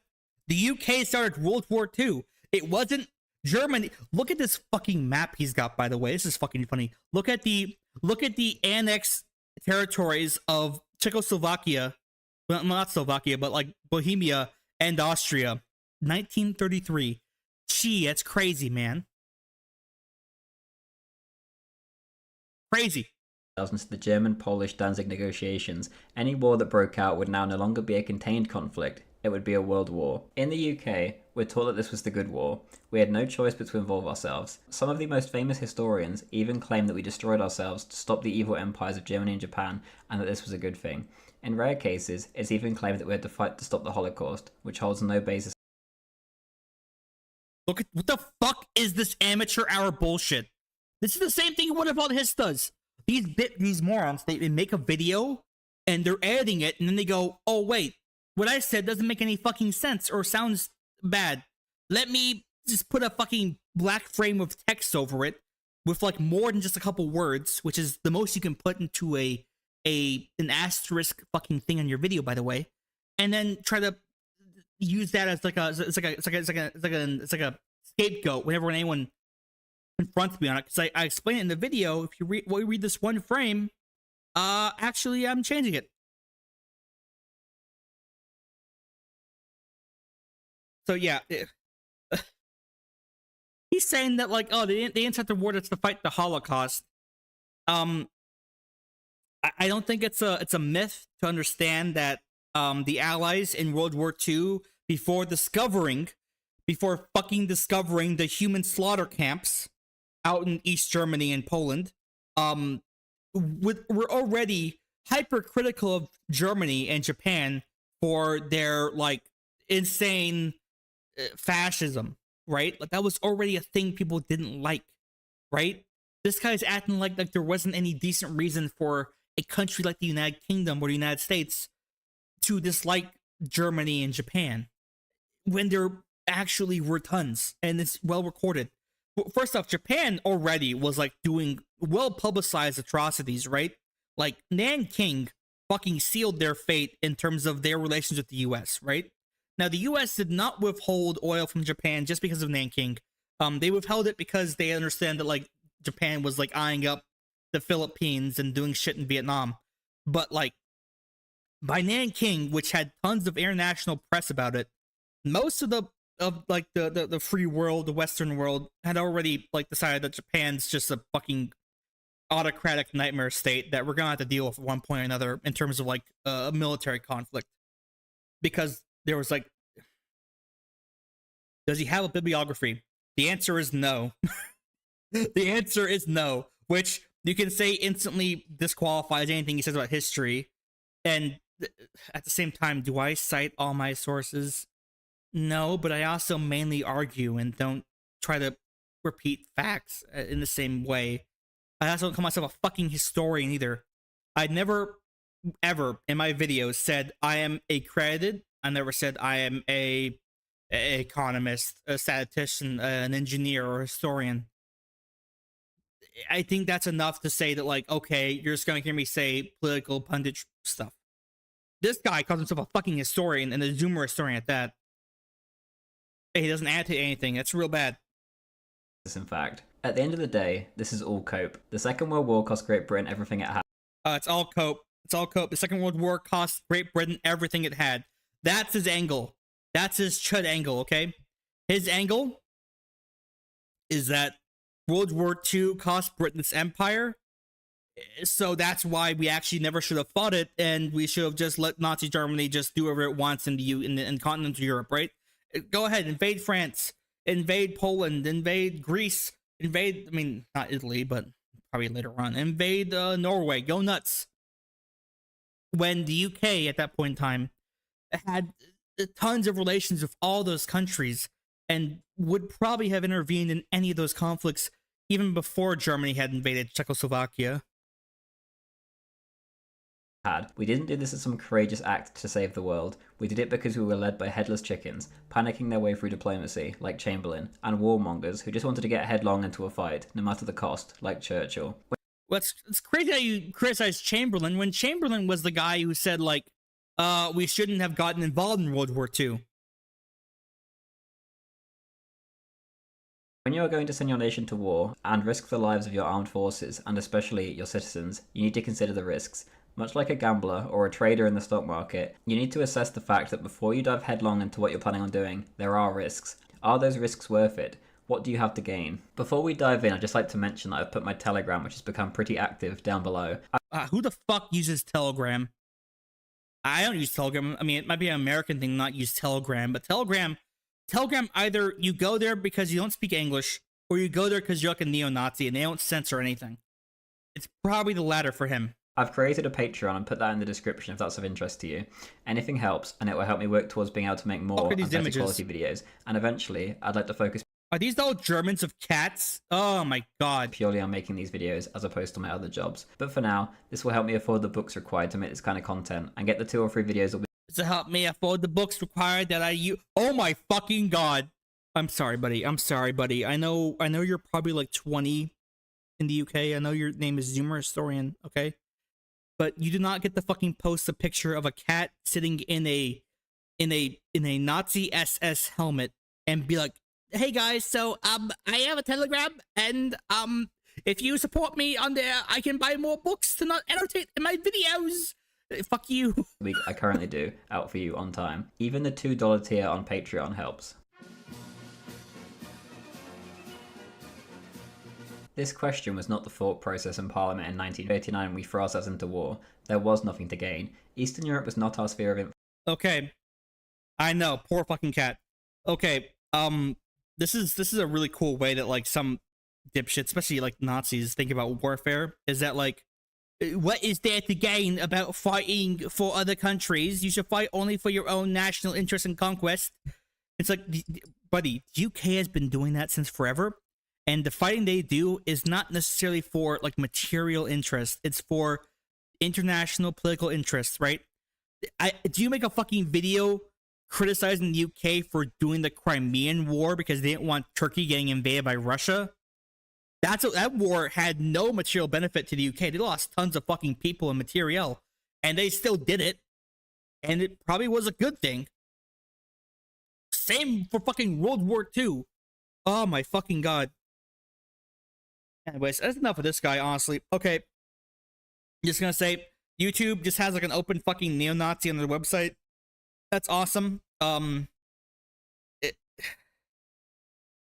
you look at this fucking comment section, it tells everything, dog. General Patton said it and died for saying it. We fought the wrong enemy.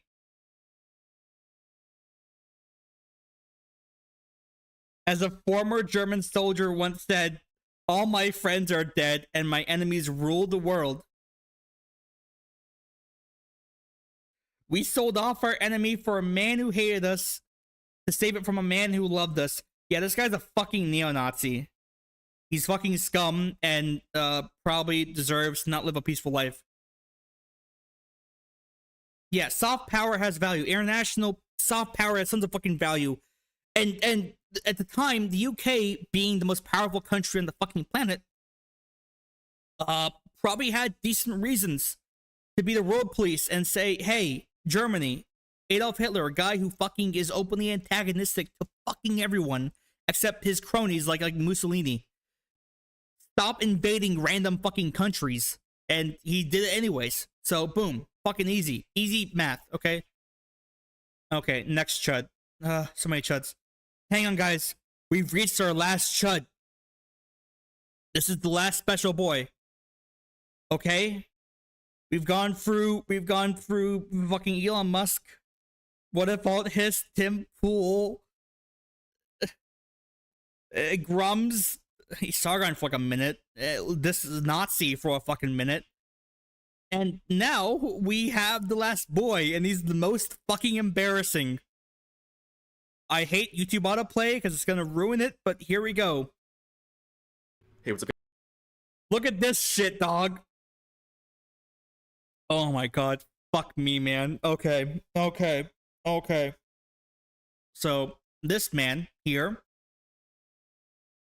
his name is Rev Says Desu. Now, this is the last Chud. There is one more video, but it's short and it's not a Chud video, and in my opinion, it's had its shit coming for a long fucking time. And it's also a dead horse, but we'll deal with that later.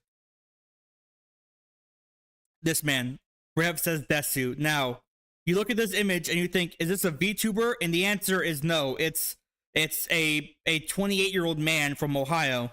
You guys are up here. So today I'm going to be talking about a very bizarre situation involving Kingdom Come Deliverance 2 and... Yeah, now listen. I'd argue that the vast majority of VTubers don't look like their avatars, so I'm not gonna criticize this guy for having an epic anime girl avatar. But this guy probably also describes his avatar as like a lolly or something, so it's criticizable, right? But okay. Yeah, I know, Maho. Fuck.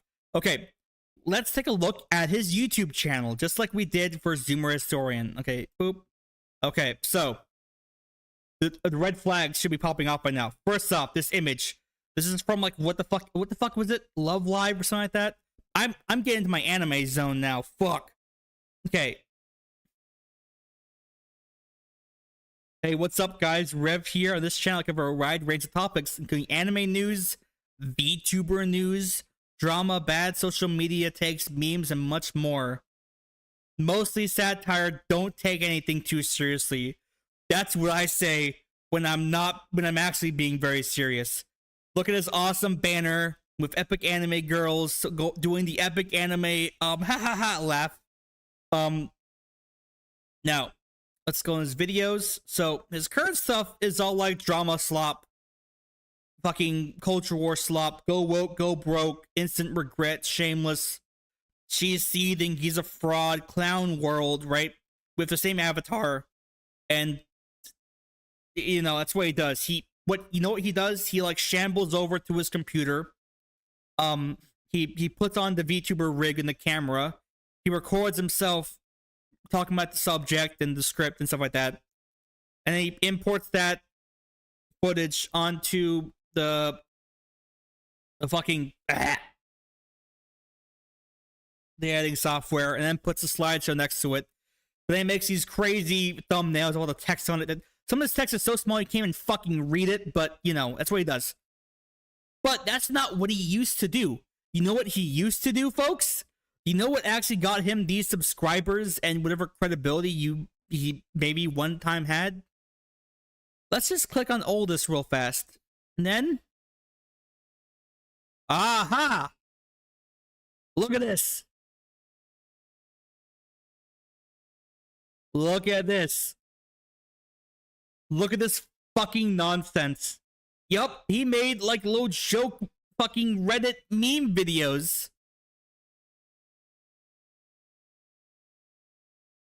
Look at this fucking garbage. Oh my god. Oh, that is epic justice. Waifu tier list. Anime memes that will turn you Japanese. And you know what? I can't blame a guy for doing what makes money. Okay, this shit probably did very well. His most popular stuff, complete like the joke is porn. The joke is porn. The joke is porn. The joke is porn. The joke is porn. The joke is yandere dev. The joke is porn. I don't know what caused him to go from that to this. I assume at one point his house started developing a gas leak somewhere. And he's like, I have to get my message out into the world. But like, goddamn. Anyways, what does he post about? What is this? So this video is titled, hang on, let me zoom out a bit.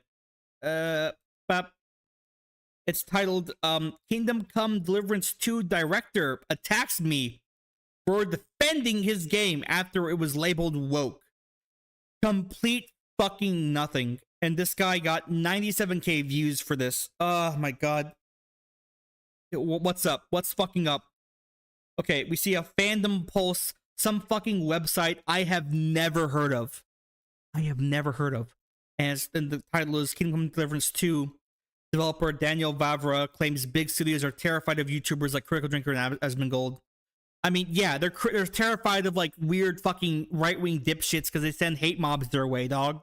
They should be. And its creative director and lead writer, Daniel Vavra, who less than 2 weeks ago said it's a big mistake for AAA companies to respond negatively to YouTubers criticizing them. Well, unfortunately, he doesn't practice what he preaches because he has now gone after me, labeling me on social media as a grifter over a video I uploaded a few days ago about... You are a grifter. He is a grifter. He has made like several videos about how X or Y game companies going broke. And he'll post one at one point in time, and then like 9 months later, he'll post the next one saying the exact same thing. It's like, dog, if they were fucking broke, they wouldn't exist 9 months later. So yeah, he's a grifter. No one on the internet, except for me, is earnest in their political like statements. Okay, me, I'm not a grifter. Okay, I've never grifted my entire life. I am 100% sincere. I'm the arbiter of truth and justice. Okay.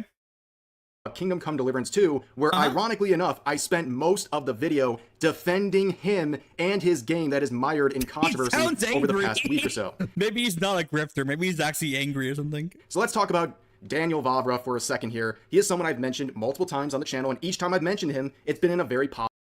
Isn't Kingdom Come 2? Yeah, it's a Czech game. So of course it's woke. It's from the Czech Republic, okay? Those guys don't have morals or virtues, okay? Do I have anyone here from Czechia?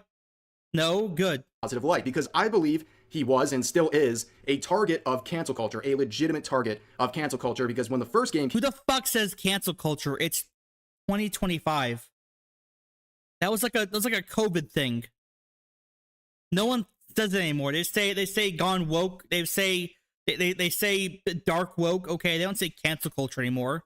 Moron. Also, what's with these schizo images? Did you make this? Are you okay? We need to call like a social worker to him or something, man. Came out, he was attacked by dozens of articles trying to label him and his team as a bunch of bigots and racist because he wanted to have a Bohemia setting that is historically accurate without forced diversity in it, which I thought was a very fair thing. So when a few months ago, back in December, he made this tweet showing that his game from 7 years ago had more in-game players than Veilguard, despite only being out for a month, I said, take your victory lap. In fact, I said that in my video the other day. I said this was a moment he and his team deserved after being dragged through the mud for so many years, and he deserved to basically take a victory lap with this one. However, with Kingdom Come Deliverance 2, there's been a lot of controversy, and a lot of that controversy I have criticized and dismissed as gigantic reaches. One of the first things that happened a few days ago was this tweet right here stated that Kingdom Come Deliverance... Okay, who the fuck... This is very important tweet. This guy, I mean, he's also sped up, so he sounds insane, but he's only sped up 1.25, so he probably still sounds the same way as normally. Like, here, let's go. One of the first things that happened a few days ago was this tweet right here stated that Kingdom... Okay, it sounds crazy still sounds insane. Anyways, this tweet is from, like, some Arabic... Is that Arabic? Why the fuck would you give a fuck about an Arabic tweet? It's nothing. What the fuck? And you have to translate it by Google. And it says urgent and official. It's banned in... Okay, I'm reading it. It now makes sense. It's banned in Saudi Arabia due to unskippable gay scenes in story mode. First off, if your product is banned in Saudi Arabia, that's a good thing. That's what you should aim for. You should aim for that in everything you make, right? And I mean like banned. I don't mean like the fucking cringe Disney thing where like for the Saudi Arabia release or the Chinese release, they didn't like edit out the gay stuff. I want your shit banned from Saudi Arabia, right? That's how you know you made a good fucking product, okay? This is a good thing. Yeah, I mean, I think he does this because it's like epic and like I'm an epic lolly, haha, type of thing. I don't know what he's doing, man. Like, listen, yeah, like I already have like a fucking higher voice than what guy usually has, anyways. But like him, he just sounds like he sounds like the guy who's working at fucking 7-Eleven stocking shelves, and he's out here with a fucking anime lolly avatar with vampire teeth screeching about like Kingdom Come 2 Deliverance. At least my guy's like a little cartoon fucking retard who's like who again is kind of based off of a after the credits like next time on episode thing from Nisei Monogatari, which is probably no better, but still. Kingdom Come Deliverance 2 was banned in Saudi Arabia due to an unskippable gay scene in the story mode. Now, of course, a lot of people started labeling it as woke as a result. Listen, it's, again, what the fuck has been banned in Saudi Arabia, okay? I want to see what their standards are. Movies banned in Saudi Arabia. Let's see what other woke things have been banned there, dog.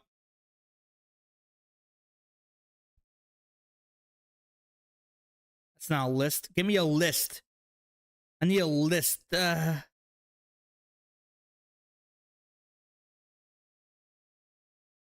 List of banned films. Where is Saudi Arabia?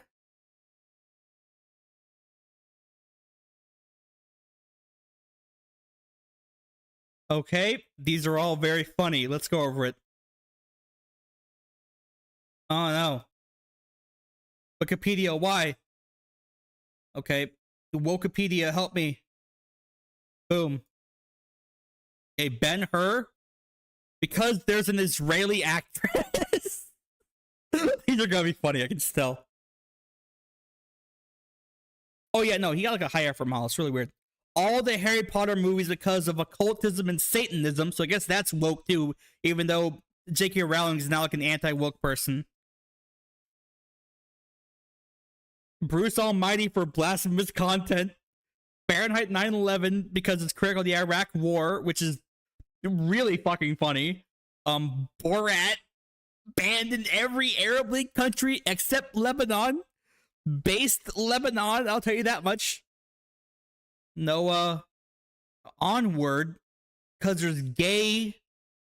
That's that Pixar movie no one watched. Marvel's Eternals because there's a gay person in it. I mean, that should be banned because it's fucking boring more than anything else. West Side Story because there's a trans character in it. Lightyear because there's a lesbian kiss scene. Everything Everywhere All at Once. Doctor Strange because there's a lesbian. Some like Indian film that got banned for an unknown reason. And then the best one, Demon Slayer, Kimetsu no Yaiba to the Swordsmith Village, which was the first Japanese film to be banned due to the scene's explicit nature, where fucking this character, I've seen this before, where like the big booba character was in a hot spring, but it was banned after Ufotable allows to censor it. So it was almost too woke. Anime was almost too woke for Saudi Arabia. It no longer is banned, though. I mean, fucking Christ.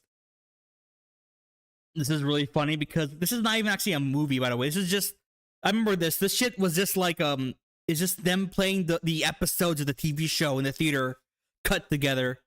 Oh my God. But I've not seen Lightyear or Onwards. I don't know what the fuck those are about. I've seen the two Marvel movies because I'm kind of forced to, but all right.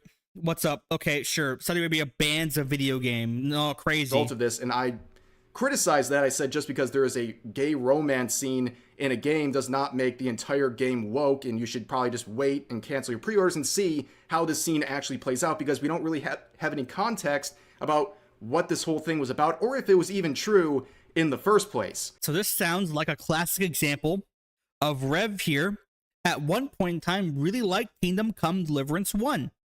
He liked the game earnestly in a non-politicized way. He liked the video game. He thought, this is a great video game. I'm having fun playing it. It's a fun role-playing game. It's fantastic. Right? He liked it outside of his weird, grifting political bullshit.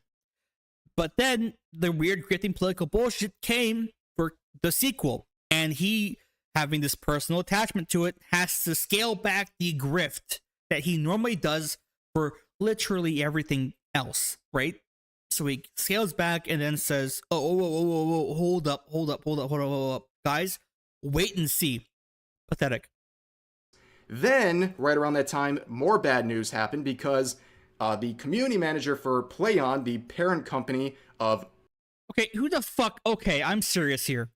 Does anyone here frequent the Steam community section? Does anyone here type things in there? The only time I use the Steam community section is to like look for like a guide or look for like well-known bugs and like issues with a game. I don't go there to fucking try to break the code of conduct or whatever the fuck. Who gives a shit about this? Warhorse would release this code of conduct onto Steam, and it's basically just a bunch of woke nonsense trying to censor people, and that made a lot of people... you can't say the N-word now on the fucking Kingdom Come Deliverance forums. What a shame. Very angry because they were basically seeing this community manager and thinking they represent Warhorse and Vavra, when in reality they represent the parent company, but a lot of people wanted answers of how Vavra and Warhorse feel about this sort of code of conduct being posted essentially on their behalf. Well, we would get some answers a few days ago from Vavra himself, where he more or less confirmed that there's going to be a gay romance sequence in the game, but he was pretty vague about a lot of these things, and that's really where we left off. That's what I made my video about a few days ago, and fucking I hate this image. Not only do we see him here, we have this video here, and it's the same fucking bullshit. It's like a mirror reflecting itself, right? The infinite mirror shit. This should actually go back. It should be a video of him covering... Okay, in the future, like a week from now, he should make a video about this video, which is also about that video, and have like 3 of him, right? And just keep going forever. That'd be fucking cool, dude. I really broke it down into two sections. The one section was talking about the controversies they were facing and how a lot of them were big reaches. And then the other half I spent launching what I believe is a fair criticism at Vavra and Warhorse, saying, hey, you need to address this community manager situation because a lot of people are essentially saying... Wait, I wasn't paying attention. Fuck. Go back. Oh, okay. In this video, he said, okay, that his video was just him saying, hey guys, I am an expert in PR, in video game PR. Here's my 2 cents. And he this when that would really upset a lot of players, and a lot of people were canceling pre-ordering some of the misinformation where he said there are no unskippable cutscenes in our game. Anybody who claims otherwise never played them. Also, we are not, nor ever got to even mention in the previous video because I thought it was just such a reach. It really wasn't that important to me, but there was a screenshot of this character we now know as Musa, who a lot of people would then label as, you know, basically there's something woke going on here. I think a black person has existed at one point in time in medieval Europe. I think that's possible, especially like late high medieval, early Renaissance Europe, which is when these games are set. I think that may have happened at one point, especially inside of a highly urbanized area. I think that's happened before, guys. Call me woke. I think that's happened before. I think it's possible that has happened. In fact, as other people have pointed out, it's actually happened a lot. I know, right? I mean, I don't even know how to get one of these fucking models, dude. You pay someone to make it, and you have to you pay somebody to make it. You then put into like a program. You get like a camera, like a web camera, like a higher resolution camera, and it tracks like your face and your body shifting to then make the character do it, and then that's how it works. I don't know. Yeah, there are probably lots of black people in medieval Europe, right? We have accounts from a like Arabian man who went up to go talk to fucking Russian Vikings, okay? People were always... If there's one thing history should probably tell you, you should always assume from history, is that people are very mobile. You will find anyone fucking anywhere, dude. You would be surprised, okay? I was listening to a podcast recently. I was listening to the Fall of Civilizations podcast, a beautiful podcast series, by the way. I highly recommend it, right? Really good shit there. And it was the episode about the Mongols, specifically about Genghis Khan and his immediate successors.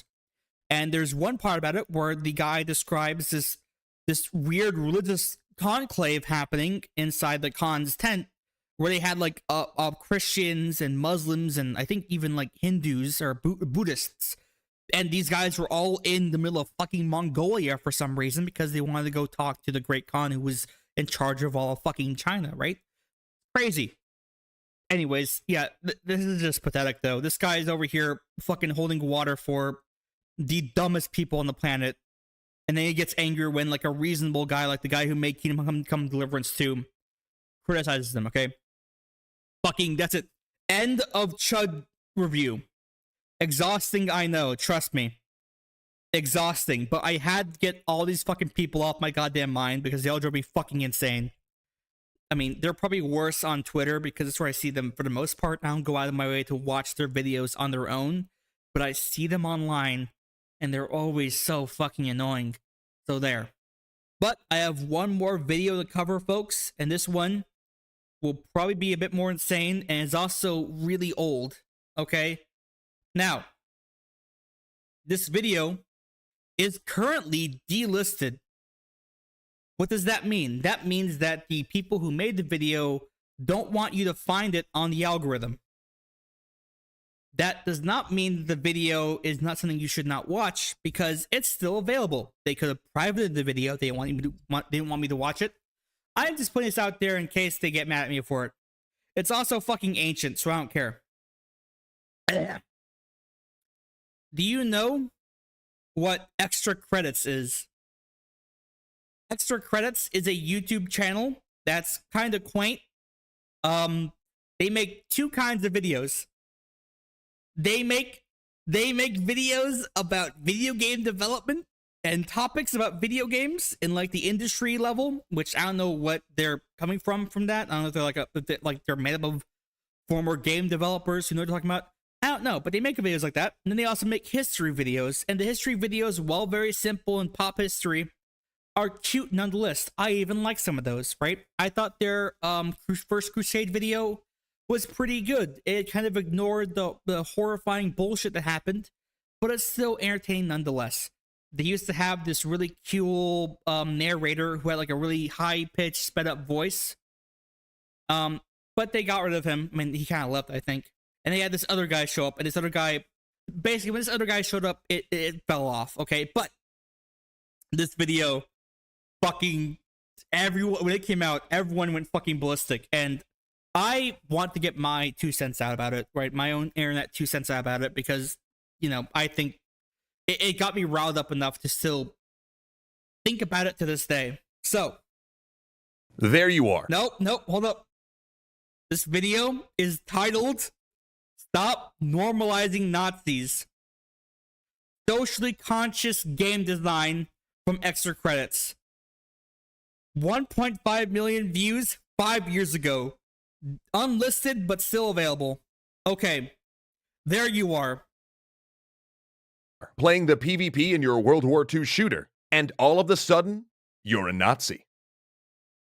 Do you not see the fucking problem with this video? Oh my fucking god. Yep. All of a sudden. You didn't ask for this. You didn't choose this. Yet there it is. And it's treated no differently than playing a British soldier. This is bad on... Loud!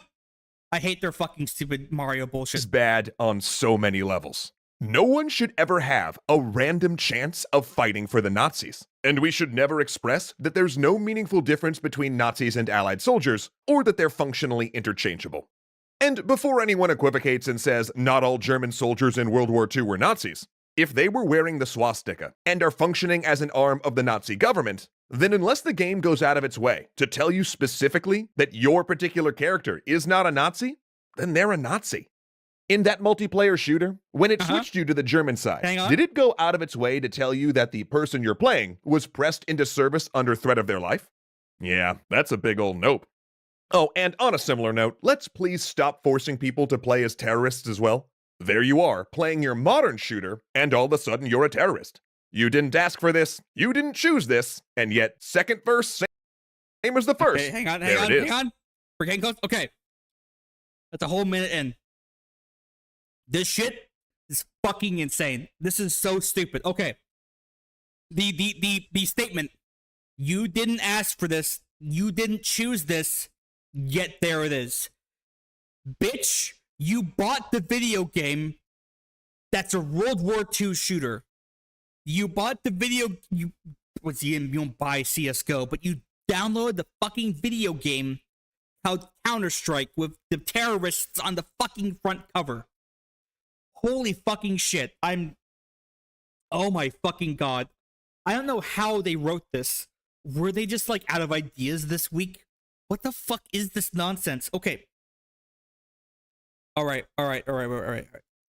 Okay, if you're playing a World War II video game, you would assume that when you're shooting other players, you are playing the other side of the conflict. I know. I know. Right? And it's like, oh, I'm playing as a Nazi, and it's like, man, fuck. Yeah, listen, it's fucking stupid. This is so fucking stupid. Holy fucking shit. Yes, when you buy Call of Duty World War II and you play as one of the sides, you might play as the Germans. Now, how about this? I mean, I don't know if this would make sense for the servers. I don't know if this would make sense for the gameplay. But here, have there be an option in the settings. It says always play as the Allies, and like on your own end of the gameplay, you can always look like you're playing as the Allies and the enemy team is the Germans. How about that? Would that make you fucking happy? Jesus fucking Christ. Holy shit. And like, no, I'm not gonna sit here and like rules lawyer and say like, the Germans weren't all certified Nazis. Sure, but like, Most of them weren't. You don't need to qualify that, right? Like, dog, I don't want to talk about. Do you believe that everyone on the Allied side didn't have similar opinions on gays and Jews and cripples and the mentally ill? Because they probably did, but they only fought them because of like nationalistic reasons, right? This is why the best World War II shooter is Red Orchestra 2. Why? Because that game is just very obviously two fucking nihilistically bloodthirsty sides of a war slaughtering each other, and it's fucking awesome, right? I wish that game had more players. It's so good. I mean, it's old as fuck. And Tripwire should make a new Red Orchestra or Rising Storm game. They won't. They're too busy making Killing Floor 97. I don't give a fuck about Killing Floor. But, like, it's a really fun game, and it's just Soviets versus Germans, and it's like, whoever loses, the free world wins. But yeah, okay, sure. Okay, it's really unfair that the fucking video game I elected to purchase has Germans in it. They keep going. I mean, that's literally the name of your side in the... Yeah, it's also playing fucking pretend, dog. What the fuck are you talking about? Oh my god, this is like the wokeness that I don't like. This is like what makes it embarrassing to be progressive. Is you have motherfuckers who make up problems like this. You have, oh my god, this is why Trump won again, okay? Even though this was 5 years ago. This came out before Biden won. God damn it, man. I hope this line of thinking dies out horribly. It's CSGO. Who gives a fuck? Odds are everyone in that match is like an IRL, an actual neo-Nazi anyways. The game. We can do better than this. We can do better than this. Shut the fuck up. Stop talking down to me, random PNG man. Even if you put aside all of the people who have had traumatic experiences with these groups.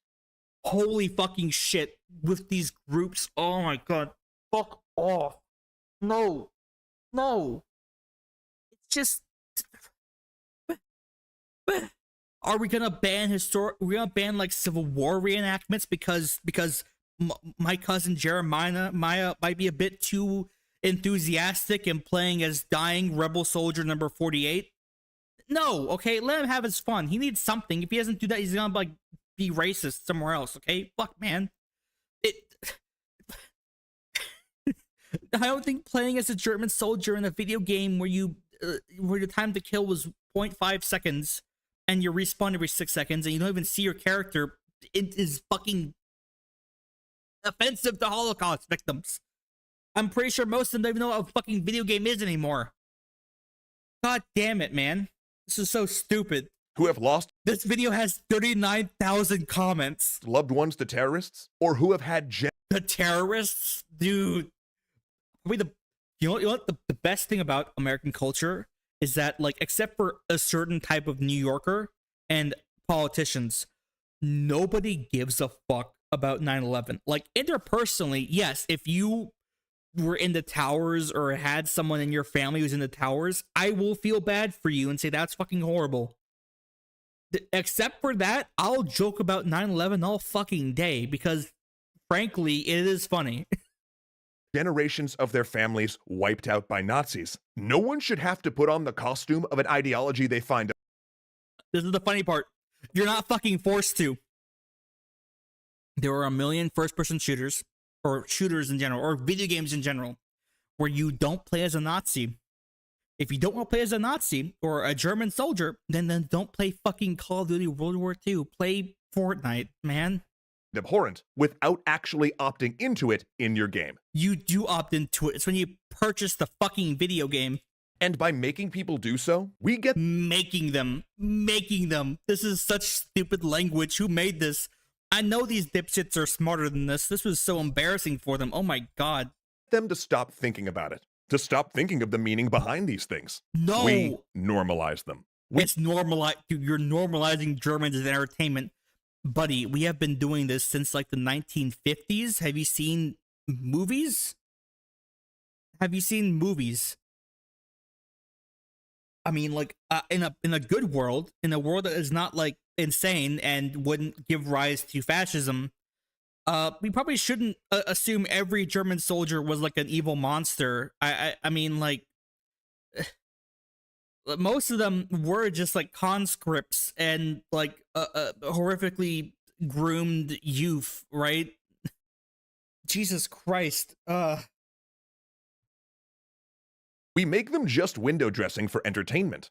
Those uniforms, those symbols, become things that no longer inherently revolt us. They reduce our visceral reaction to seeing the embodiment of these ideologies. What the fuck are you talking about? So was Wolfenstein fine then? That is swastikas out the fucking ass. Battlefield 5, one of the games listed. I played a lot of Battlefield 5. Battlefield 5 does not have swastikas in it. But you know what's really funny is that in Battlefield 5, the campaign, there is a German campaign. Most World War shooters do not have German campaigns. Why? Because that's controversial. Now, Battlefield 5 has a German campaign, and you know what? In my opinion, it's a really good campaign. Why? Because it's like a weirdly politically mature story about this like German tank crew in like the later end of World War II, like 1945, fighting in Germany. And just like the commander, even though when you play him, it's kind of like a ludonarrative dissonance where like when you play him, you fucking gun down Yankees like it's no tomorrow. But in the story, he's like fucking very obviously done with this, right? He sees zero reason to still fight because he's just seeing his friends die. He's seeing the German officers execute like people who run away. And like one of the people in this tank is like this like groomed Hitler youth type who like is super gung-ho to keep fighting the war they've obviously fucking lost. And it's a really good campaign level. I like it a lot. Is that bad? They can play as a German tank commander in that story level extra credits? Explain. It's a very good mission, yeah. Now, does this make us totally ignore the history that comes with them? No. But for some people, it moves them from the territory of revolting to just edgy. Motherfucker, it'd be edgy. It'd be bad taste. This is the word for it. Bad taste. It'd be bad taste if you like were like a German defending a Holocaust camp, motherfucker. But it's not. You're some fucking dipshit who's probably actually Czechoslovakian defending like some shit village in France. Who gives a fuck? Oh my god. It makes scrawling a swastika on something change from unthinkable to just dangerous. No, what the fuck are you talking about? Jesus Christ, when has a video game ever had you... You know what video game probably has you draw more swastikas than anything else? Like Team Fortress 2 or Minecraft, because you can build swastikas in Minecraft. Motherfucker, this is like a juvenile thing anyways, is making a fucking swastika. Jesus fucking Christ. It means you might not take iron crosses all over a website as a warning sign that you should immediately leave. And what's funny is that the Iron Cross is still like a medal they have in Germany for the Landwehr, right? This video is so fucking stupid. This video is what we call bad woke, okay? It's what we call dumb woke, okay? Me, I'm dark woke. These guys are bad woke, okay? Big difference. This is why it died out in 5 years ago, man. If you don't leave, you might start reading and buying into hateful ideas there. It seems like such a small and simple thing, but it's things like this that erode our safeguards against dangers we sacrifice so much to fight. By the time you've played 100 hours of being a Nazi, motherfucker, their voice acting... I've played Battlefield 5. When you play as the Germans in that game, all you hear is them screaming, Senator! Senator! Because they're fucking dying on the ground. They aren't sitting there saying, isn't the Holocaust epic? Like, no, motherfucker. Voice stabs become memes and in-jokes with your friends. By the way, all they say is just what like a German soldier would say in any fucking war, right? Like, if you shoot a German guy right now in war, he would scream the exact same things that he would have, his great-grandpa would have screamed in East Germany in 1945. By the 1000th time you've respawned as a terrorist, you're either celebrating them or making fun of them.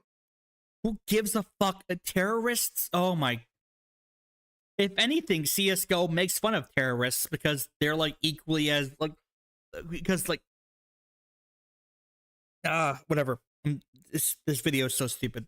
neither of which helps the global crisis Not we even have halfway that over. takes thousands of lives every year. So what do? That's easy. Don't. Those monster cannons are huge. This is a very small guy. Trust me, okay? That's a very small guy. He's not seen the monster cannon Stelfo pictures, okay? He doesn't know. Don't make them morally equivalent. What does that mean? When you play as the German side in Call of Duty World War II, you have to, into the microphone, say, I am playing the inferior force that should always lose in every game. And this is just a simulation and is not reflective of actual history. You say that every round, or else you're insta-banned and IP banned from Call of Duty for the rest of your life. That's what happens. That's what we should do, actually. Make them morally equivalent. Don't make there be no in-game moral difference between your Nazis and your allies, between your terrorists and your counter-terrorist squads. Fuck. Frame PvP as a training exercise. This is the gayest shit on the fucking planet. No, I play video games because I get to see guys get stabbed and shot because it's fun. I'm like Quentin. I'm on Quentin Tarantino's side. Okay. Remember that interview he had where the lady was like, "Why are your movies so violent and vulgar and people scream the N-word and it's so extra and horribly violent and such?" And you know what he said? He said, "Because it's so fun, Jan, not Jam, fuck. Because it's so fun, Jan. That's why. When I play a video game and I shoot a motherfucker, it's fun. This is like Fortnite. Fortnite's pussy shit because when you shoot a guy, they don't die. They just get like teleported away because it's made for actual literal infants, right? I want video games where you blow a motherfucker's brains out and it's viscerally detailed. I want a first-person shooter with like the horrible visceral detail of like The Last of Us 2. Not the story, just the details in it. A training isn't that what Halo did? Am I incorrect? Isn't like Halo 4 onwards like the multiplayer is not, it's like a random thing you do for fun.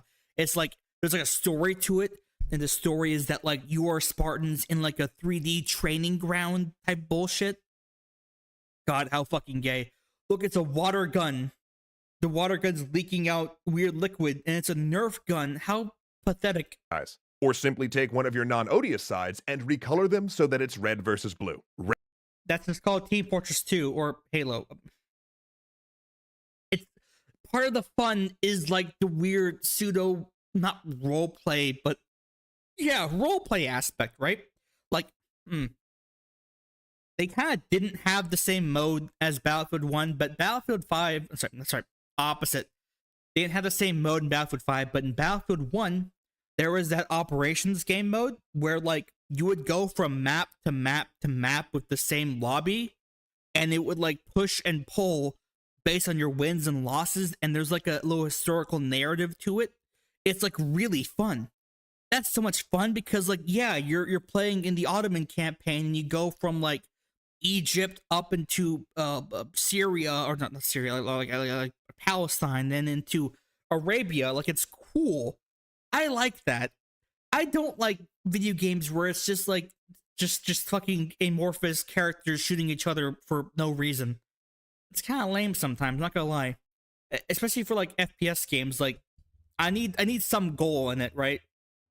And Battlefield 1 was really good in this. Battlefield 1. I wish they would make a good fucking Battlefield game again, man. Fuck me. I know they're making a new one. It's just like, I just hope it doesn't fucking bomb again. I hope it doesn't fucking crash and burn and die again like fucking 2042 did. How lame. Get those fucking... If any of you are Swedish, I want you to write a strongly worded letter in Swedish to DICE headquarters and tell them that me, Guy, an American with 5,800 subscribers, demands them make a good video game for once. Right now, okay? Even if you're not Swedish, if you're European, do so as well. Rather than Axis versus Allies. A good example of a game that does this is Rainbow Six Siege. And it's lame. Rainbow Six Siege, you should play as horrible, evil, psychotic terrorists. Even though that game is also class-based, hyper-competitive type of game. All of your bomb diffusion and hostage rescue multiplayer with no normalizing terrorists. In fact... Hang on. Don't you, like, blow people's brains out in Rainbow Six Siege? Am I wrong? I haven't played it, But like when you shoot a guy in that game, there's like blood, right? Am I wrong? I don't know. Hang on. Six Siege have blood.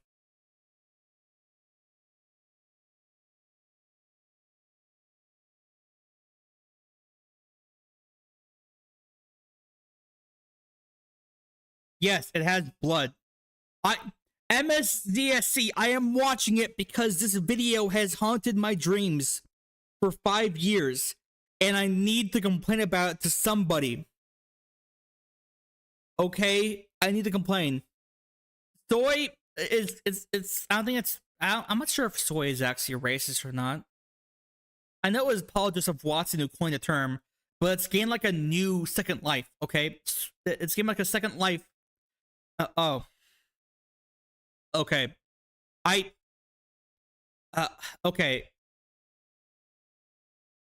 Okay. We're continuing this video. In fact, by having all of the characters as counter-terrorists training for a possible threat, it highlights how real and present of a threat that is. Okay, so I have looked this up. Rainbow Six Siege has you blow people's brains out and shoot them and they bleed and die. So not the same thing as they're saying in this video. And if you decide that you need to have both sides be playable, don't make them interchangeable. Don't have players randomly spawn in as one or the other. Allow players to choose which side they're on. Now, of course, that would not work anywhere at all.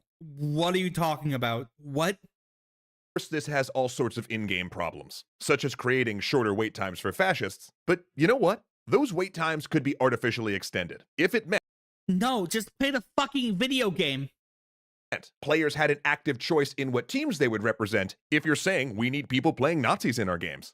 And if you're going to say, but we need it for historical reasons, then your game better actually be historical. You can't really just hide behind the fact you called your desert map El Alamein and say, but it's historical. If that were the case, you need your PvP to at least represent real historical events. Motherfucker, it's a video game. This is such a fucking high bar. Fuck off. And be a realistic take on those battles.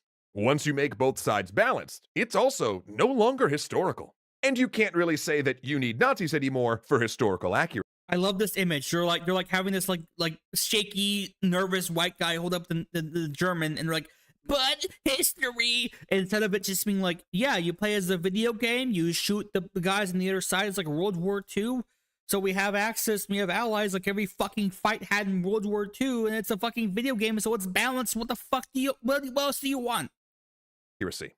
Oh, and once you let players get cool weapons that weren't actually at that particular battleground, it's also no longer historically accurate. Yeah, it's not historically accurate. It's called being fun, motherfucker. And you can't declare that your game will suffer if you don't put players in the jackboots of the Third Reich. Holy fucking shit. That would be like a video game where like you kick down doors and arrest people. And once your map is something carefully designed to have good gameplay by a team in a room in San Francisco or LA, and it's not a faithful reconstruction of the actual places the historical events occurred in, you can no longer say we need to have players take up arms in. This image is what like haunts the brain of Grums and every other right-wing Gamergate guy.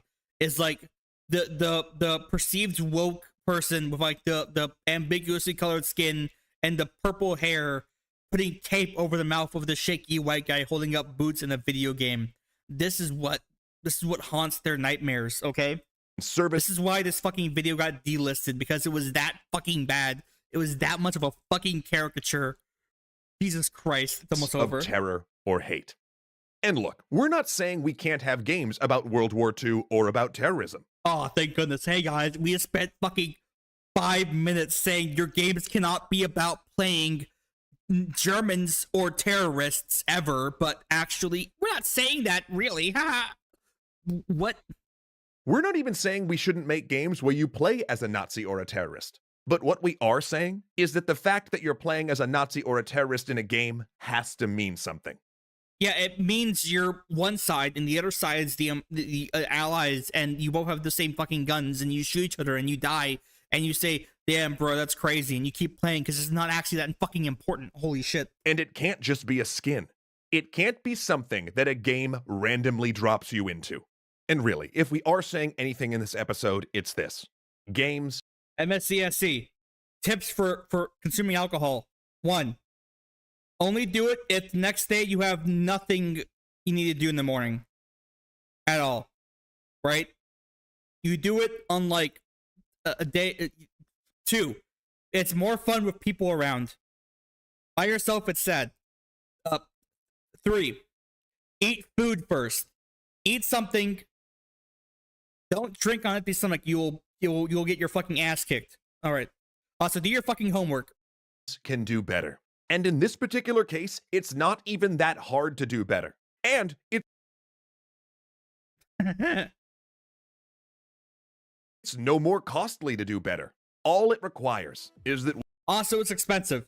We in the game industry be cognizant of the world around us. What the fuck is this image? Oh, fuck you. Anyways, you know what's really funny is that they responded, and I want to read this because it's really funny, okay? Fuck off, fuck off, fuck off, fuck off, fuck off. Okay. Edit. Hey, folks. So this one seems to have struck a nerve. We discourage discussion about the topic. Oh, okay, sorry. We encourage discussion about the topic. And there is some fair criticism of the video out there. However, that's fine, MSCSC. I'm just saying, like, you know, that's just advice. That's all.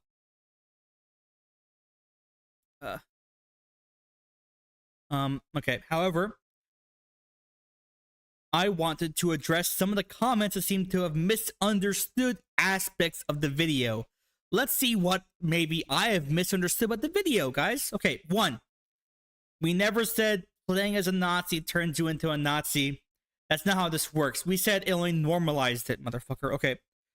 That's not how any of this works. Oh my god, this is Reddit speak. Fucking Christ. However, there's plenty of research about how art and media shift with perspectives. So, are you going like the whole violence in video games angle? Because that shit's been fucking debunked out the ass, motherfucker. This is not a good or bad thing, just an aspect or natural effect of culture. Look up the Overton window, or heck, you can watch our propaganda game. Oh, fuck you. You're not gonna cite your thing of a fucking video you've also made. Okay. Yeah, that's just something you restate in the video.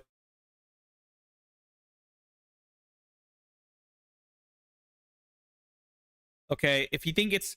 For those saying that it's just a game and we shouldn't think too hard about it, I feel like perhaps it might be important to introduce ourselves. Hi, for extra credits, our tagline for a very long time was, because games matter. It's something we fundamentally believe, and if you don't, that's okay, but then our content might not be for you, because thinking hard about games is kind of our shtick. God damn it, no. Motherfucker. We're not saying that you shouldn't think hard about video games. I'm saying, people should be saying, or people have said, that the people who buy and play video games don't think too hard about those games. They don't think too hard either, right? Are you kidding me? You think dude, like half of all gamers are just morons, because half of all people are just morons, right? How many motherfuckers played Skyrim, the Elder Scrolls 5 Skyrim, and thought like, and said out loud to someone else, hey man, I heard they're making a Skyrim 2. They're stupid, okay? They're dumb. That's fine. But like, that's probably a good thing when it comes to this shit, because they don't care if they're playing as the Germans. They're playing as the shoot man. They gotta shoot the enemy team to get the points to win the round. The fucking end. That's what they mean when they say it's just that's what they mean when they said it's just a game, okay? For our writing staff is the same, and we've always talked about video games and other politics and games in other videos. If this comes as a surprise to you, or you think there's been a large shift in our thinking, I don't care.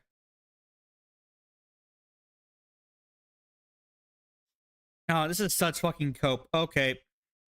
And the top comment is Aaron, a historian. A says, lock Stim family in basement and starts fire upstairs.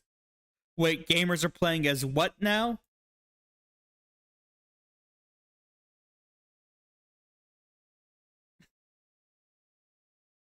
Yeah. Anyways, that wasn't a chud. Fuck you. That wasn't a chud, but that was the video I've always wanted to cover to an audience of individuals. Yeah. All right. So. All right. Now what do we do, folks? Now what do we do? Hello, that person named Hello. What's up? You've just missed all of our video coverage for the stream.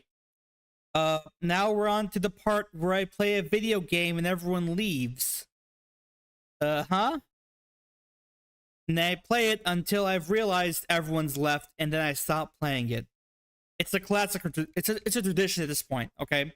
And it's one I've come to accept heartily. Now, hopefully, the video game does not blast and break my fucking ears when I click play, but it might. So just prepare yourselves, okay? Lower desktop audio real fast. All right. Oh no, it's big. Let me change that up. I am going to play a small video game called Mount and Blade 2 Bannerlord. Why? Because I love this game. Now, I've been playing this game and I've been playing Elder Scrolls 3 Morrowind a lot recently. But Morrowind is boring as fucking sin to watch and to play sometimes. I won't subject anyone to that torture. Okay? Let me just turn this fucking audio down.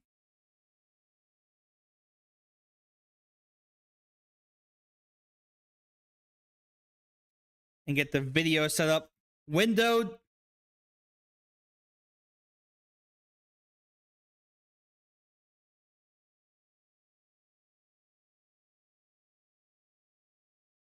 There we go, boys. Yeah, boy. Okay.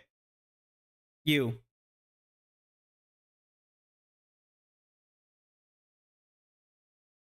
Go. Hang on. Sorry. Aha.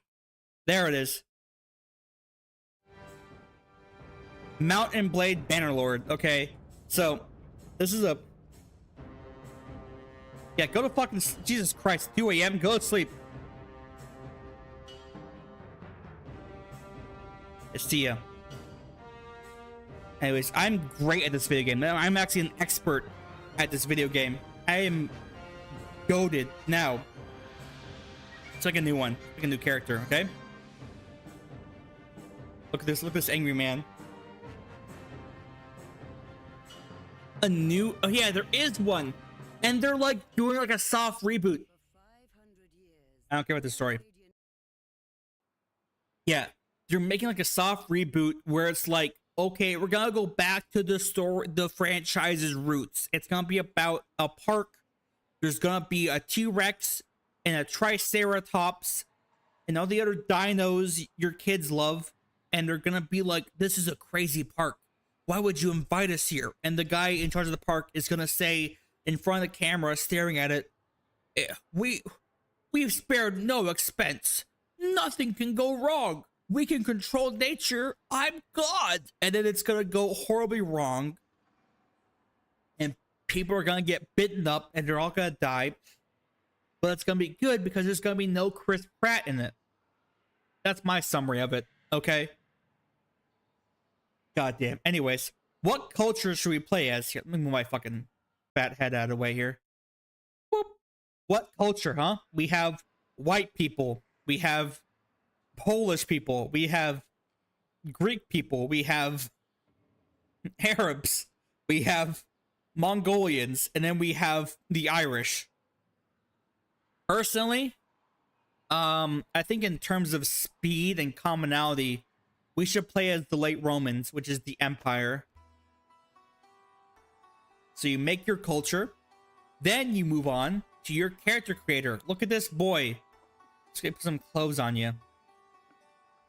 Sargon's culture, please. You want me to be a fucking Vlandian? Are you sure? All right. Okay. Some fucking clothes on you, whore. Now, should I play as a man or a woman? Now, unlike Mountain Blade 1 or Mountain Blade Warband, being a woman does not hinder you whatsoever inside of medieval culture and politics. So, that's woke, and I won't be choosing that. We're gonna press randomize all, and we're gonna see what kind of freak we get. Boop. We have Dark Side Phil. I love this shit.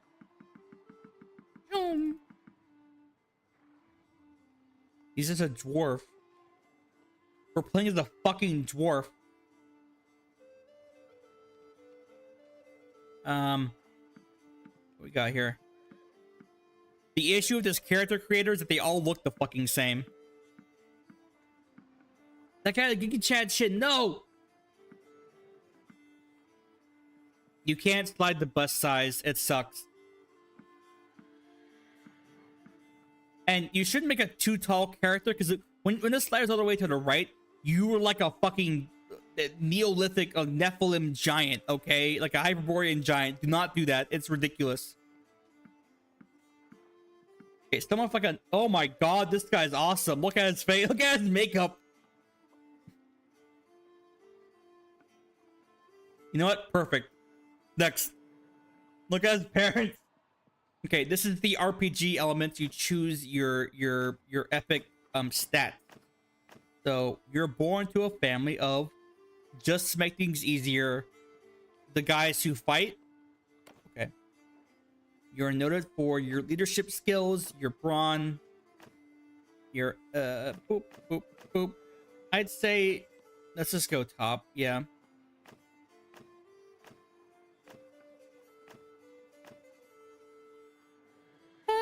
Athletics can be useful. Let's look in trade and charms. So we're gonna do that. We're gonna be a charismatic boy. No, Hyperborean. It gets ridiculous, okay? It gets fucking ridiculous. I did record some gameplay of this for one of my podcast episodes, like the most recent one. Has in the background where I cosplayed and roleplayed as Seth Zentatch. And he's like 20 feet tall in that video, so it's really funny when you do like the fucking bullshit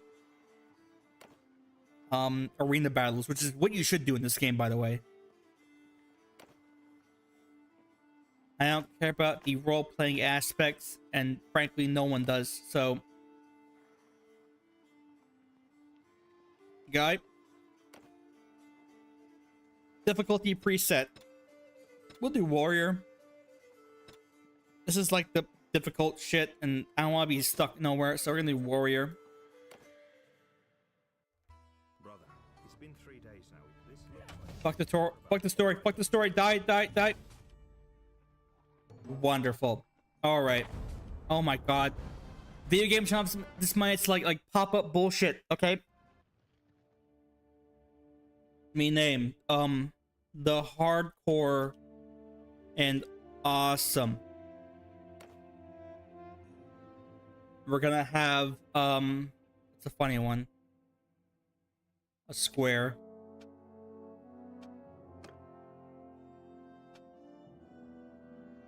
Wait, what's a Mike and Melissa color? There we go. I'm Guy, the hardcore and awesome, just like Mike and Melissa. Leader of IKEA. Alright, so if we're Vlandian, we should make our way over to the other Vlandians right here, right? This is the world of Mountain Blade, okay? These three areas right here are the Empire. They're like the late Romans and Byzantines, right? They're all the same culture, basically. This brown stuff down here... Oh my god, you're loud.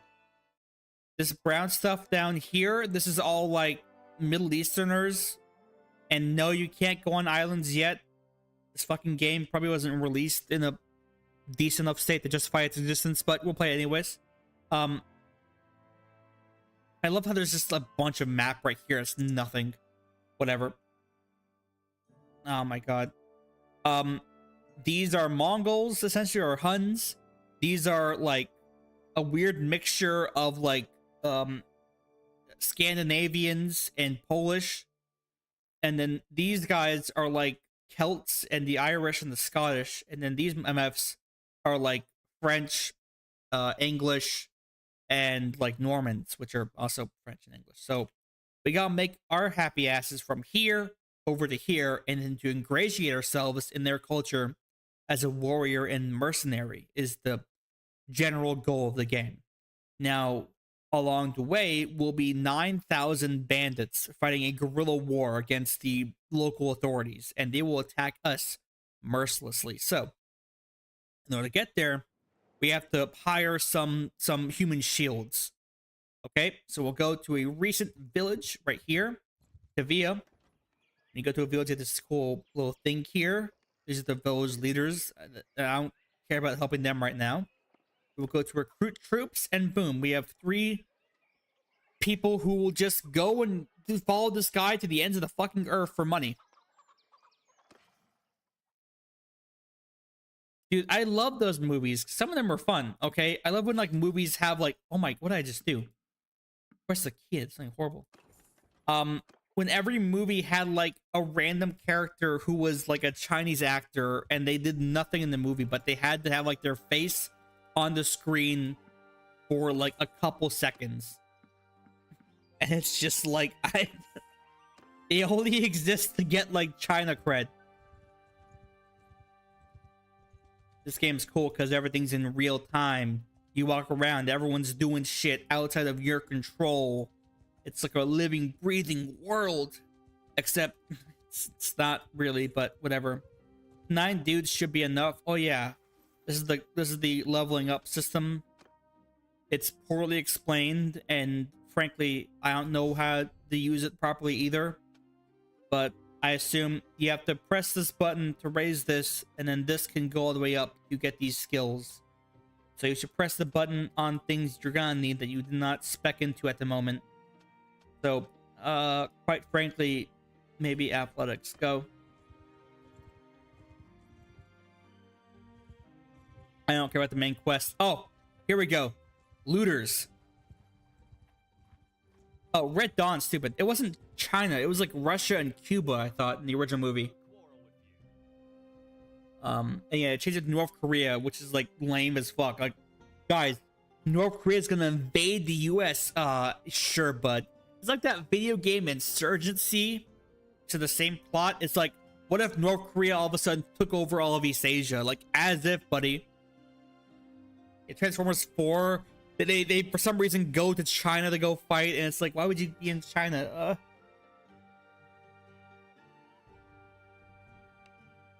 Yeah. Here's the battle, okay?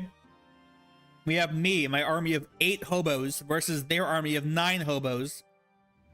But Under my command! oh my god. But I'm the deciding factor. Why? Because I have a horse and they don't. You. Move! Go over there.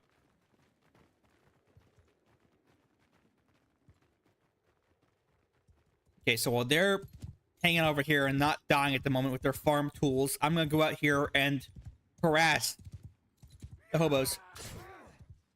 Deliver some damage onto them, right? So in this game, all the movement and speed is calculated into your blows. So a guy on a horse can just fucking kill a guy like that, one shot at him. Boom. And they're throwing fucking rocks at me, and I have to stab him with my spear.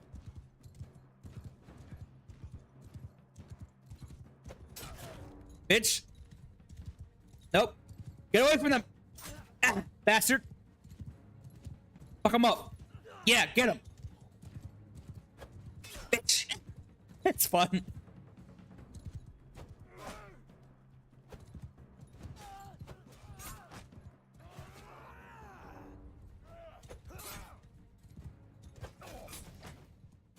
Yeah, boy.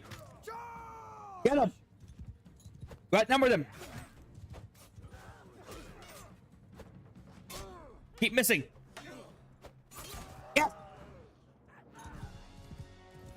Yay. Yay. Yay. game's so goofy as fuck, man. Look, we have loot. I get to wear rags on my head. And, oh, we didn't slave any of them. Okay, that's fine. A bit woke, but that's fine. Anyways, yep. We're still going over here to Sargon of Akkad. Just kidding, Sargon. Alright. Polearm. Hell yeah. Cavalry, dog.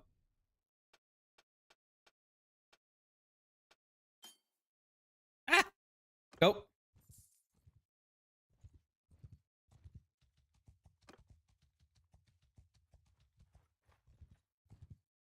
Now there's always like, okay, so these are cities and they have like way more shit in them, but at the moment I am not interested. Oh my god, mountain bandits. Yes, these guys are you. Oh my god. Oh, I'm fucked. I'm fucked. Okay, hide out there. Actually, you know what, better yet, hang out near these trees, and hopefully the trees can deflect some projectiles as these guys come up to fuck our ass. Okay. Oh my god. Oh my god. Oh my god. That was a bad trade. Oh my god, I'm so fucked.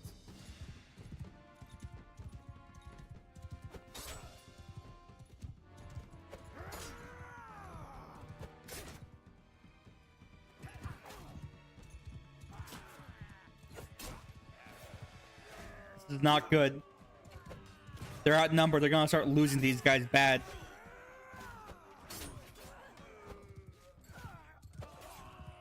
You're losing guys. They're falling like fucking flies. Oh no.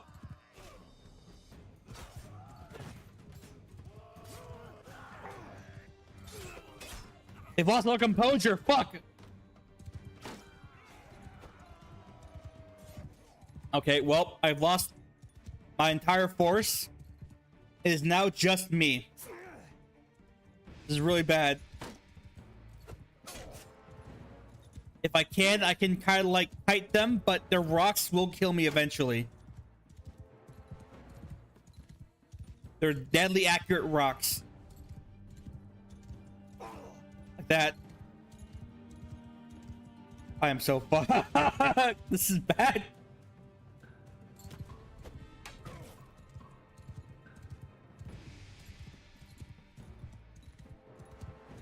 Gonna try to hide in the trees. I can't.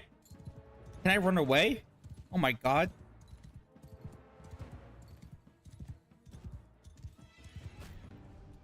Oh my god. Oh, shit, horse, move faster.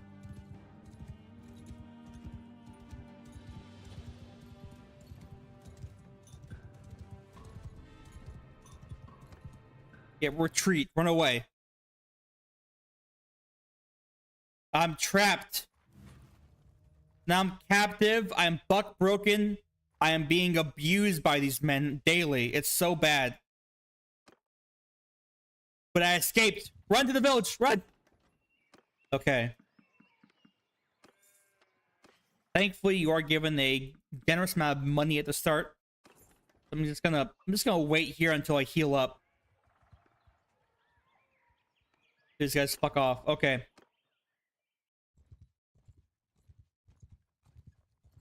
Holy fuck. Nope. Fuck off. I'm faster than you. I'm faster than you. Eat shit, eat shit, eat shit, eat shit, eat shit. That's bad, actually. I'm not healthy enough. Okay. So, in this game, probably the best way to spend your early game is to fight in tournaments, because tournaments not only raise your fame, they also get you like really valuable like weapons and items in the game as rewards, and you can bet money on yourself to then, like, you know, gain a lot of money early on. But unfortunately, when you do these events, when you start them, you get your health you have right now, and my health is too fucking low. They put out a Monsters Inc. TV show? What the fuck? Dude, I know they had the original movie, and they had like the shitty fucking like Monsters Inc. at college movie that no one liked. And they put a TV show out. Did it still have like Billy Crystal in it? Was he still in the movie too? Oh my god. So, have you seen the Oscar nominations? What a fucking clown show, right? Yeah, let's give Emilia Perez 13 nominations. It deserves it. As fucking if.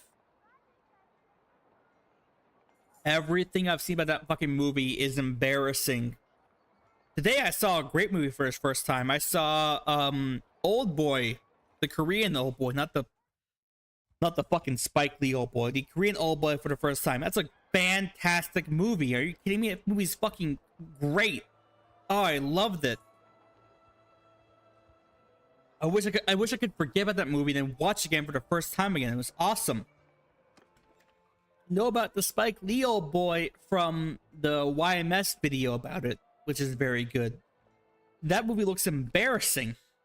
Anyways, here's the tournament. We're gonna join the tournament. Okay, we click join tournament. Monsters Inc. I liked it because I liked the concept. It was funny. It's like a weird working class, but like the movie's about like monsters with like jobs and little interpersonal lives. Then they uncover a company conspiracy. I think it's interesting, at least. I don't know. Also, that like stupid like VHS extra thing where Mike is singing the song and they go, put that thing back where it came from, or so help me. That's classic. Anyways, so yeah, you get like these teams. This is a 4-way match. 2 guys per team. They're usually all... Oh my god, that sucks. Billy Crystal's still in it. So I am broke. So I'm not gonna bet money on myself until the last round. So, we're just gonna see what happens. Okay, I'm a sword boy. Oh my god. This is melee combat. Bitch! Eat shit! Yeah, boy! Don't turn your back on me, bitch! Don't shoot me! Oh, fuck!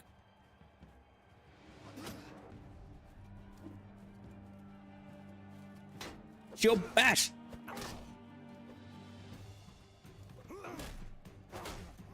Got him.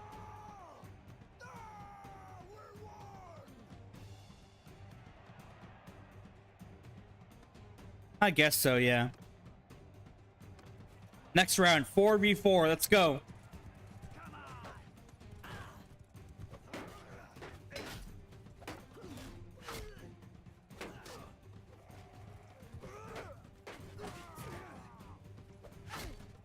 Bitch.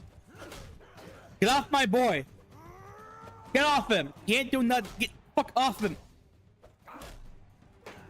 Jesus Christ. Die. Oh my god. Oh, fuck. Give me your horse.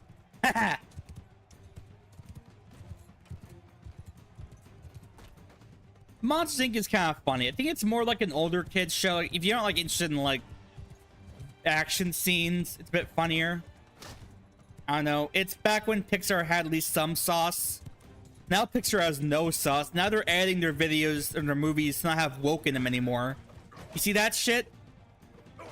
They're like weird beaver movie. They're getting rid of like all the LGBT stuff in it because Disney told them to. How fucking pathetic, right? We are getting to the point where they unironically could not make WALL-E today because it's too anti-patriotic or something. Oh my god, we're almost there.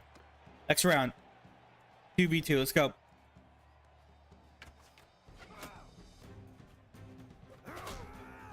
You're distracted by the archer. You think they're a weak target, but they're not. Ow. Haha.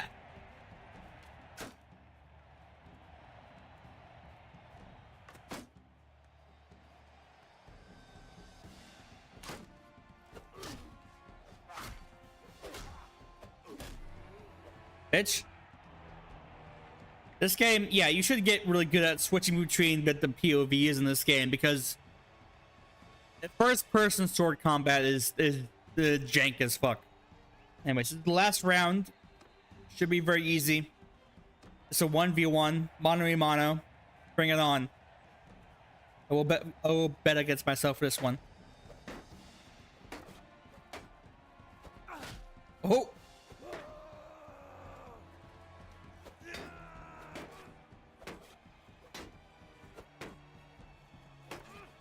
Now, shields do have durability, so you can't break the other guy's shield over time.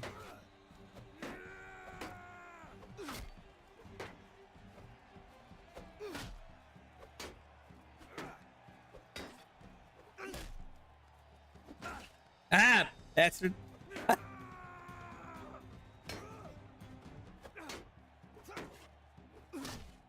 There we go. They have been washed for years, but being told to get rid of the woke things in your movie by your parent company is embarrassing. So, is this weapon better than my sword? It is not on horseback. So, weapons have various stats in this game, and one of the stats is like the length, and that will be very important when you're fighting on a horse. So at the moment, unfortunately, even though Bone Crusher is a very good weapon, it's not a good weapon on a horse. Albeit on a horse, I'll be spending most of it fighting with a spear, but at the moment, the arming sword is fine, and I need money, so I'm going to spend the money on this weapon by selling it to the merchant. What should I buy instead? Well, you can buy tons of stuff in the merchant. Armor, weapons, food, material, trade goods. You can't spend this game being a trader. It's really boring. It's stupid. Elon is not a better gamer than me. I would see Elon play Mountain Blade Warband on the second difficulty. He'd fucking suck shit. I can guarantee you that. Elon 1v1 me, Rust, Modern Warfare 2, interventions only, quick scopes, first to 30 kills wins.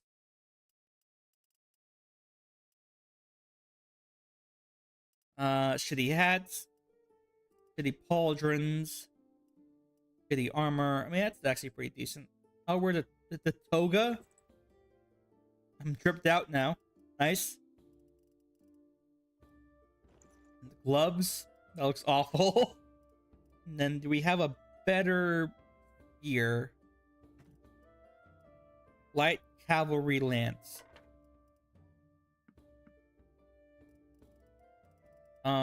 Then what about a better horse? That's too expensive. I mean, I'll get like it's like a faster horse. All these bastards are faster than my Sumpter horse. That's a big difference though.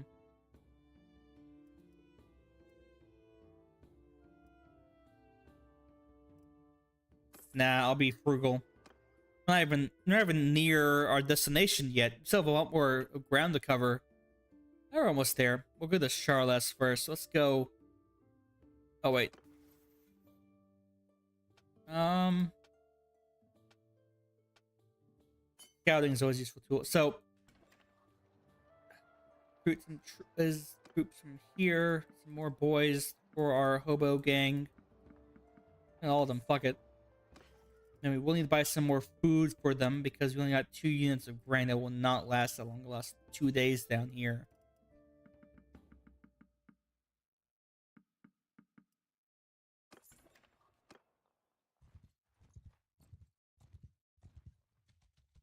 Ooh, get over here.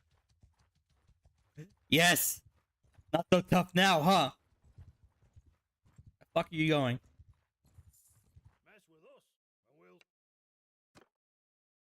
Eat shit. I bet if I learned PoE 2, I could play way better than Elon can. But that was fucking embarrassing. We did watch that video on the last live stream of a guy explaining how PoE 2 is just... how his footage of him playing it is like embarrassing because he's just like fucking haphazardly clicking on icons that you wouldn't have clicked if you were as high tier of a player as him, forgetting things, taking like minutes to figure out how to fast travel or travel in general, and then like not picking up loot that anyone would have picked up and not having his filter set up. That's fucking actually pathetic. How embarrassing.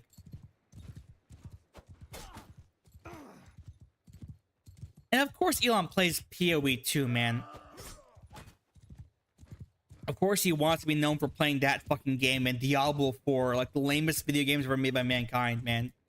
Fuck.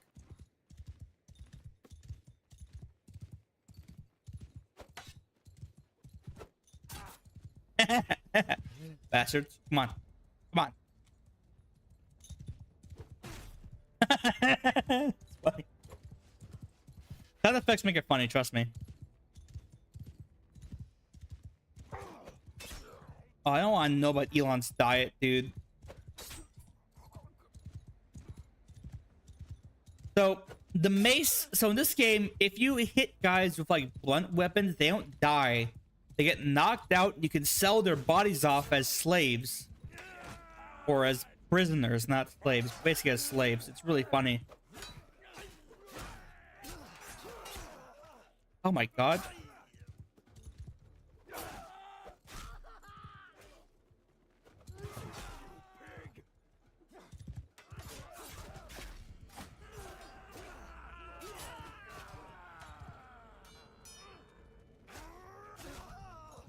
Get him. Yeah, good job.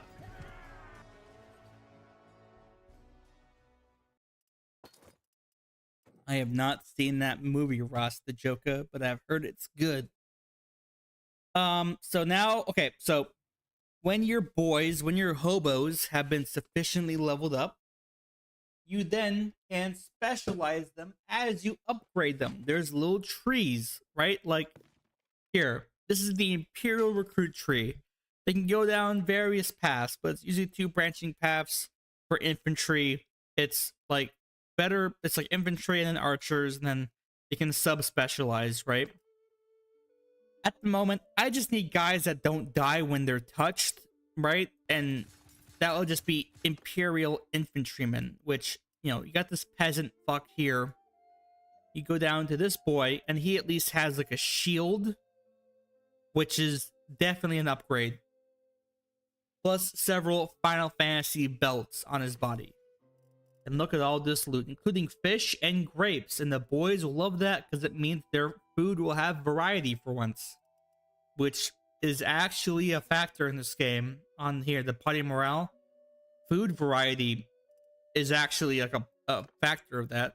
Not like a big one, but a factor nonetheless. We're almost there to our homeland of the UK. Streaming is fucking garbage, man. At least on like cable, you could just like assume everything's on the fucking movie store, hopefully. But like, fuck. Now it's just like, oh, it's on Voodoo, it's on Blip TV, it's on Bingle TV. It's on Blingle Now. Look it up, and it's just garbage. Ransom prisoners. Trade. Sell all of this garbage I don't want. Yes. 500 bucks. Fuck yeah. Payday, boys. Let me heal up a bit. We'll join this tournament. And the tournaments change based on the culture. I wish each city had its own arena map, but that's like a mod you can download. I will say, compared to the other Mountain Blade games, this game's modding community is not popped off as much as I wish it did, compared to the other one, which had way more mods for it. But this is Eurojank. In fact, this game is unique. It's not just Eurojank, it's Turkojank. This game's made by Turkish people, man. Insane.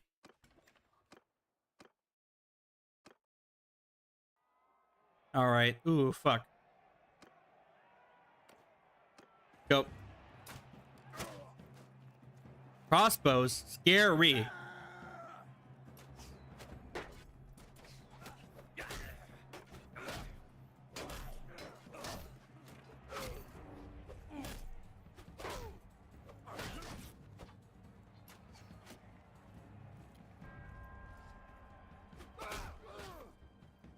As you see, these guys are more like knights.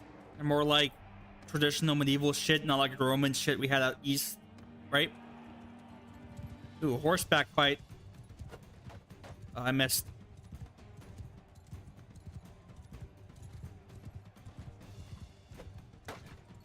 bastard. Get over here.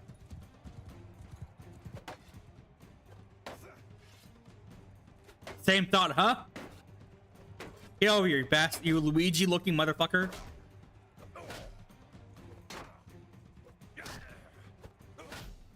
Got him. Ah! Get over here. Nope.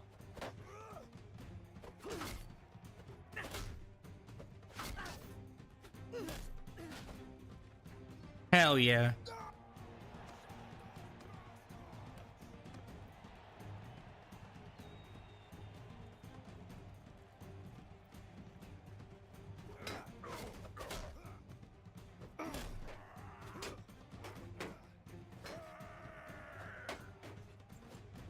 Oh my god, let me kick you. Let me kick you. There we go.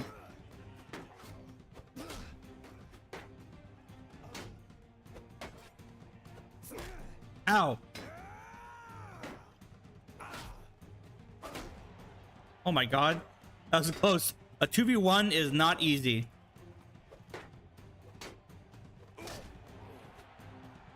See you later, buddy. It was a good chuddy night. Yep. Oh no. Come on. Fuck. Get over here, you fucker. Get over here. Ah.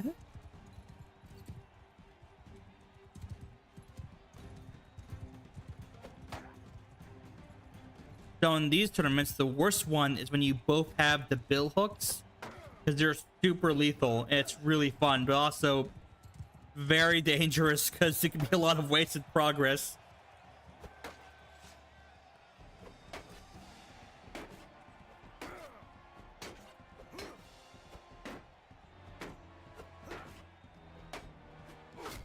Got ya. It's not fast enough. Now, am I sure that my character is not a Nazi? I can't tell. The game hasn't explicitly told me yet. Look at that. An epic helmet. Where, look at that. I look like a real warrior already, even though I'm wearing a fucking toga. So, but now we got some real money, so I can buy some real stuff. So, first things first. Okay. Decent armor. This be fine for the time being. Nice. Just some shitty looking leather bullshit. It's expensive. Better shoes? No. What we can buy is a better horse.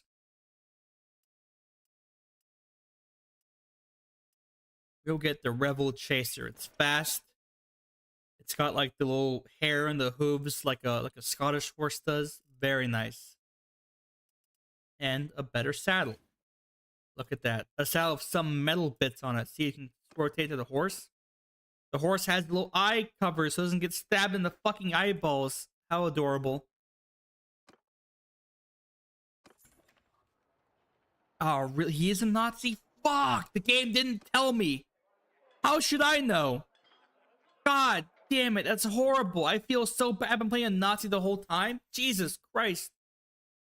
Ooh. I'll do Basher. Bashing is really useful in sword fights. Ooh, so you had the attribute points, so we can click these to increase a whole line. What am I trying to go up? So, what am I low on the learning limits for, huh?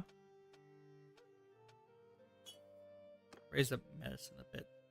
So, I'm just gonna go around, see if there's more bandits to kill and like tournaments to fight. Just get my money up.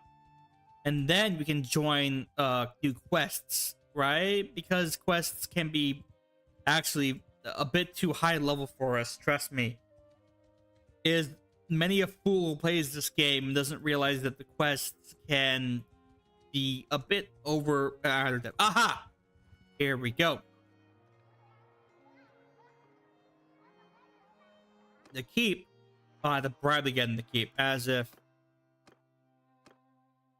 But if you win the tournament, you get to go keep a horse. A noble mount with 63 speed. That's way worth it. Hell yeah. Let's fucking go. Oh, fucking no. Oh, no. This is not good. I gotta get... This is so menacing. This guy has aura over here. Come on.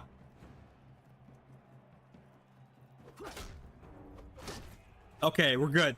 Holy shit. Okay. These weapons in the swing makes them so deadly. You will fucking one-shot dudes with them. Oh my god.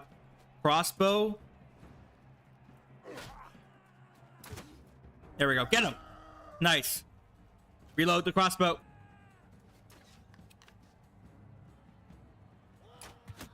Gotcha, bitch. Ow. Take cover. Reload the gun.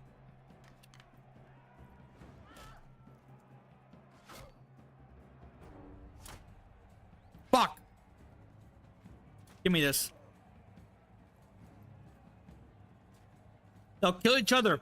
Don't kill me. Kill each other first. I have to be second place to keep moving on the round. Come on. Oh my god. Oh my god, these high IQ motherfuckers. Come on. Come on. Oh my god, hit one of each other so I can kill the other one. Yes, good job. Yep, come on. You have to fight me somehow. So if these guys have like names, that means they're like twice as deadly because they have actual stats, right? There we go. Wonderful. So yeah, like, okay. So if it's like Blandian infantry, hardened crossbowmen, that means it's like a generic like NPC soldier. But if they have like an actual name, they're like an actual level character like mine, which means they have actual stats and will be way more dangerous in combat.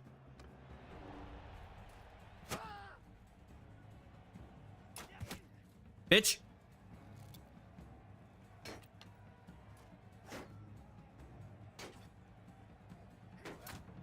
Fuck. Don't die. Get him. There we go.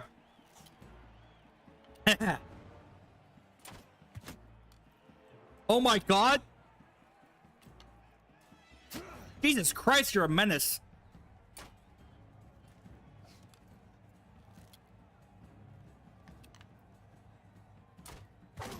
Oh my fucking Christ. I need to get the fuck out of here. God, fuck.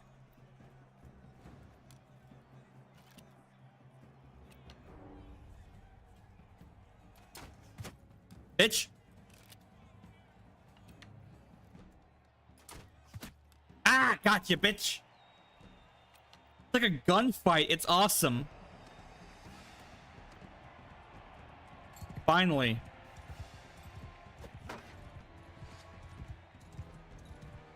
Get over here.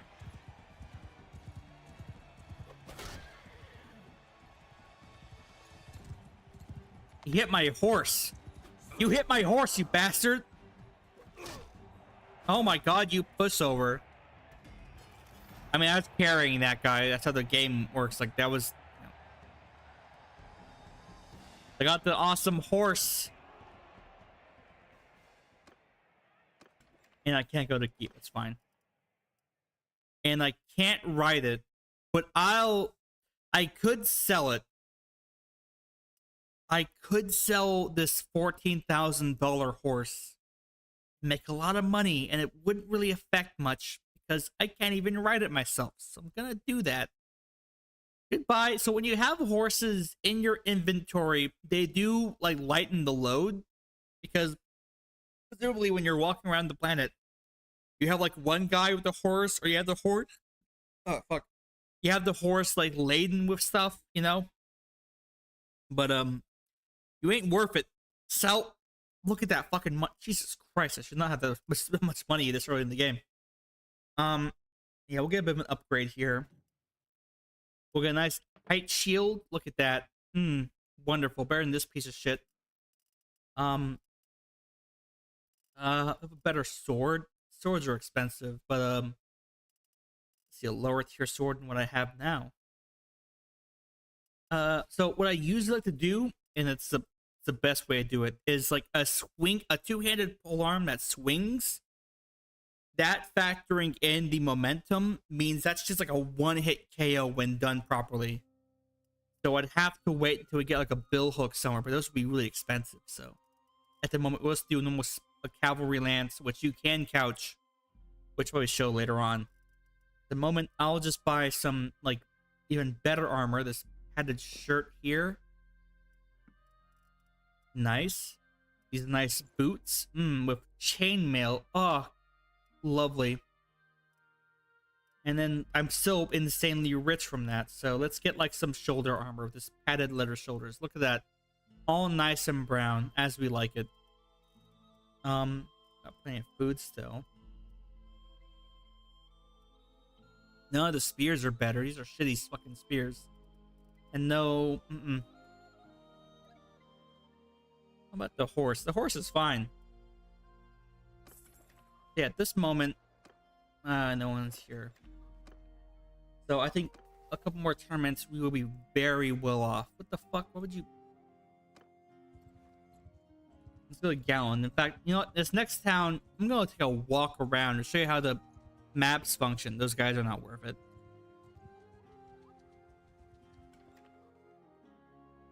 What are you... Oh my god. Yeah, show me it then, bastard. So I'm going to be on horseback. I'll do well built to get the hit points instead of the movement speed because it's not worth it. You know what I mean? Like around that much. Let's wait here until daytime and I'll show you what the city streets, what the streets look like. S-K-R-E-E-T-S. So here, take a walk around. Where is it?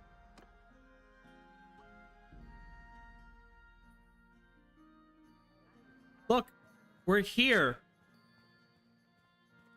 Wearing my civilian clothes, and there's little town guards and little random shit huts, right? He's like telling them off. Oh, this game's so adorable. And by the way, when there's like a siege battle in this game, which there are, it would use the same map for the city. Look, see, there's little murder holes and other things you throw rocks down here and kill people. It's awesome. But then you walk around here, it's like a little medieval village.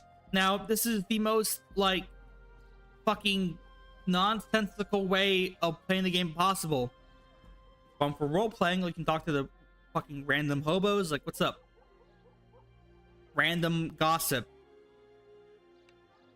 Yeah. You can walk around. Oh my god, read all of your homework, okay? Listen, it's great. I love my audience, but you should not put your entertainment above your responsibilities, okay? Read your homework, do your homework. After you're done, then guess what? Is role-playing? That's true. Yes. You slept 4 hours. Do your homework and sleep more hours. Trust me, I mean, I don't know. You're too tired to do homework, but you're tired. You're awake enough to watch me stare at dudes like this very close. Can I go in? It's locked. Can I visit? I'm not gonna bribe you, bastard. You should sleep more. That is my recommendation. Trust me, sleeping is good for you. That's my uncredited non-medical opinion. Fuck you. Kill auto resolve. Yep. Get over here. Dates? Lovely. I mean, don't get me wrong. I understand where you're coming from. I've had plenty of times where my sleep schedule is bonkers, but you can fix it. That is a possibility. It is possible.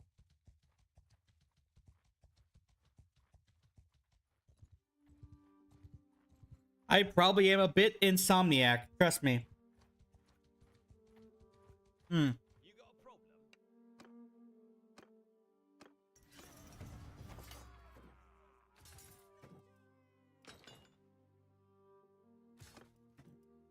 Trained. Look at his drip.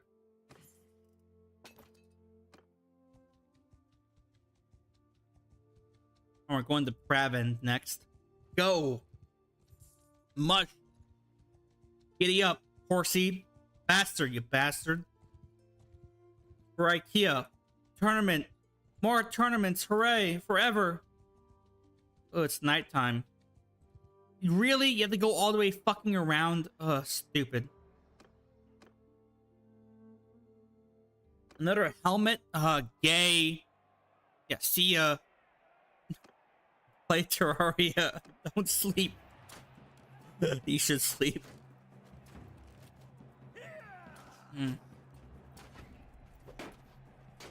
Fuck you. Fuck you. Fuck you. Fuck you. Fuck you. Ah.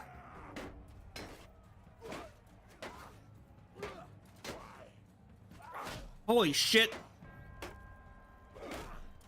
Little help here, buddies. Yep. Good job. Get up. Thank Christ. What the fuck's going on over here? Complete mess, more like. Come on.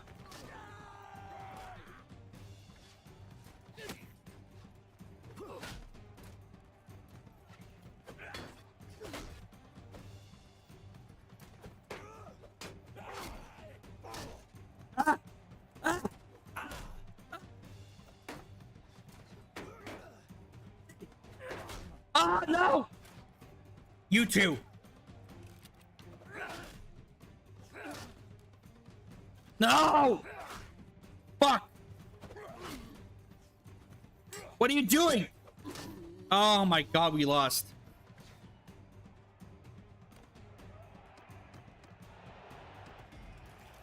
Fucking L. You can reset the prize. I'll try that next time. This time, I guess I just got a bit too cocky and assumed I could just 1v2 guys. Mm-hmm. What Ox Hall, huh?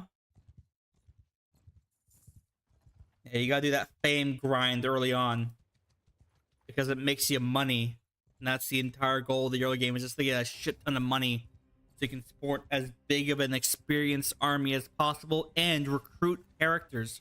Recruiting characters is really important because they can supplement your skills with other skills. Yeah, I got fucking double teamed. I got buck broken for sure. Aha. How about this time, huh? Wind's Fury. I don't know what the fuck that is. Is that like a sword or some kind? Yep, it's a sword. One-handed sword. All right.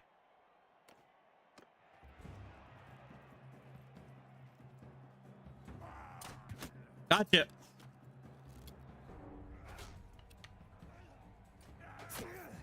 Ow.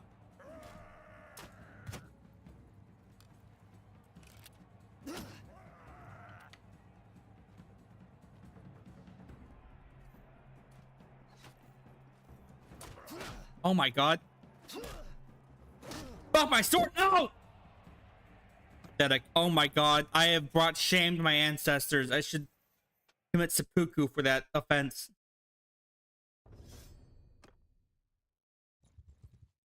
Shameful. I need to kill some bandits to pull off steam. There's lots of bandits in that area over here. What the fuck? I saw that. Looters, get over here. I need to kill. Back off, stranger. Oh shit. Never mind. Yeah, you're done for. That's all I got was 8 gold. Pathetic.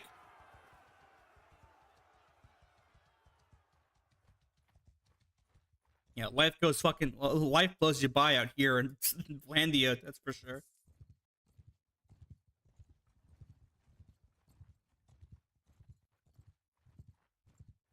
This is the training arc. This is me getting better, overcoming things. When I win the next tournament, imagine the My Hero Academia like inspirational music is blasting in the background, right? The kind of goes like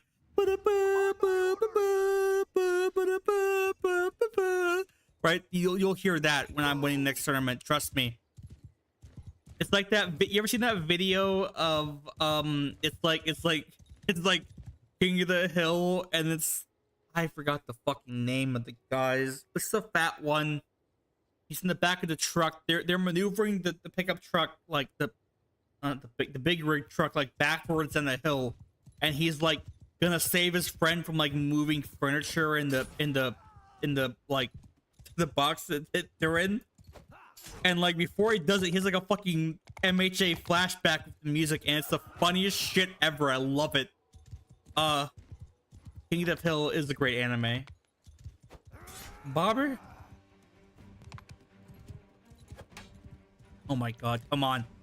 Fuck you. Fucking hobo. Vagrant, die. What do we get for being desperate and economically anxious, bastards? Ow! Fuck him up!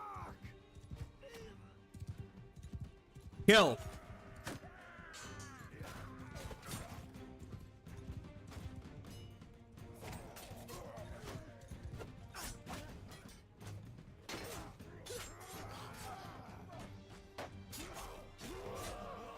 It's a great video. Let's look it up. King of the Hill anime. It's perfect. Oh man. Yeah, I'm just gonna stick with Sword Boys because they make good Sword Boys over there in the Imperium. Then I'm not gonna do Men of Leon. This is just a spearman. We're gonna do another veteran. Look at that. He's taller too. He gained. You too can gain 7 inches if you just become the Imperial Veteran Infantryman. Okay. Short Kings, you have a way out. I'm glad I'm like the perfect height, which is not the perfect height, but like the height that like no one. I mean, it's not like the perfect height. Okay, I'm. Okay. Height docs here. Height docs. I'm 5'11", right? So people think I'm tall, but I'm not tall, but I am, right? Now I'm not some giant freakish mutant like fucking what? No, fire. Well, you guys doing a shield wall? Shields up! Yeah, that's what you want. Uphill shield wall. Eat shit. Throw your fucking spears at him. Chuck him. Oh my god.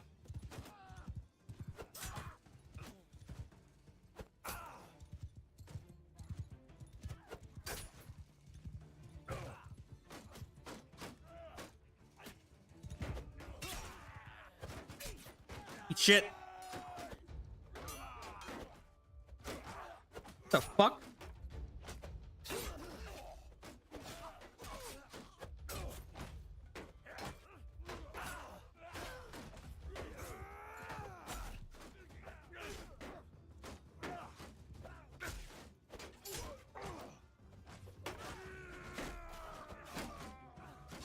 Die! My Aryan? I do have blue eyes, but I'm not blonde. I was blonde as a child, but then I think when I was like younger, I had like lice or something like that. So like I had to shave it all off as like a baby, like a little fucking retard child. So then it came back brown. So no, I'm not Aryan. Okay, I'm not. I don't have A1s either. They're like a pretty solid blue. They ain't that like pure A1 fucking ethereal blue like that stupid chart has.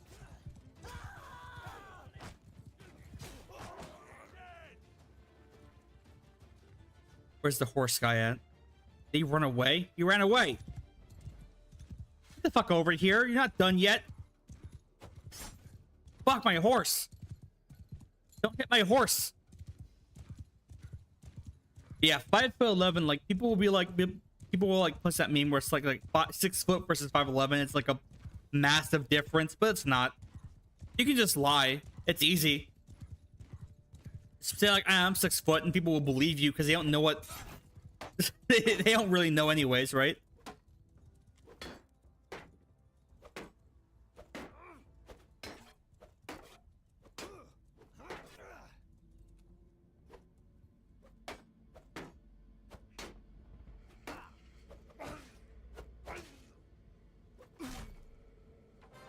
Why the fuck would I want to be blonde? I don't want to be stupid, right? The brown hair is what gives people intelligence, right? Oh, there's more? Fuck them up. Thank you. Yeah, just wear, like, even if you're wearing shoes, you probably are just 6 feet tall, and you can just say that, and people will believe you, right? Now, if you're like, what I don't get is like in like Europe or the UK where they say like, I'm 178 centimeters. No one fucking knows what the fuck that means. Nobody knows that. I don't think even you Euros know it. Okay? Or like, look, I'm like however many kgs. I don't know what the fuck that means. Use pounds, motherfucker.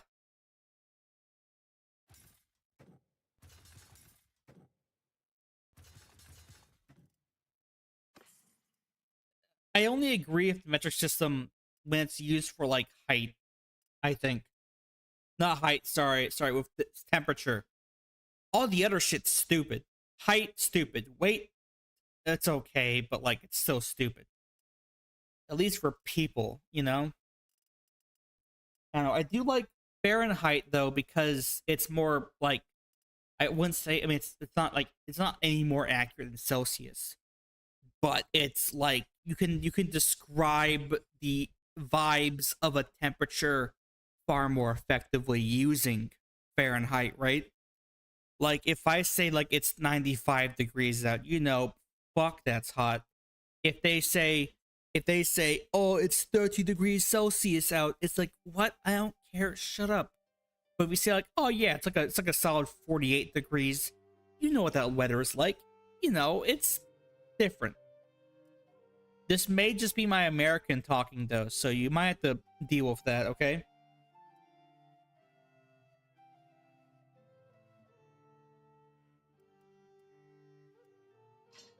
We're getting axe killed here, boys.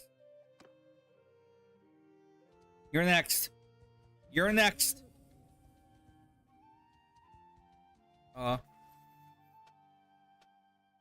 Ooh. Hit points all the way, boy.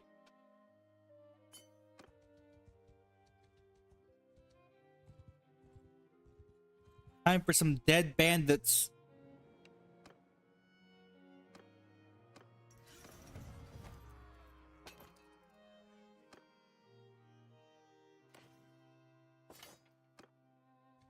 Those troops were not worth it. If it's like a recruit, you basically don't have any reason to like. Holy shit, a big old pile of fucking bandits. Come on. Yes, separate. Yes, separate. You're weaker this way. Under my command. Advance. My guys are all now like hardened heavy infantry with shields and javelins. These guys are fucked. They didn't even have shields, dude. They're screwed. Look at that.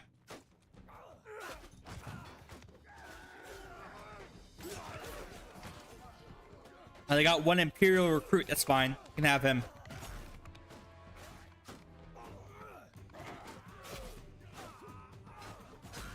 Oh my god.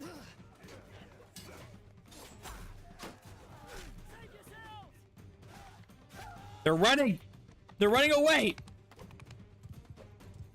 I like the Benevolons, right? I'm not gonna use them because I'm not gonna spec into just Imperial troops. But I like the idea of like a heavy infantry stuff. Hello, meaty boy. I am playing Mountain Blade Bannerlord, a game where you do the first arc of the famous manga Berserk, which is, you know, become a medieval mercenary and kill your way into the good graces of the royalty as a complete and total outsider. Look at this. We got legionaries now. Look at the fucking drip on this boy.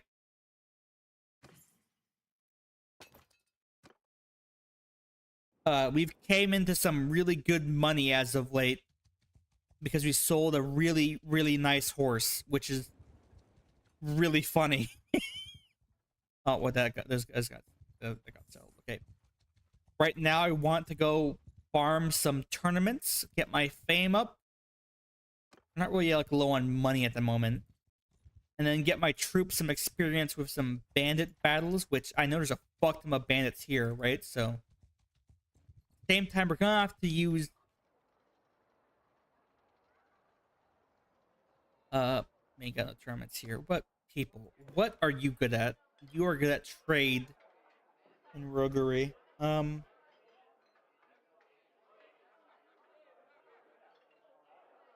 think we got our match, boys. Visit. What's up, weirdo?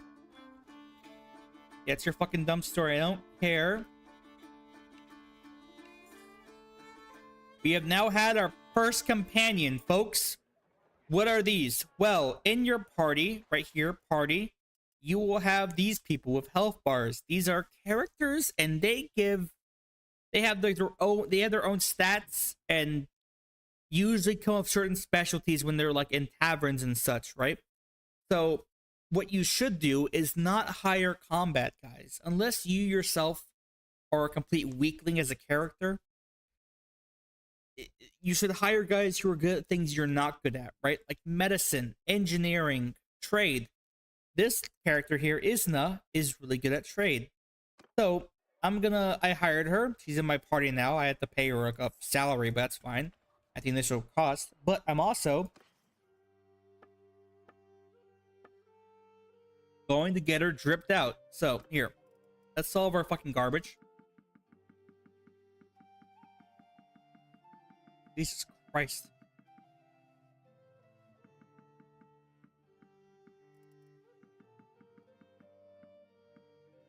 Yeah. Right here you can see all their stats. She's really good at one-handed and polearm and throwing.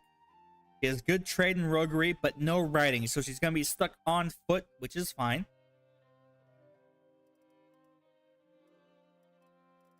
You should trade. No, by trade I mean like when I kill the people and I have all their stuff, when I go to sell it, I won't get shortchanged. I'll have a better deal out of it, right?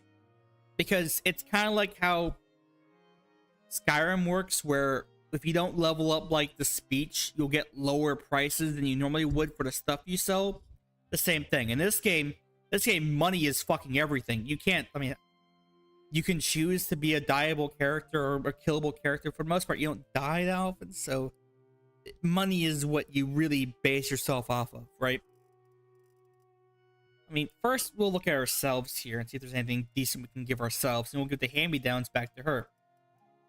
That's fucking expensive. That's expensive. That's expensive. This is nowhere near as good as our shit. In fact, yeah, I'm not gonna delve into the coffers that much for the helmets.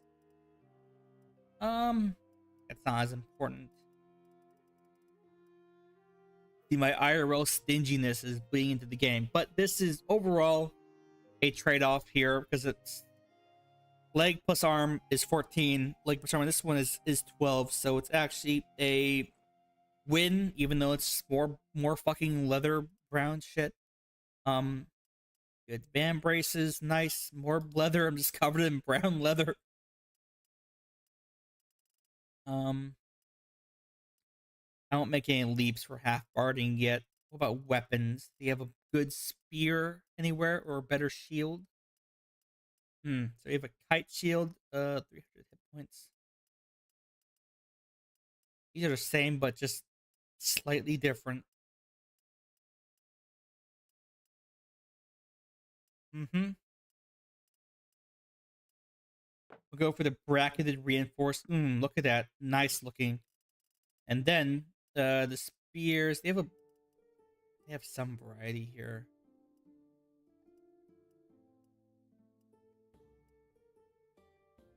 We go for light lance.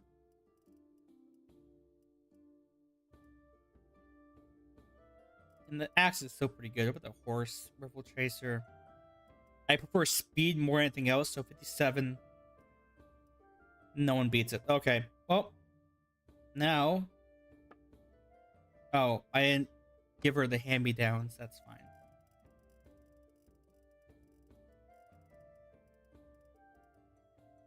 This should be fine.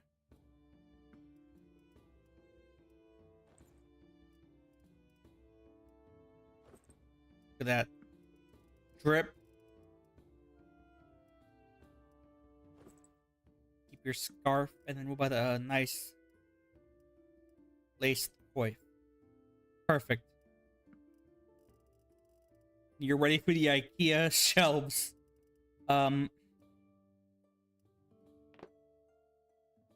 Nice big shield. Your sword's pretty good. Yeah. What else you get here? You got good one-handed wood pole arm. I could have given you that lance, but that's fine. Be a nice spear to use against cavalry. And then you want throwing? Here you go. Throwing. Lovely. You have good throwing? Yeah, good throwing. Okay, cool. Boop, boop. Now we can maybe talk about quests. What do you have? Escort merchant caravan. Fuck that. That takes forever. I got some forest bandits to kill, though. Get over your bastard.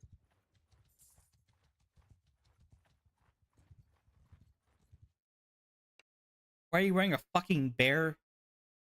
Ugh, embarrassing. Hear me now! Engage. And look, there's our character right there.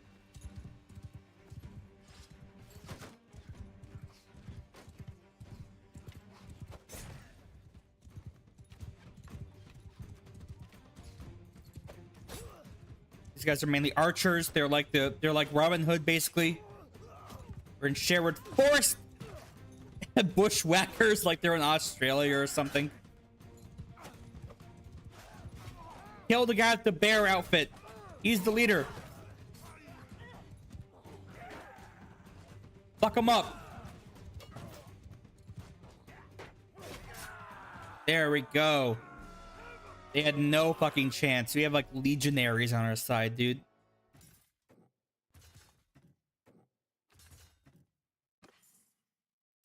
A male shirt? Hell yes. Look at that.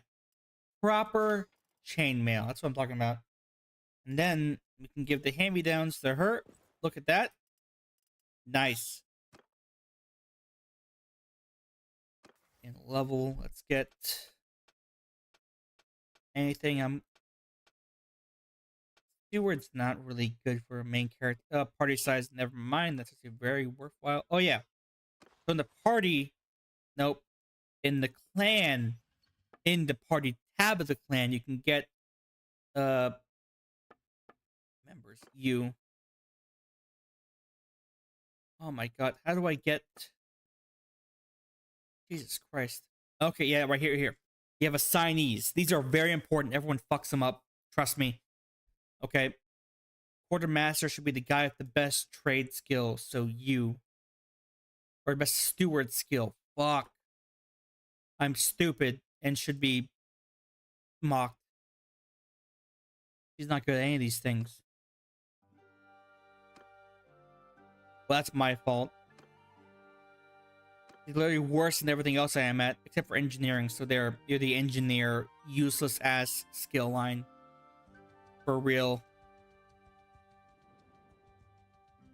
Sea Raiders. You guys are classic. Let's get some more peasants on our side here. Oh my god. Fuck it. Fuck it.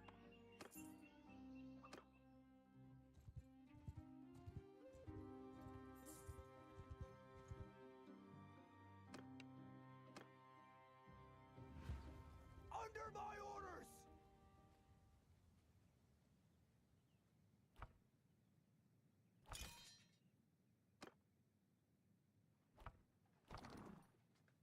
Sign our boys. Everyone! Orders! Everyone! Troops! Cavalry! Follow me!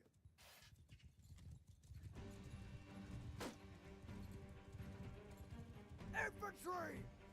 Move to enemy! Yeah, boy. Come on.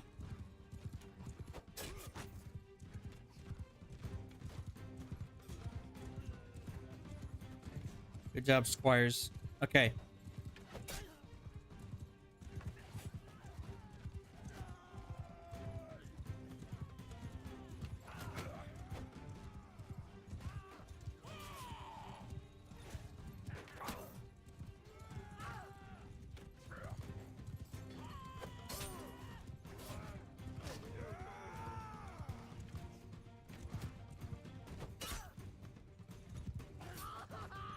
Yeah, get him! See, the cavalry makes a huge difference, dude. They can't do shit.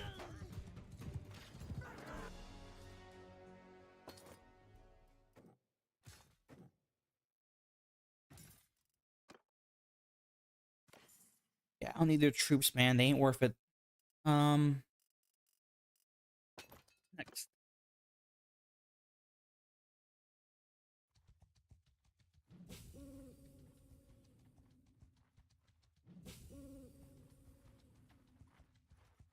So many fucking bandits. Looks like it's like a nest of like bugs. You had to fucking exterminate them. We're not looking for a fight.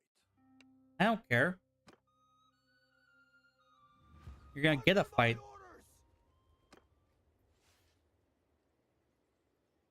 So, hold fire! No, wait. Footmen! Kill them all! Footmen!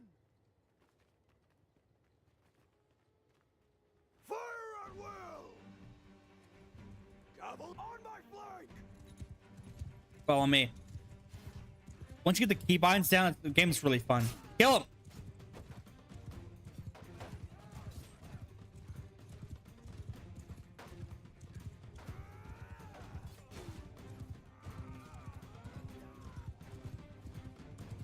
Infantry charge! Horsemen charge!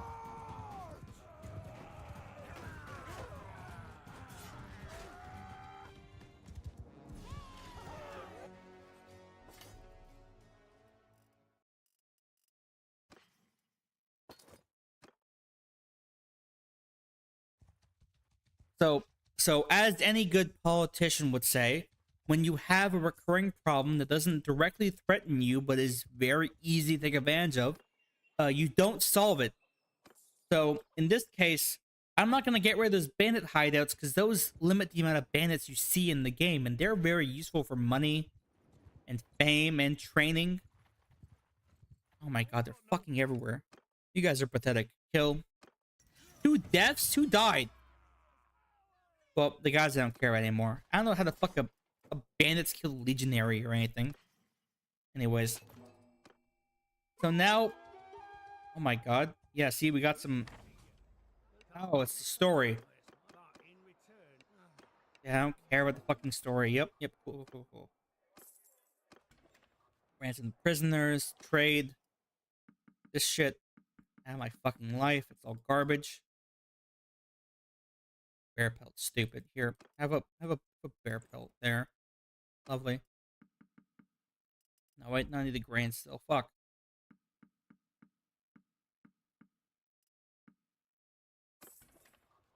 Lots of money. Everyone's happy. Yay. Wait some time here, then we can attack the bandit hideout. That's part of the story campaign. Now, I mean, you can follow the story if you play the game yourself. I'm not concerned about it because, like, people replay the game so much that, like, it's not worth it. You just get bored by it. It's trite. Listen, those Turks made a good medieval video game. They ain't make a good, like, story-based video game. That's for fucking sure. Get over there. You finally arrived. I have a few Yep, yep.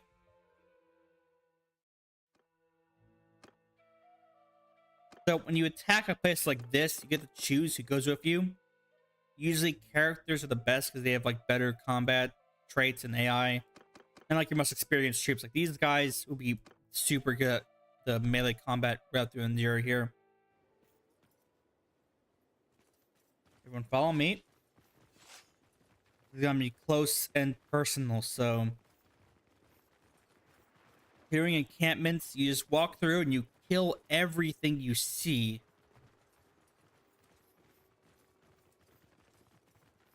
Cute little maps. There's one guy right now. What's up, fuckface? Oh my god. Bitch, die.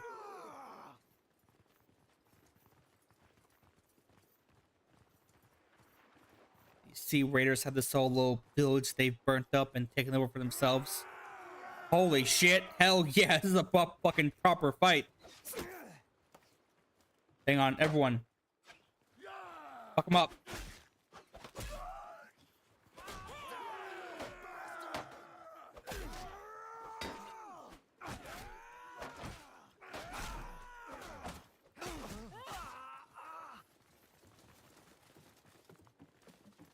Hold up, follow me. Don't get distracted. We did just clown on those guys, but we have to go up this hill to this weird fortress up here, huh? Let's go. Jump.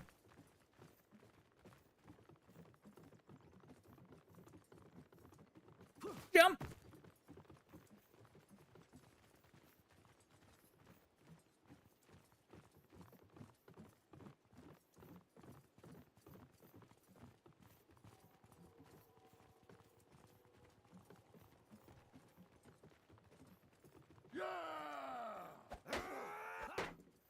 Stop blocking.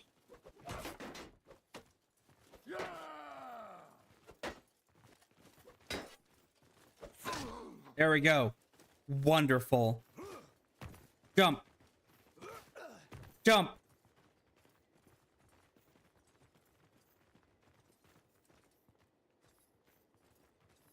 How big is this fucking... This map is new to me. I have not played this game, like, super recently, so there's probably some new stuff they've added to it.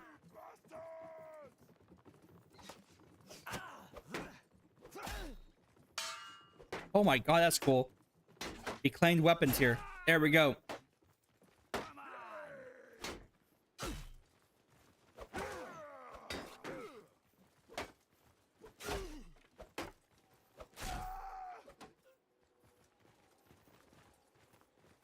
This side of the hill here, we can get to that bridge and get to the fort proper.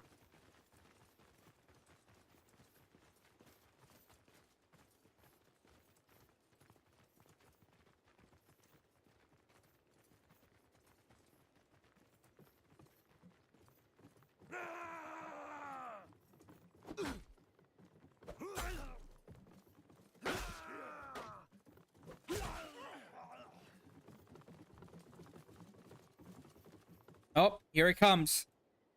It's the big boss.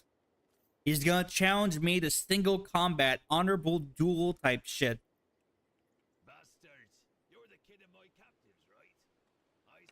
Bad voice acting. Yup, yup. Sure, I'll duel you. It gets me some fame. Unfortunately, you have a fucking shield, you moron. Unlike other games, in this game, a shield is like the most important fucking thing you can have in melee combat, because you can block attacks. If the enemy doesn't have a shield, you can just press E and you win the game. Over and over again. Got nice, some prisoners. Some shitty loot that's not worth it.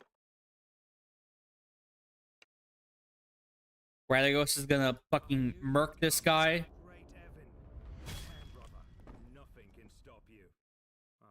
Stupid bullshit fucking story. I don't care. And Radagos says, "Don't kill me." And it's like, okay, sure, go away.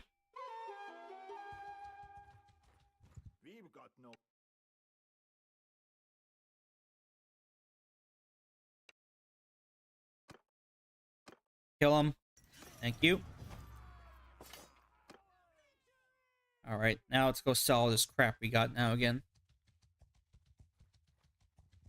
Fucking Sea Raiders. Glaive is the best weapon in the game. Oh yeah.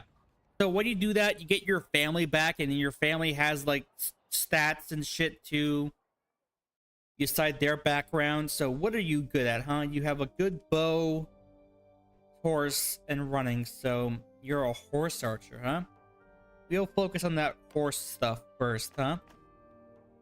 Look at that. More horsiness. And you're good at smithing. That's stupid. Okay, well. Then you're good at bows and then tactics and then roguery, huh? You're a smart cookie. You should be a general. And then you're good at running around. Okay, good for you. No longer care. Not important. Ransom prisoners. You're my brother. You can live there. The hardcore and awesome. That's still the fucking name. That's awesome. Boop, boop, boop. Boop, boop, boop, boop. Boop, boop, boop. Yeah, I've played this game and done like the trading shit here, and it's always so unreliable. It's just nonsense. But fun nonsense if you get it right. Better parent than Elon? That's fucking true. Completely true. I don't name my fucking siblings and kids Zay12. Where the fuck he named his kid? That's so stupid. Why did he? What? Just call CPS. Call them and say, hey, this guy named his kid something so fucking stupid and embarrassing. Like, the law should change it for the kid's benefit. Really. So right now, I want to find the village that supports, pro combat tips. All the boys. All the boys.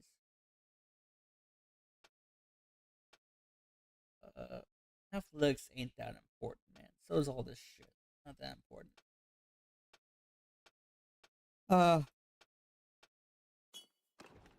But writing will be always important, so we'll live into that. Dude, if they had naval anything, it'd be fucking better, man. Those Turks need to up their fucking game. But knowing their asses, they'll be like, they'll come in Mountain Blade 3 after we make that game after 70 years of development. And it will be buggy and incomplete when you buy it. That will be the case.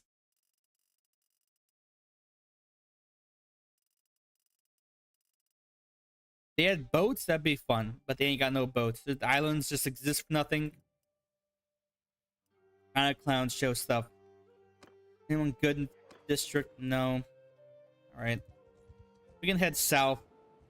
Go for this pass here and apply for some loose bandits. Walking piles of money and XP. Get over here.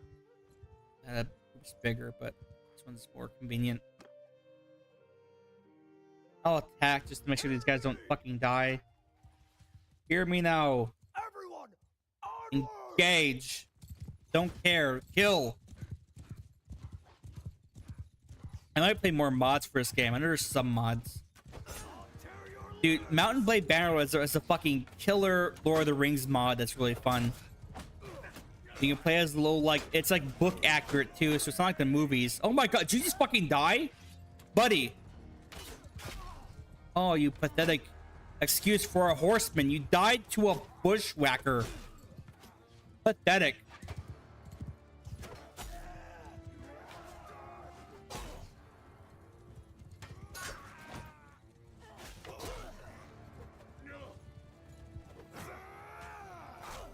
So you can tell your troops to use blunt weapons only, but I don't know if every troop type has a blunt weapon, because like then it'd just be kind of like a waste of time. Like, guys, switch from your highly lethal swords to your highly lethal spears instead, so we can capture these guys and sell them for ransom. Holy shit, that's a party if I've ever seen one. And in this game, if your party is like a lot of horsemen, you move faster than the infantry party would, which makes more sense for mercenaries, which kind of makes sense for Berserk, where the Band of the Hawk was like mainly horsemen, and you're like, how is that like a mercenary group? And then you think, oh, if they're horsemen, not only they're like highly valuable on like field battles and such, but they're also very mobile, which makes sense for an extra legal group of armed people.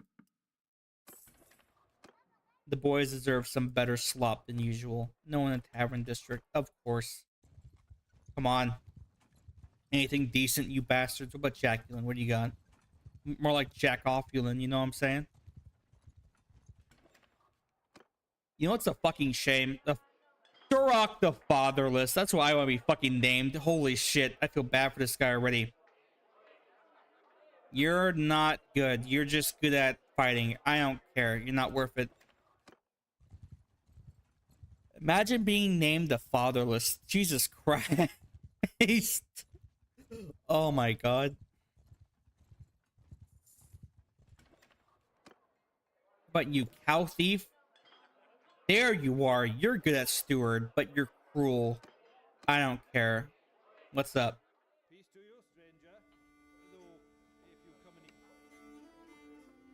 Ah, yeah, the epic butter memes from Warband. Classic.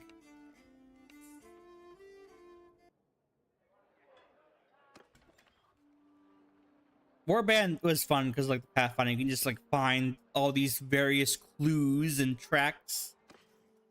What is this fucking dipshit? What is he good at? Okay, you're good at two-handed and polearm. Well, two-handed's expensive. I can give you a nice axe. And you're good at riding, so I'll give you a charger. How about that, huh? A nice sword. And you'll get your saddle. Don't fucking worry. Jesus Christ. Okay, here. Light harness. That's all you're getting. And you get polearm. You're okay at polearm, so I'll get you commoner spear. You'll sell your sword. Give you the Sparth axe. And then a basic shield, a heater shield. That's shitty, but I'm gonna be stingy on your ass because you're the steward, so you'll just be making my party size bigger if I'm not misinterpreting how the characters work. You have a cool hood, I guess. You'll have a shawl, wearing your scarf.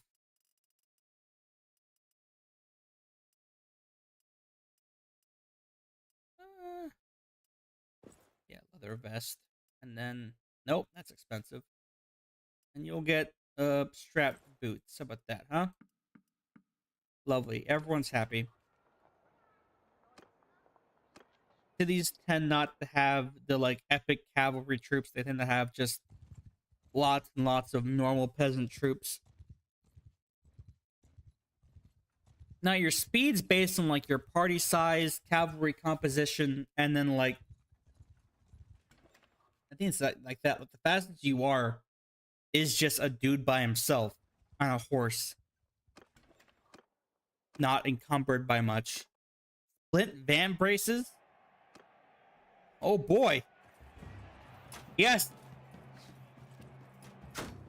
Guild boy.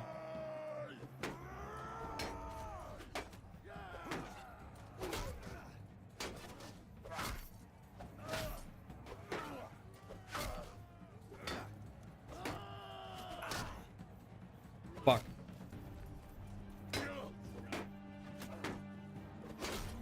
There we go. The fucking crossbowman died. That's oh my god.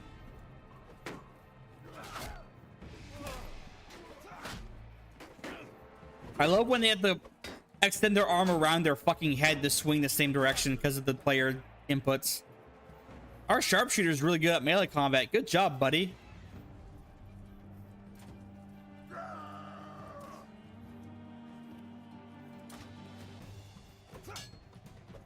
Oh, good job. Oh no. He blocked that. Yeah, we won. All right. Ow. Bring it on. Oh, never mind. Ow.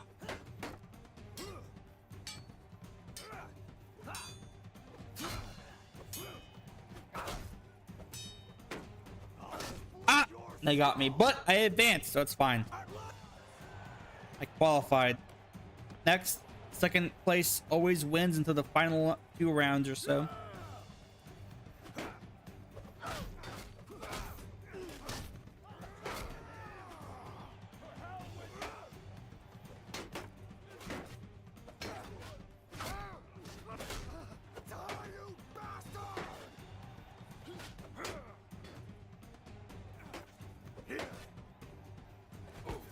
Bitch.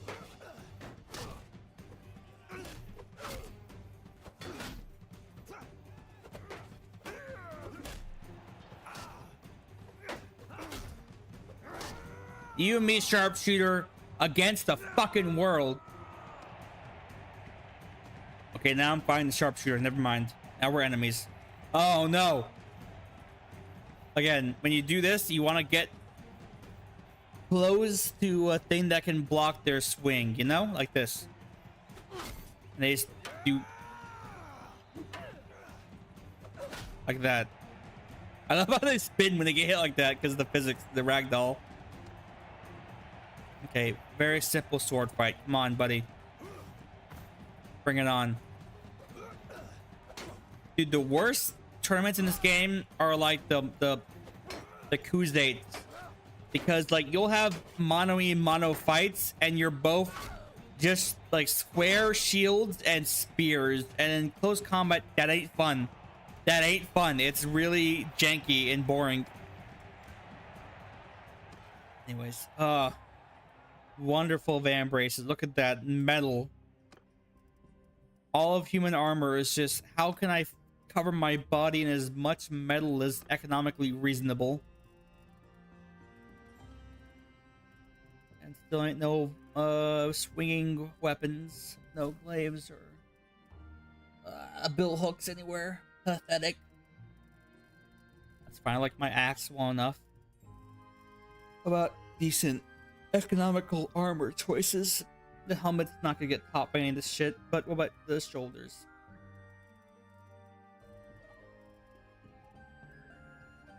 Not really. No.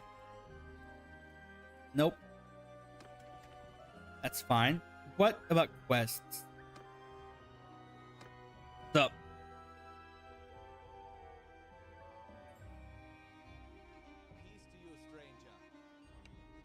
Okay. So they want me to... okay, whatever. Okay. 6 things of wood to sign the potter and 10 cannock.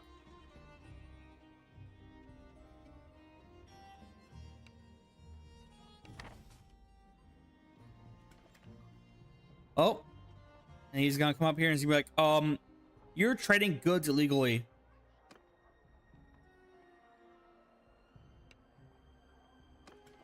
Don't care.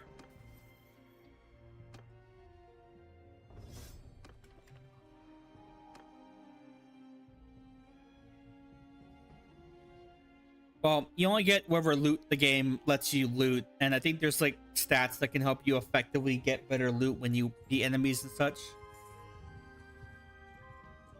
Like if you fight like a Vlandian sergeant with like a ton of armor, like high level gear at the end of the game, or like late game gear, you don't get to have that. You get whatever bullshit sloppy seconds the game gives you from his corpse, and it's usually just garbage, but you know.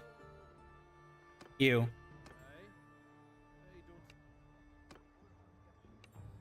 Yep. Here you go.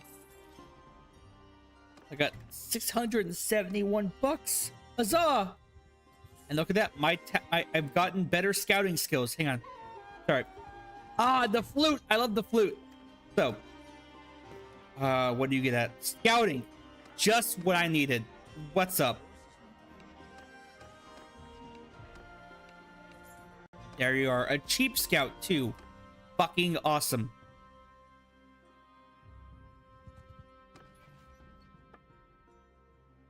Alright. So, scout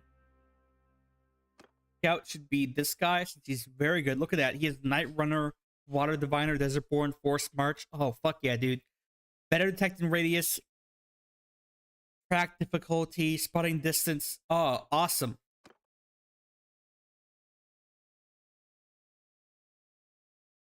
and you're steward, so you get us better party size and some other stuff. Steward's not that good on like a field thing.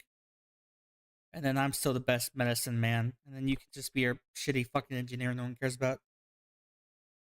I thought quartermaster was like a trade thing. I think my brain's just broken. I guess that's the only assumption I can make about that. Get over here, mountain bandits. Instant death kill. One guy got injured, of course. Take your shit. Now let's go. What's up at Oxhall? What a fucking dumb name it is, Oxhall. The most fun in this game is when you're like a mercenary and you see enemy caravans and you have just the right party to take them out but not be too big, and it's just glorious to just run those little poor merchants down and steal all their shit. Nothing of value here in the tournaments.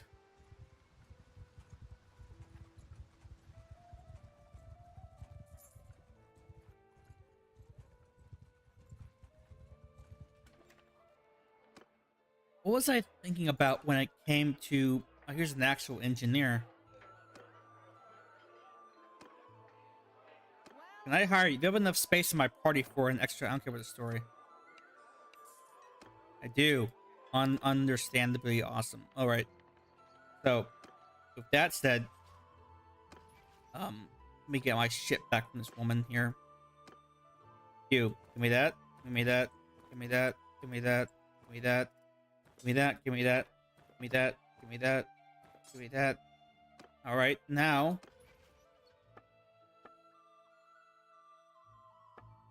you... How do I fire you? Do I talk to you or something like that? Go to party. Talk. What's up?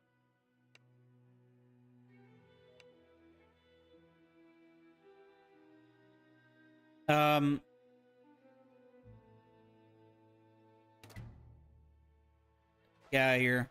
Get the fuck... East of the leopardist. You're fired. You're fired.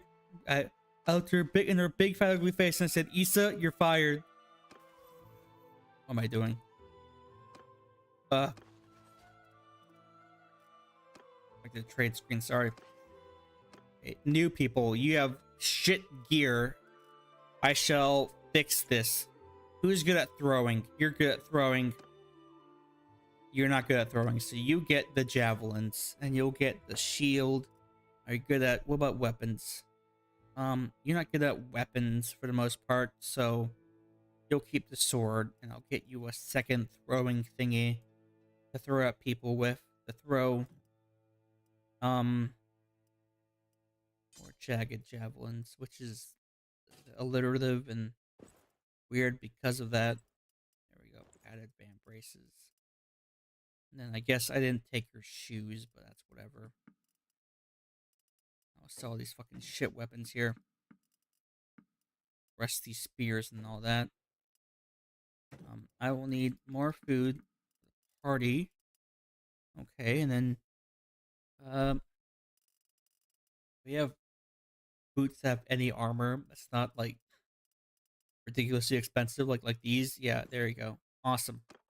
Now you are not good at throwing. You're good at riding. Are you good at riding? Hang on, fuck. You're not. Okay. You should get a horse, and then you should get one-handed, and then a bow.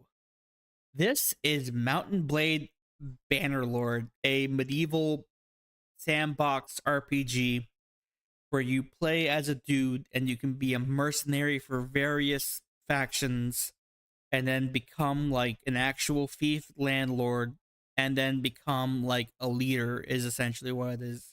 It's fun because you get to kill people, take their stuff, and sell it, which is what we all really aspire to be in life, I assume. That's what I aspire to do in life, is just to be a horrible highwayman, a robber baron, just abusing my station to make money. Zero ethics at all. We get a little cape. Look at that gay shit, dog. Now you get the hood. The capes. The cape looks bad, man. If it looks bad, you ain't getting it. I'm sorry. Fuck it. Ew. No. You'll get this. Look at that. Lovely. Your ass is getting a fucking horse. I don't want to hear shit. Don't worry, fucking pulling money out of my ass for you, okay? There.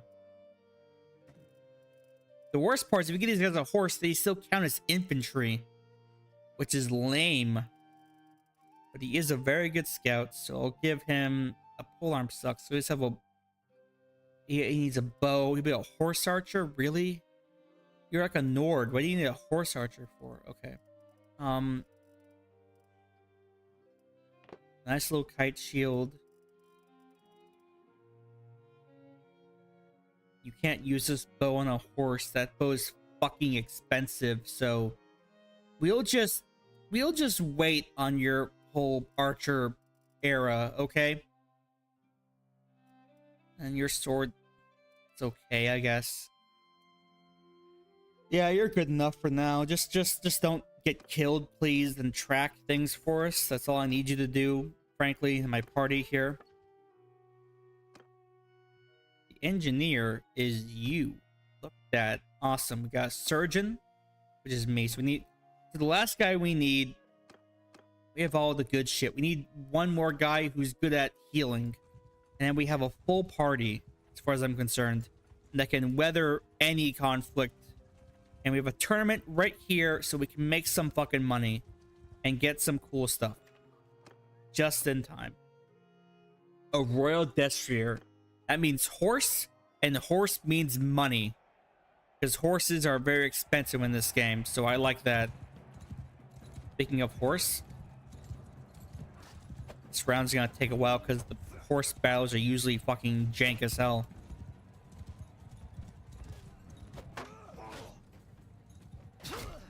Ow, fuck. Get over here, bastard.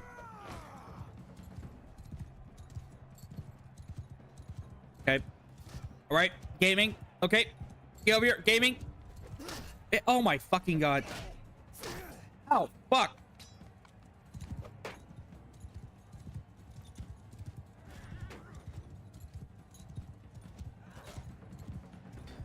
These guys thin themselves out a bit. I'll be a coward. Kill each other, please. Not me.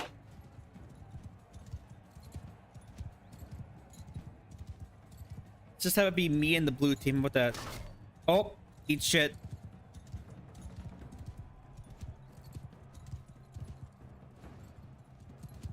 Kill that green guy, please.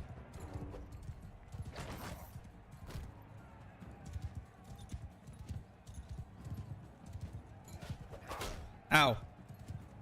Ooh. Oh no. It's three-way.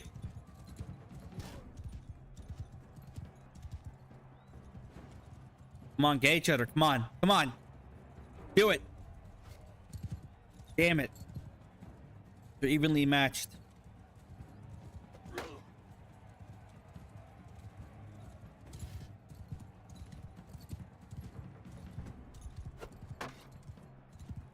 Come on. There we go. Either way, I win. Either way, I win, Lassand, you bitch. Come on.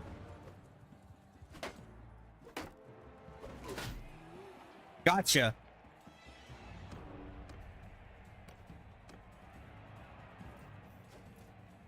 Oh, no, not crossbows. Okay.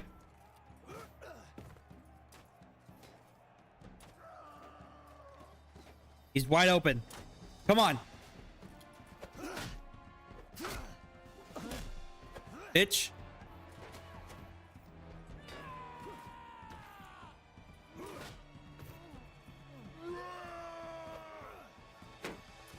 What was that? How about a roar that was?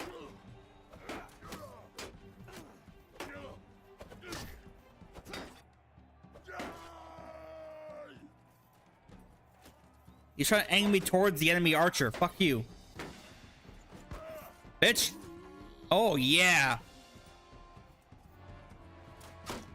Nope.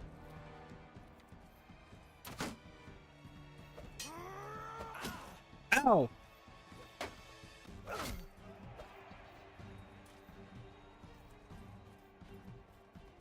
Get over here. Oh, that's not the jump button.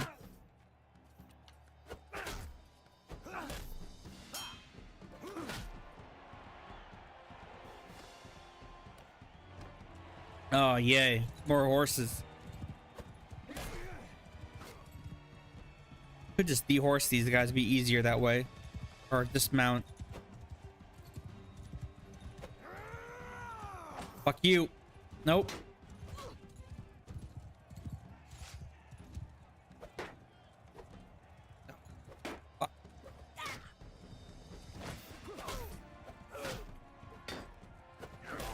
Oh, haha. He got comboed. Oh my god, in the face. Okay. This guy's a Vlandian champion, which means he has better stats than most generic soldiers, so let's do it. And good armor, too. Oh, I missed. That kick missed. Oh my god.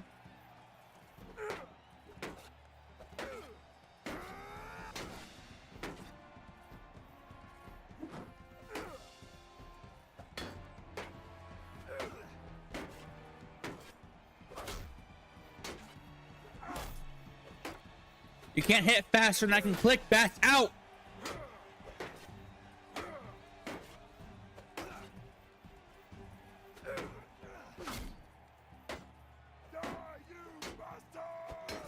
I love that. Yes. Yes. I get the horse. Now, what is funny? Oh my god, hell yeah. Now, what is funny is that, like, when you have, like, higher and higher fame, when you bet against yourself, it doesn't make as much money because you're not as much of an outsider. So people are like, ah, maybe he will win. So they don't bet as much against you. So you don't make as much money. You still make some money, but you don't make as much, which is really fun and interesting. Male mittens. I already have the same shit, except actually it's worse. Half bargaining is heavier, and I don't need that at the moment. Not like dealing with like my horse getting killed too often. Scale shoulder guards. It would be better in every way. I usually err on the side of being frugal in these games because your luck can turn around like that. I ain't making fucking. Okay, I'll get a better shield at least. I ain't making no knight shield fucking money, that's for sure. Nope. That's a ground spear. A knight lance versus my light lance. Better handling. Yeah, you're better.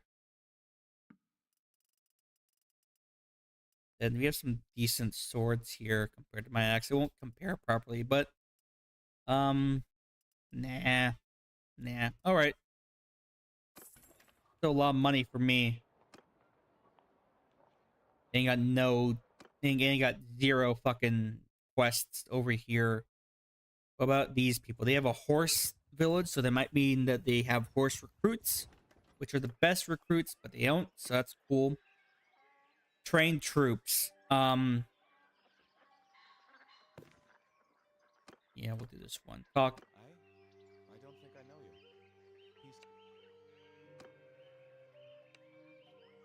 you. Yeah, so you're doing like a Seven Samurai thing where you train some guys in your party and then you don't want them to die, so you don't do any risky fights while they're in here. Now, when you do these quests for the villages, they do like you more, which means that they'll put out more troops than normally they would, right? Which is like the goal. You know, you do better relations and they make them wealthier, and the wealthier villages, the more like taxes they'll give. So you'll be very intimate with your villages when you own land. When you're a landless vagrant like me, a bit less so. But here, we got an easy fight for the village troops. You want them manually fight so you don't get fucking killed by the auto resolve, because that can still happen. Hear me now. Okay. So, Infantry. Forward! Nope.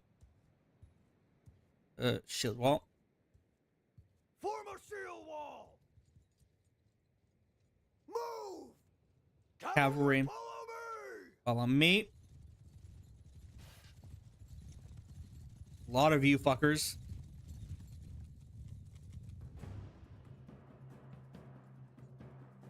Infantry! Move!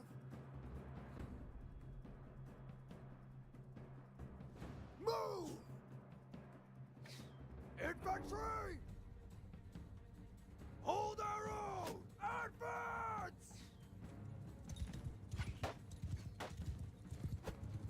Bitch.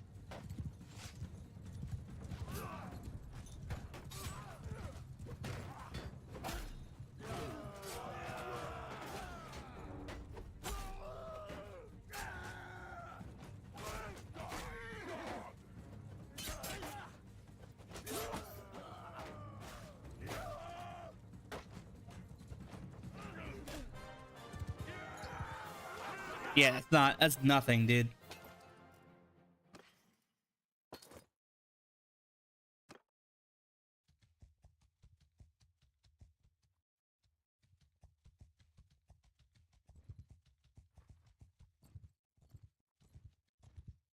What do you got? Typical bullshit.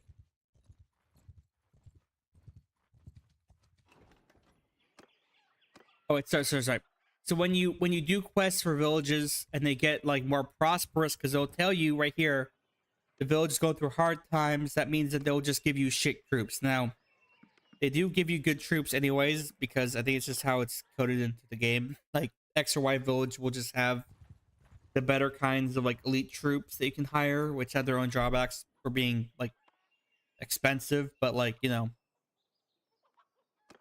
a well-off village will tend to have already trained troops with better equipment than just like random peasants that you have to train through combat.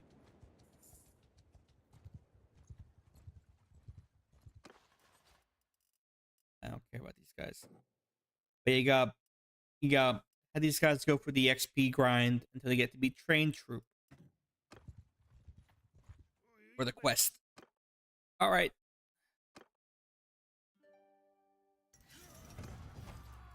Whew. So you got one trained troop. Look at that. Look at that. He has a shield and a mustache and everything.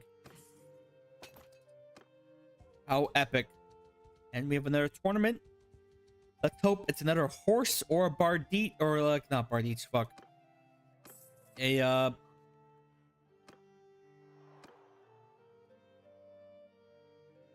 white tabard over mail hauberk. That's high tier armor. We will most definitely be getting that. Let me pour my drink here. Ooh, that's a lot. Ooh, that's a lot. It's a lot. Hang on. I gotta sip this down a bit. Hang on. Up.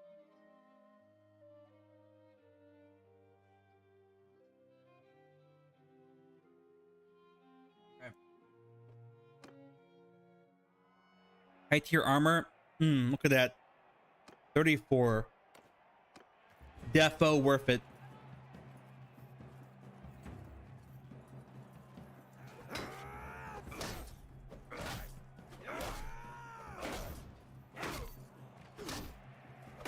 Morons, you fell for it. The oldest trick in the book, the hit the shield while I hit you in the back trick. Bastards.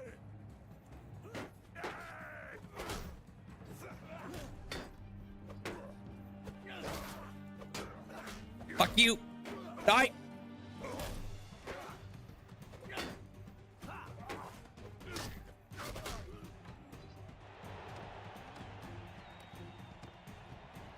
Oh no, I'm this crossbowman.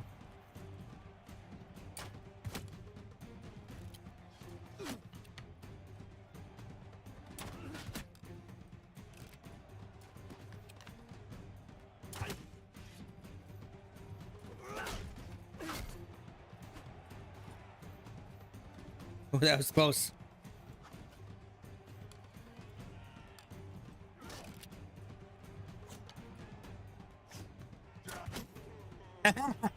Bastard. All right. And it's snowing outside. God damn. Ow.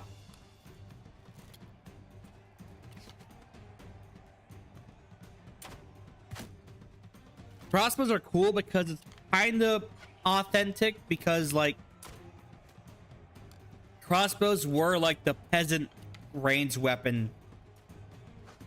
Not in the fact that peasants could afford them, because they usually couldn't, but because if you were like a medieval lord and you armed your guys with crossbows, it was like cheating, right?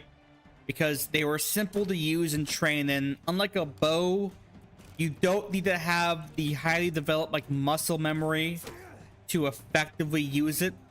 You just need to learn how to load and fire it, because it itself does not require you to like hold the string back and aim. It just, you pull the string back and then you shoot.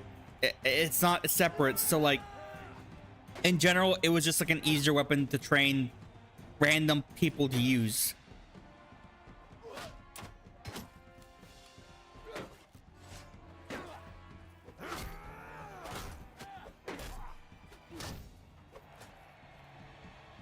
Bitch. Now you're outnumbered.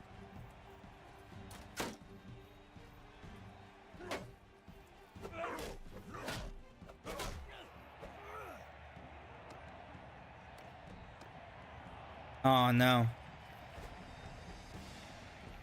Once again. Get near a tree or a rock, and they just fuck up. Okay. I remember those fights being scarier. I don't know. Maybe it's my problem. But yeah, look at this shit. This shit's way better. Holy fuck. Gear 5 armor. Oof. Look at that. Now I do need to get better shoulder stuff, so that's fucking lame. And we'll just pass this down the chain here, and you'll get your armor's actually better than that. Never mind. But you, yeah, this actually is really bad. All right, now I need better shoulders. You got better shoulders here. Pauldron's Roof Cape. How does this look? Much better. Oof. Drip out. And you don't. Yeah. Okay. Yeah. Shaw's pretty bad. What we got here for food? Get my boys fed with some different shit. Food's up here. Grain, fish, grapes, cheese, meats, butter, olives. Look at that. 10 points of morale. Probably more because of the bullshit. Okay.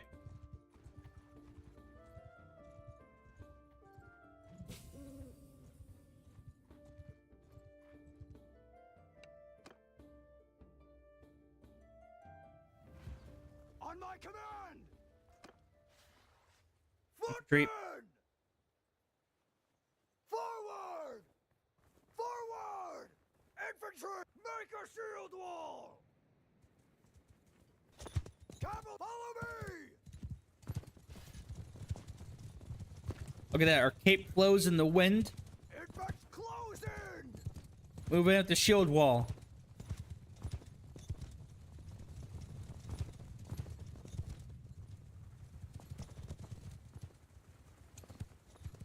My god, fuck off. Move! You know, go that way. You boys.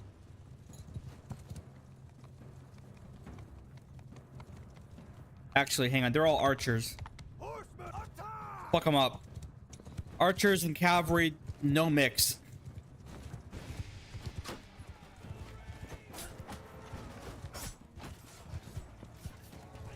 Look at that.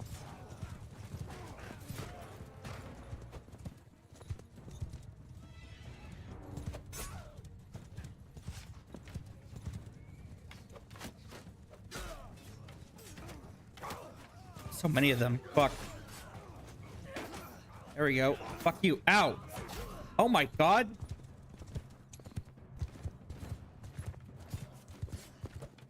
Oh, I missed. There we go. Ow.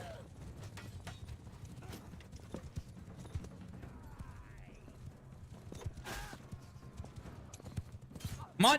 Yeah. Ah, I missed. Soldier, give him hell!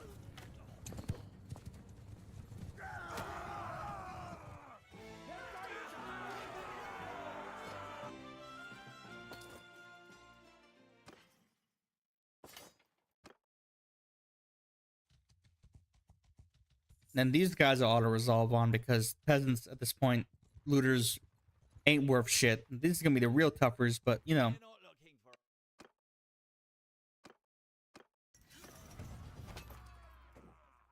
Ah, we're closer.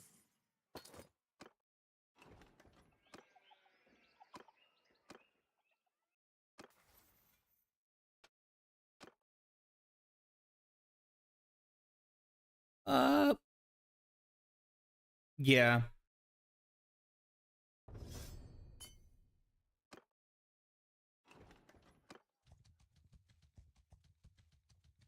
But you got any better troops here, huh? Ooh, you did. Nice.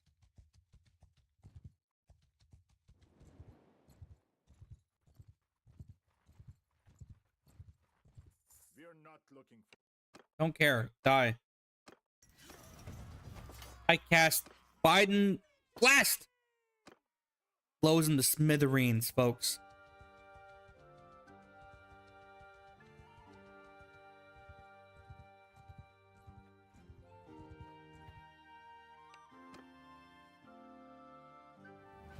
On my orders!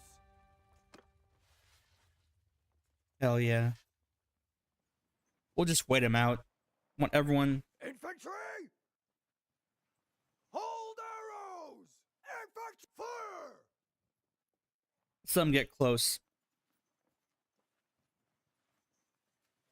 I want to see them with my eyes first.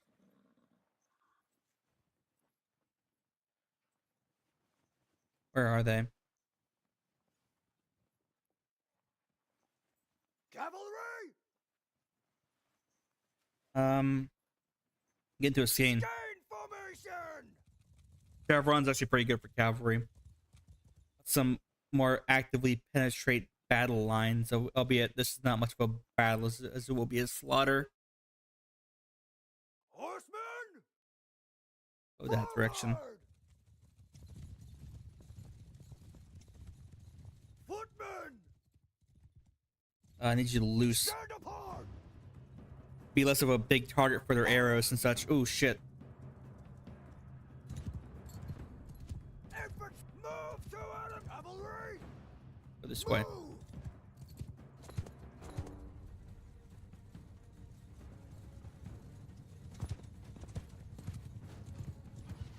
Rider, follow me!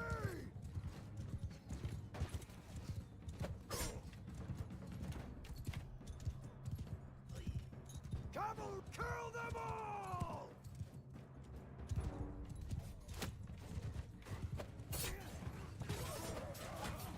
Oh, that was good. That was a good charge. They got fucked up on that one. Oh my god, nope.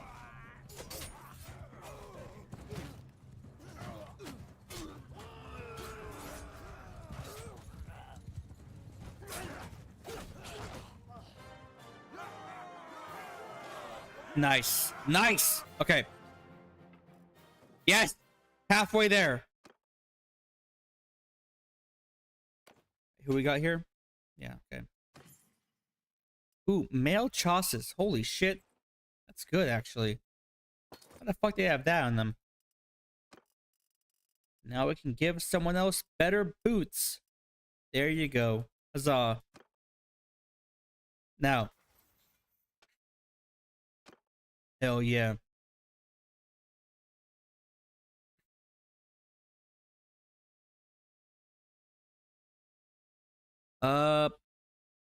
Yeah, we're gonna get this up. Yep, nomadic traditions, even though we're not nomads at all.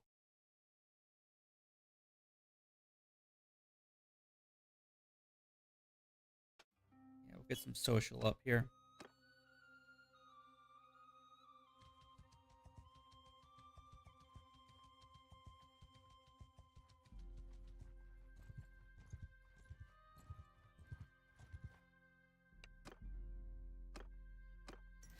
Who died? Who died? Who died? Fuck. This is why I was doing them manually, because they get killed. It's really bad look for me. Fuck. Ah, that's bad. That's bad. That's really bad.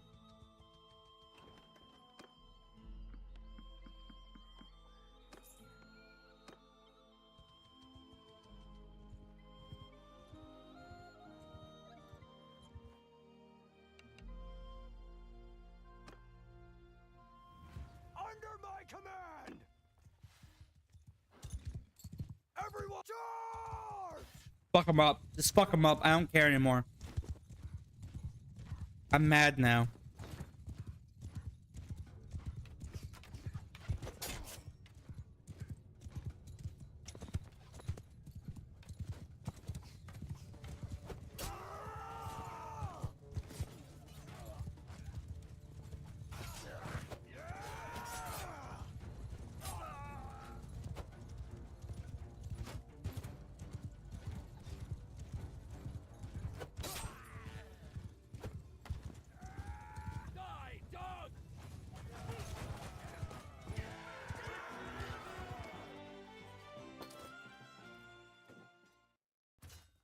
Just two more. Just two more. These guys need a lot of XP, huh? But they are cavalry, so it makes sense. They're very bougie type of troop type.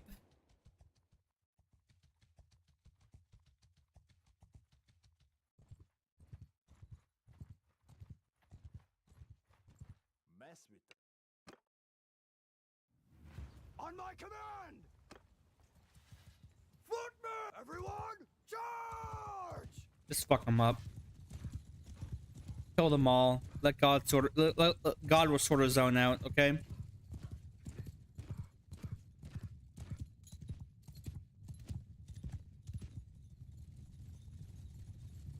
Jesus Christ! There's so many.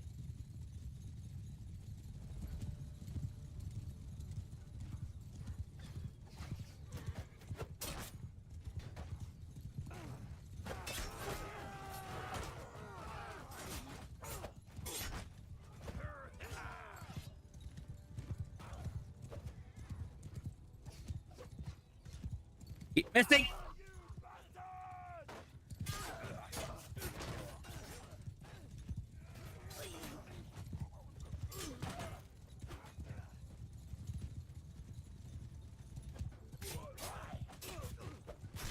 There we go.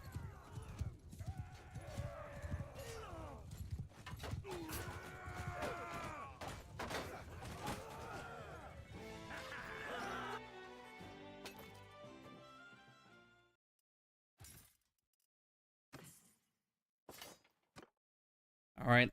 Now we should make our way back up there and we can get the troops still back off as veterans, even though one of them died, but that's to be expected. You're giving me boys to go fight off in foreign lands and you expect them all to make it? That's not realistic, man, okay? That's what you get for being a village elder, you fucking... Ugh, okay.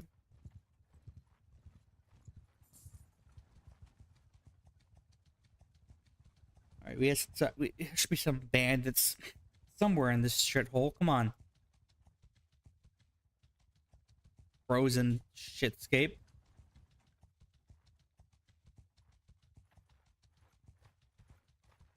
Be over here.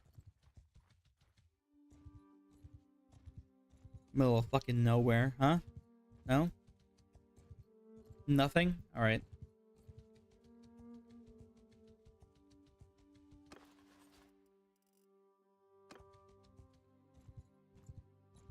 We'll sell these prisoners real fast.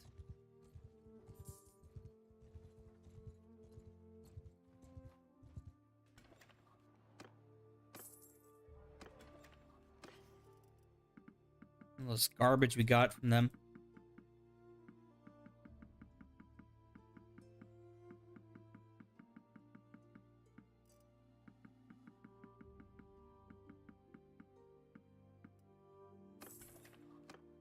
Money. Okay. Peasants. Kill. Kill.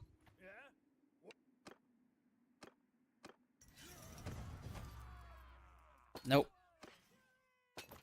Come the fuck on.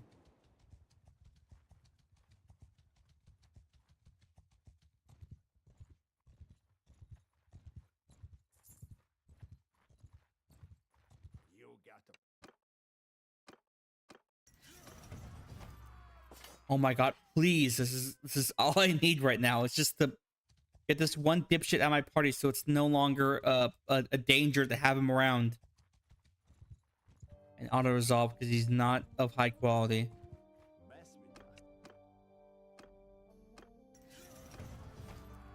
Oh my god, this guy refuses to learn anything.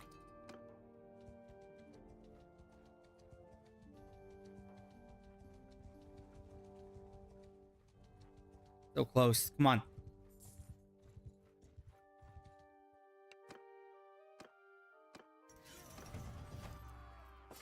Jesus H. Okay.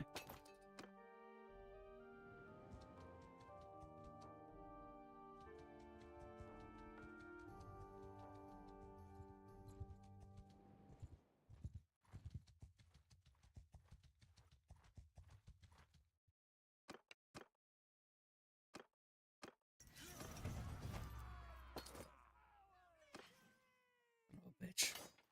Oh, bitch. They're just too good. We're just too good.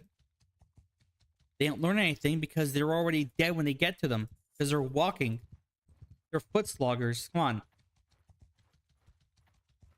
Your best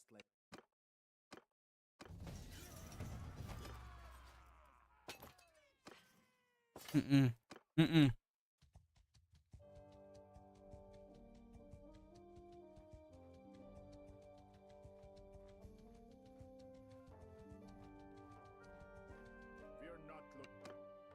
Okay, come on. No, this is just, I'm just farming right now. Come on.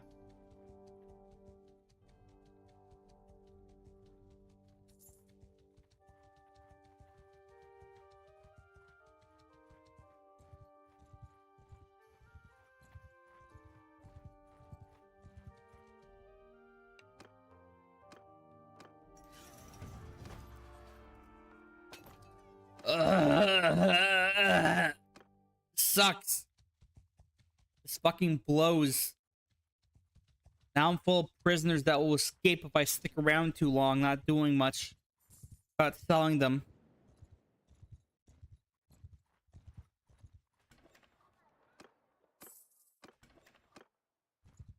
Oh my god, come on. What's up? You arrived 6 hours after the stream started. I've been doing this for 6 hours. Hang on.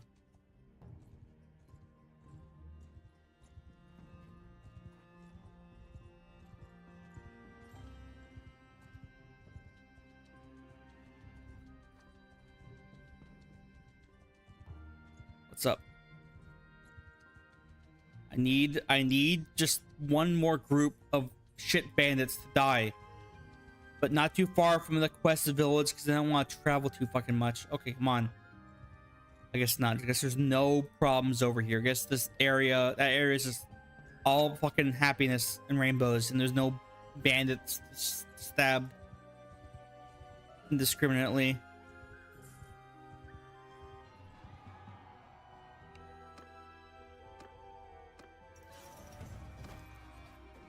Thank fuck. Get him the fuck out of here.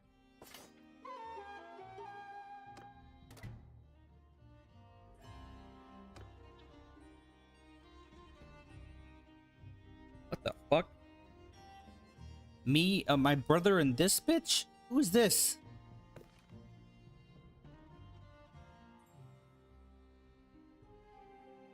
Okay, who is her dad?